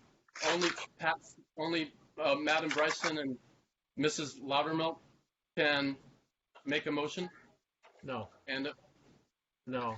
In fact, I'm prepared to make a motion now, Madam Chairman, if it's okay with you. Let me make sure that his time has expired. Ms. Haley, can you give us a calculation of his time? Yes, ma'am. He has 2 minutes and 56 seconds remaining. Sorry, Mr. Walczak, we'll have to, unless he's ready to end his presentation, we'll have to honor his time. Mr. Schneider, do you wish to continue to speak? Well, Mr. Walczak, do you have any questions for me? Can we have a dialogue? Sure. I'm prepared to make a motion in your favor to allow you back to argue your case. That's what I'm planning to do. And now the rest of the board members may not agree with that, but that's what I'm planning to do. Yeah, and I think I need some clarification, and perhaps Mr. Coltrane can help us out with this. It's my understanding that there's only 2 board members who could make a motion to grant the request, and those are the board members who are on the prevailing side. Mr. Cottrell, Ms. Loudermilk, and I were the ones on the prevailing side. And Mr. Cottrell resigned from the board due to his other position. As the presiding chair, I'm not prepared to step down and make a motion. So it is, sorry, Ms. Loudermilk, it's only up to you to do that.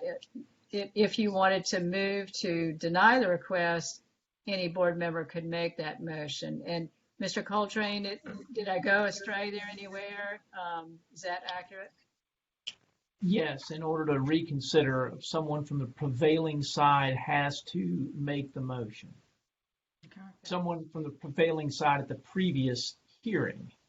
And if I might, just for 1 second, the point of the reconsideration is for the applicant to demonstrate to the board that based on the record made at the preceding hearing, the board overlooked, misinterpreted, or got something wrong.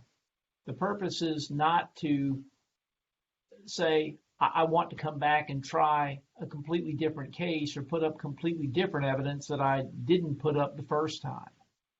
It's whether or not you as the members of the board believe that based on the presentation that there was something you misapprehended or overlooked at the previous hearing. Okay. Thank you for that clarification. Yeah, I have a question about that. In other words, when you mean prevailing side, is that someone who voted in favor? What do you mean by prevailing? Someone who voted in favor of the motion that is now being questioned. Okay, did anyone vote in favor of that motion last time? Because I wasn't here. Yes, Ms. Loudermilk and I are the other 2, along with Mr. Cottrell. Mr. Johnson voted against it, as I recall. So who can do it? I'm sorry to interrupt. Is the prevailing is Robert that left the call? No, Ms. Haley, as I recall, the vote was 3-1. And those voted in favor of the motion to disapprove of the request for the variance were Bryson, Loudermilk, and Cottrell. Mr. Johnson voted against, so the only 2 who could make the motion to grant the request today would be either Ms. Loudermilk or Ms. Bryson. Okay. So now I have a question again, I guess for Mr. Coltrane. Yes. For clarification. So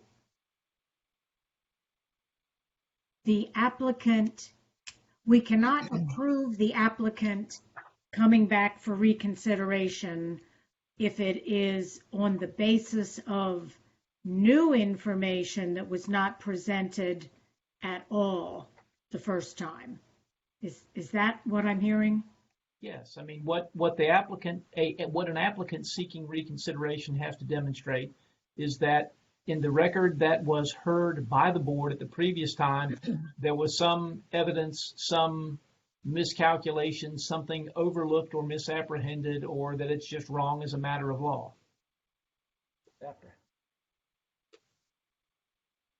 Now, I'm not saying that they can't do that, but I'm just saying that's the standard. I'm not commenting on anything that anyone has said here, but that is the standard. It's not that evidence. Well, to me, I mean, it's a big difference of whether new information has come to light or we misinterpreted something.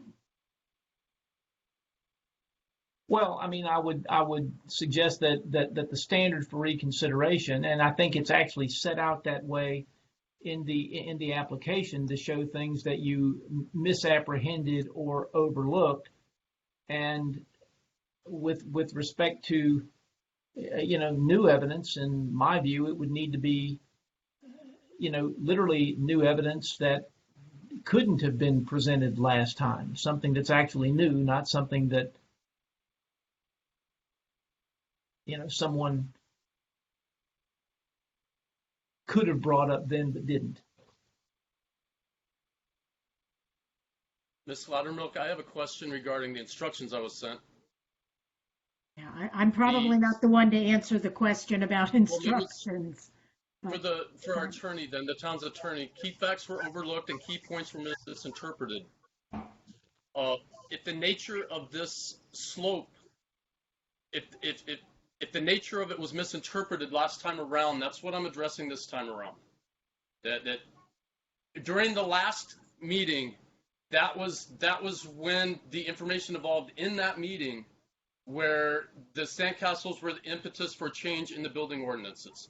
I think it was Mr. Walzak that asked. A lot of the owners are saying they didn't remove any of this vegetation, that it was left like that. And he asked before he left for his appointment, are they just allowed to leave homeowners in that situation? Well, let me go back to what you're now arguing, which is that you believe there was evidence at the previous hearing that you believe was overlooked, and that is an entirely appropriate argument for you to make. I mean, that's in my view what the purpose of a motion for reconsideration is to say, here's what was in the record last time, here's what you missed. All right, and this slope, the nature of what the slope was misinterpreted by the town in the last hearing. I think it would be noble of the town to rely on experts on the calculation to determine what really is in that hill. That was something that shouldn't have been overlooked in last meeting. To jump over the stormwater runoff that was flowing down a slope that is I think that was something the board should have spent more time on last meeting. If you agree, I'd like you to consider revisiting this. Okay. Ms. Haley, I know we had some questions interrupt Mr. Schneider's time. Is there any time left? Yes, ma'am. There's 1 minute left. Okay. All right, Mr. Schneider, do you have anything else to add to your request? I think it's just a shame. I know that I know that how long it took all of you to decide. You were searching for something that could help us. And facts are an important thing. And a stockpile left on a line of disturbance that was exaggerated since the plat. This can be a legal matter that goes to litigation. We don't have to go that route if we use some common sense here and try to realize that these systems didn't perpetuate or compound a problem. They mitigated a problem that never should have been left behind. And maybe we can do a motion to say that they should be grandfathered in. because they're functioning.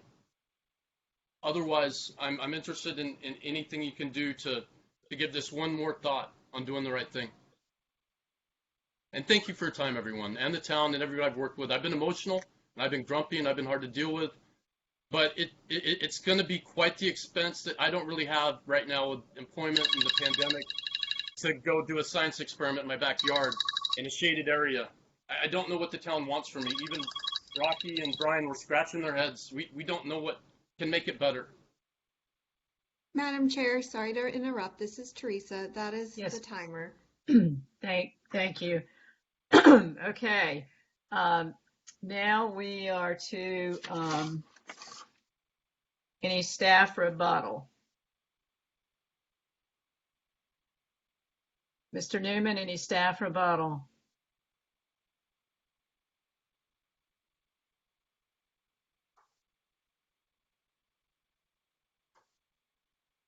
So staff does not find that there's been anything brought into the record that would change our findings of fact or conclusions of law with regard to the variance request.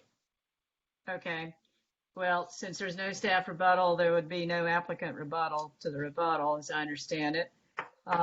So now we are to the point of it being appropriate for the board to have discussion and a motion. Again, there's two options. One is to move to grant it, and that can only be made by a board member on the prevailing side. Again, leaving that to Ms. Loudermilk and me. And since I'm now presiding, my only choice would be to turn it over to the vice chair to make a motion, and I'm not going to choose to do that. If there is a motion made by Ms. Loudermilk, then any member can second it, is my understanding. Mr. Coltrane, did I stay on the right path that time? Yes, anyone can second it. The restriction is only on the maker. Thank you, sir. Okay. Okay, so I will make a motion that we approve the request for reconsideration on the basis that there was information presented to us in the prior meeting that was overlooked or not clearly understood. I will second that motion. Okay. Any discussion? Yes, Madam Chairman. Yes, Mr. White. I'd like to introduce the elephant in the room. Okay. And that is there a connection between how we decide this case next month and what we decided tonight? I don't think I could answer that question. I mean, there is some relationship, but I would have to defer to our town attorney. Mr. Coltrane?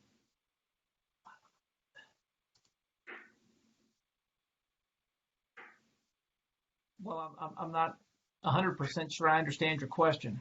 All right. Well, here's the issue. The issue is what's being presented is that the remedy of what they've done with respect to patio, tiering, and so on and so forth has helped, in fact, the water runoff issue, as well as extended the living space in the yard. Right? I believe that has been argued. Okay. So the question is, if we find in favor of Mr. Snyder next month, does that put in question the validity of our decisions that we made previously? It would depend on what evidence you choose to rely on when you make that decision. I mean, again, I believe that your standard tonight is that you determine whether or not there was something presented at the preceding hearing that was misapprehended or overlooked. Again, it sounds like I'm pushing you one way or another, but I'm really not. I mean, there is one subject on the table here related to the drainage question, and again, if you're, all four of the criteria still have to be shown. Yeah. Whether you find one is or isn't, or another is or isn't, in order to justify the variance, all four have to be demonstrated. Okay. Thank you. That's helpful. If I could, a member of the town staff, is my understanding, if this motion is adopted, would this hearing be on the January agenda and not the December agenda due to the notice requirements? That's correct. It will be January 25th, 2021. Okay. Just for clarification about when it would occur if the motion is adopted. So, any other discussion on the motion? And we did have a second by Mr. Walczak. So, any discussion? If not, Ms. Haley, will you call the roll on the motion? Yes, ma'am. And for the record, Dr. Ponder has left the meeting. She had a conflict with the remainder of the meeting. Yes, ma'am. So, and we still have a quorum. Quorum of 4 people. Okay. Yes, ma'am. All right. All right. So now will you call the roll? Yes. Mr. Walczak? For the motion. Mr. White? For the motion. Ms. Loudermilk? For the motion. Ms. Bryson? Against the motion. Motion carries 3-1. Okay. Now we'll move on to the request by Mr. Zitlal. Apologize if I'm not pronouncing the name correctly. The motion to reconsider variance 0087-2020 for the property located at 123 Sandcastle. And I see Mr. Zitlal on the screen. Staff, are we ready for him to proceed with his presentation, limited to 20 minutes? Yes, ma'am. Sir, you may proceed. We need you to be unmuted either by you or the staff. Just him to do something. Can you hear me? Yes, sir. Can you hear me? Yes, sir, we can. Go ahead and proceed. Thank you. Excellent. I apologize, and you did a great job pronouncing my name. You wouldn't believe the mail I get. I feel like the last contestant on American Idol or America's Got Talent when they walk out and, everybody's been like sitting there for 12 hours and, waiting on this last guy to come. I feel like that guy, but that's all right. So my argument is essentially the same as Eric's. His house is 2 houses down from mine. It's right next to Mr. Ross's house, 121. I'm not going to really, really the only point that I think I need to bring up is I did ask, because there's been a lot of discussion today about, can we put extra plantings in and what's the stormwater calculations? One of the things that I did ask and never got an answer on in the last meeting was, is there anything I can do as far as plantings or any testing to show that, I've improved the situation versus detracted from it? I think that's the only thing that I had to add to, and that might be an inarticulate way of saying that, but that is what I asked, and I really didn't get any satisfaction on that last time, or any kind of an answer. But I guess my presentation will be essentially the same as Eric's. The houses are, I'm 2 houses apart. I'm right next to Mr. Ross's house, and we both had the same change in elevation and change in grade over that same period of time. So with that being said, I'll yield my time back to the board. Okay, thank you, sir. We appreciate your brevity, but we're here to do the best we can with considering your request. And I apologize to the staff. I leaped over without intention from your presentation. Mr. Newman, is there a staff presentation about this request? Our feelings on, the presentation, he said that his presentation is essentially the same as Eric's. Our feelings are still the same, that nothing has really changed as a result of that presentation. Okay. Any rebuttal to the staff's report, Mr. Zitlaw? No, ma'am. Okay. All right.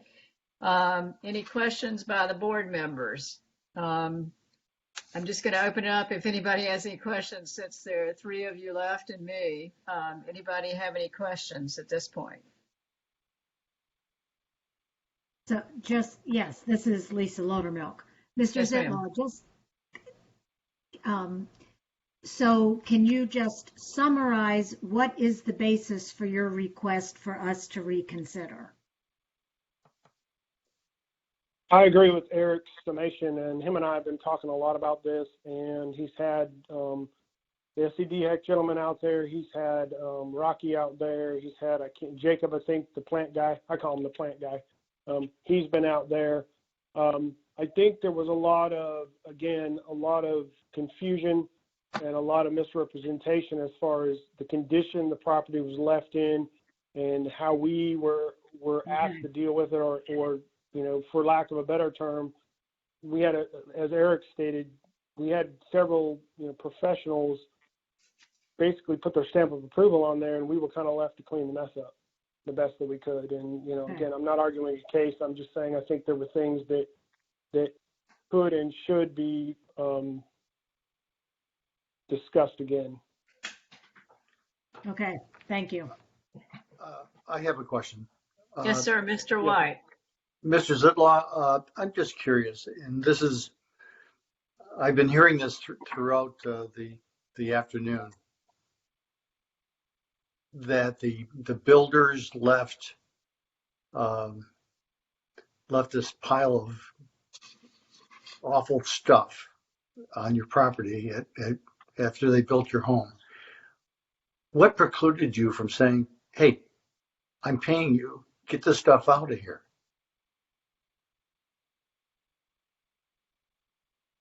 When you say precluded, meaning what? Me making the builder come in and? Yeah, exactly. My point is, you paid the builder, and why would you not? And I've heard this all afternoon where they left stuff. Why wouldn't you require them to remove it?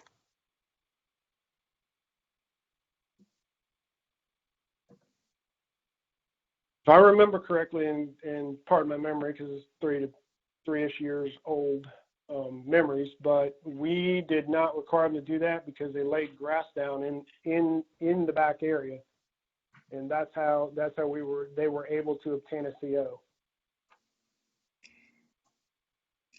Am I allowed to comment on that? Sure.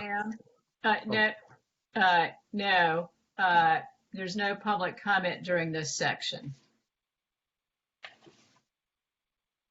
I mean, you do understand my concern, and that is that I've been hearing that it's the surveyor's problem, it's the builder's problem. They didn't do the job right, and I'm honestly, I'm thinking to myself, geez, when I hire somebody, I expect them to do the job right.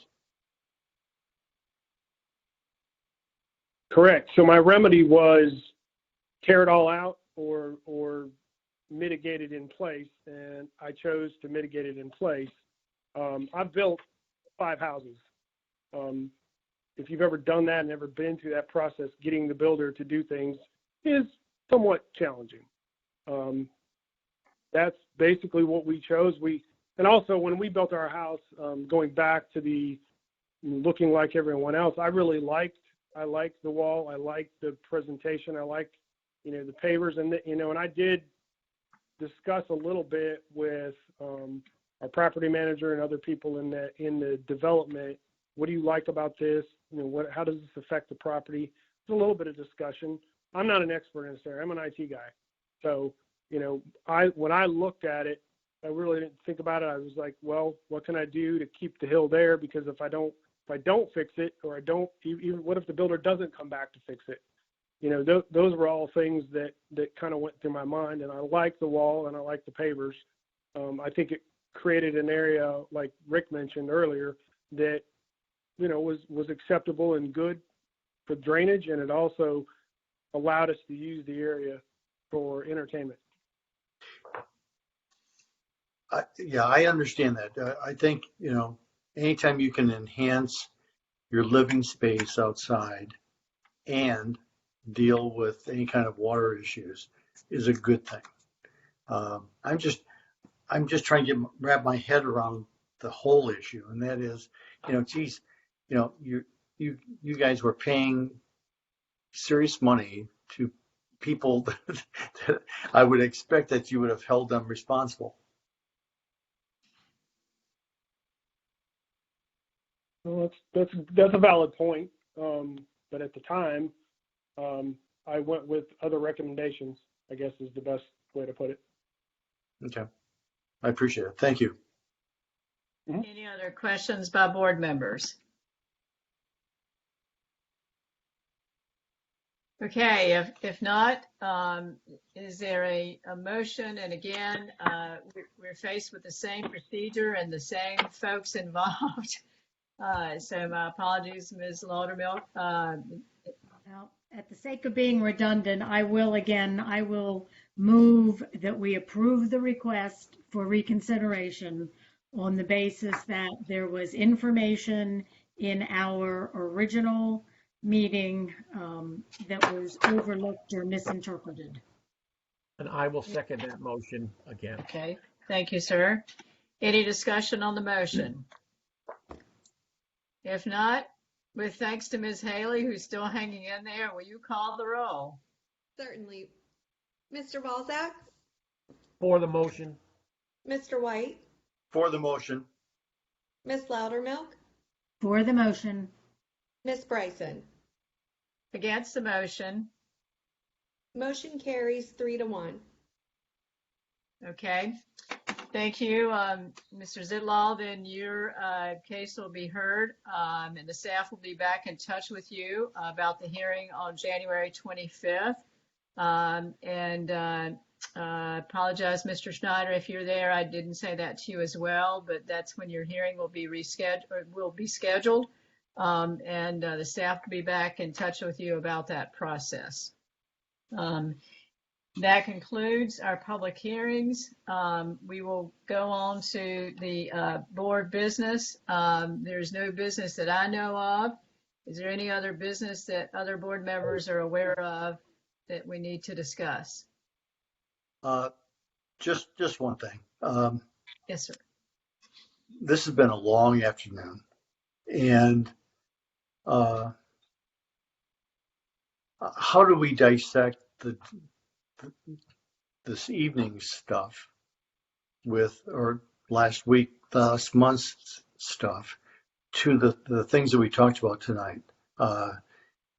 If we find these two cases valid, why wouldn't we find the others valid? Now, I agree. I started the whole rampage with respect to denying their request, but is there not a connector? And I'm just throwing it out to the group. I'm just looking for feedback. Well, I think there's certainly commonality to the issues. Yeah. Yes, I think there is commonality. I don't think it means the decisions must be identical, but a lot of the criteria and thought-making process are likely to resemble each other. Charlie, you started this whole damn thing by being emotional, and you're right.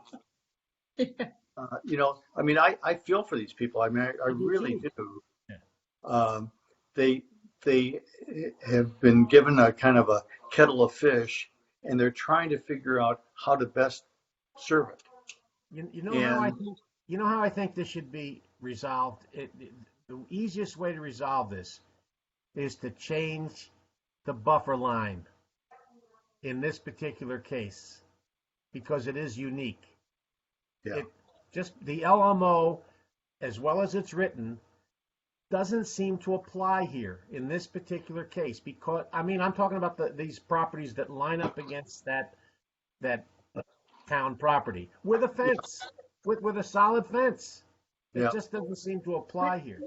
But is that not? Excuse me, Nicole, for the record, Yeah. we're still on Facebook Live, and we should not be having this conversation about the cases Okay. like this. We need to wait till it comes back. We need to wait till it comes back before you. I think what we can expect is that all of the cases that were denied tonight will probably request a motion to reconsider, considering what just happened. So, in the coming months, we'll be hearing all of this over and over and over again. So, Well, now is not the time to continue the discussion.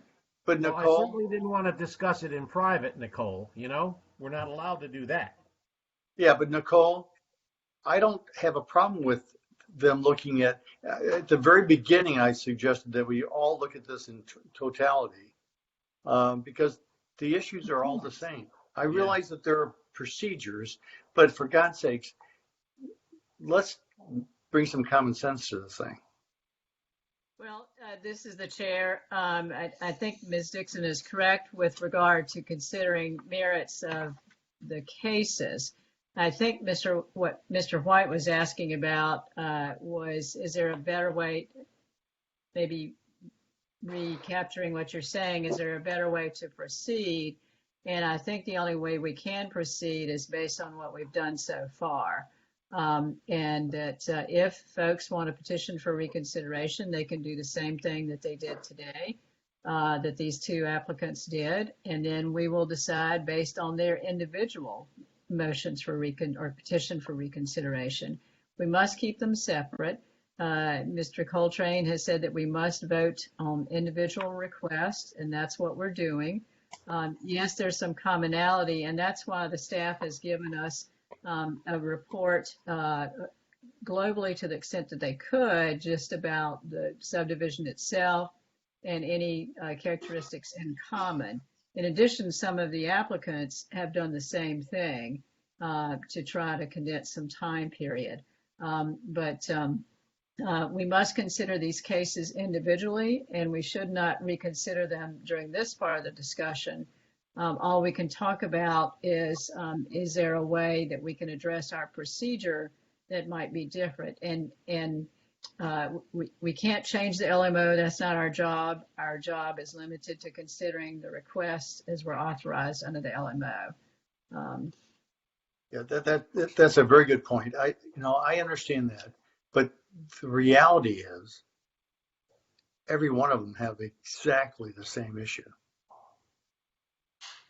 Right? Well, I think, they're all in the same subdivision. Well, not only are they in the same subdivision, they're in the same situation with respect to, they have the exactly the same water issue. Within the same area. Now, be mindful of other requests that we have within the same subdivision, which are not in the same block. So that's why we must keep considering these individually.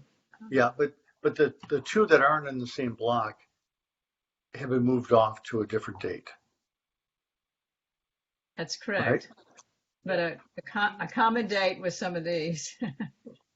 So, yeah, I mean, this is really difficult because, you have, it's not often that you have an emotional issue tied with a LMO issue. Right, yeah. And that's something I wanted to remind y'all too is, in order to review and grant a variance or deny it, it's got to be based on the 4 criteria. That's per state. It's got to be tied to the criteria, whether they meet it or do not meet it. And emotions and sympathy and being human can't really come into play. Now you can disagree with staff and come up with your own findings of fact and conclusions of law, but there has to be those findings of fact and conclusions of law. They have to meet all 4 criteria in order for the variance to be approved. Yeah, Nicole. Yeah, I thank you for saying that. I came down to one side this afternoon. I just want to make sure that we're consistent going forward. Right. Yep. And Mr. White, what I can say is that as long as we consistently follow our rules of procedure and consistently follow the requirements of the LMO, and then apply the facts on the individual cases to those 2 things, then I think we'll have done the best we can do to be consistent.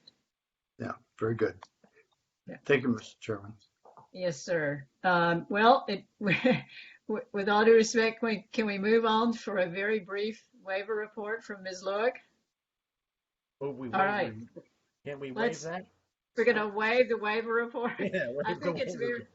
You have a copy of it in your package. Maybe all I'll need to do is to ask if there's any questions about the waiver report.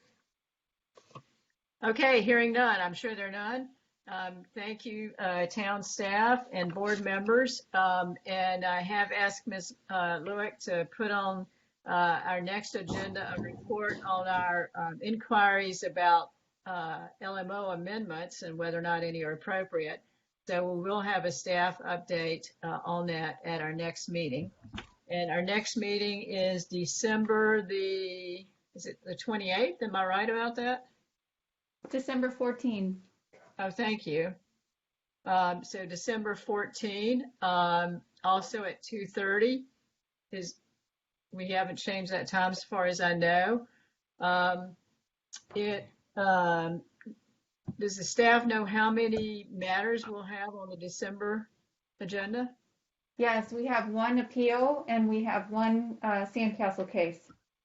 Okay, so hopefully not as long. Okay, all right. Anything else to come before the board?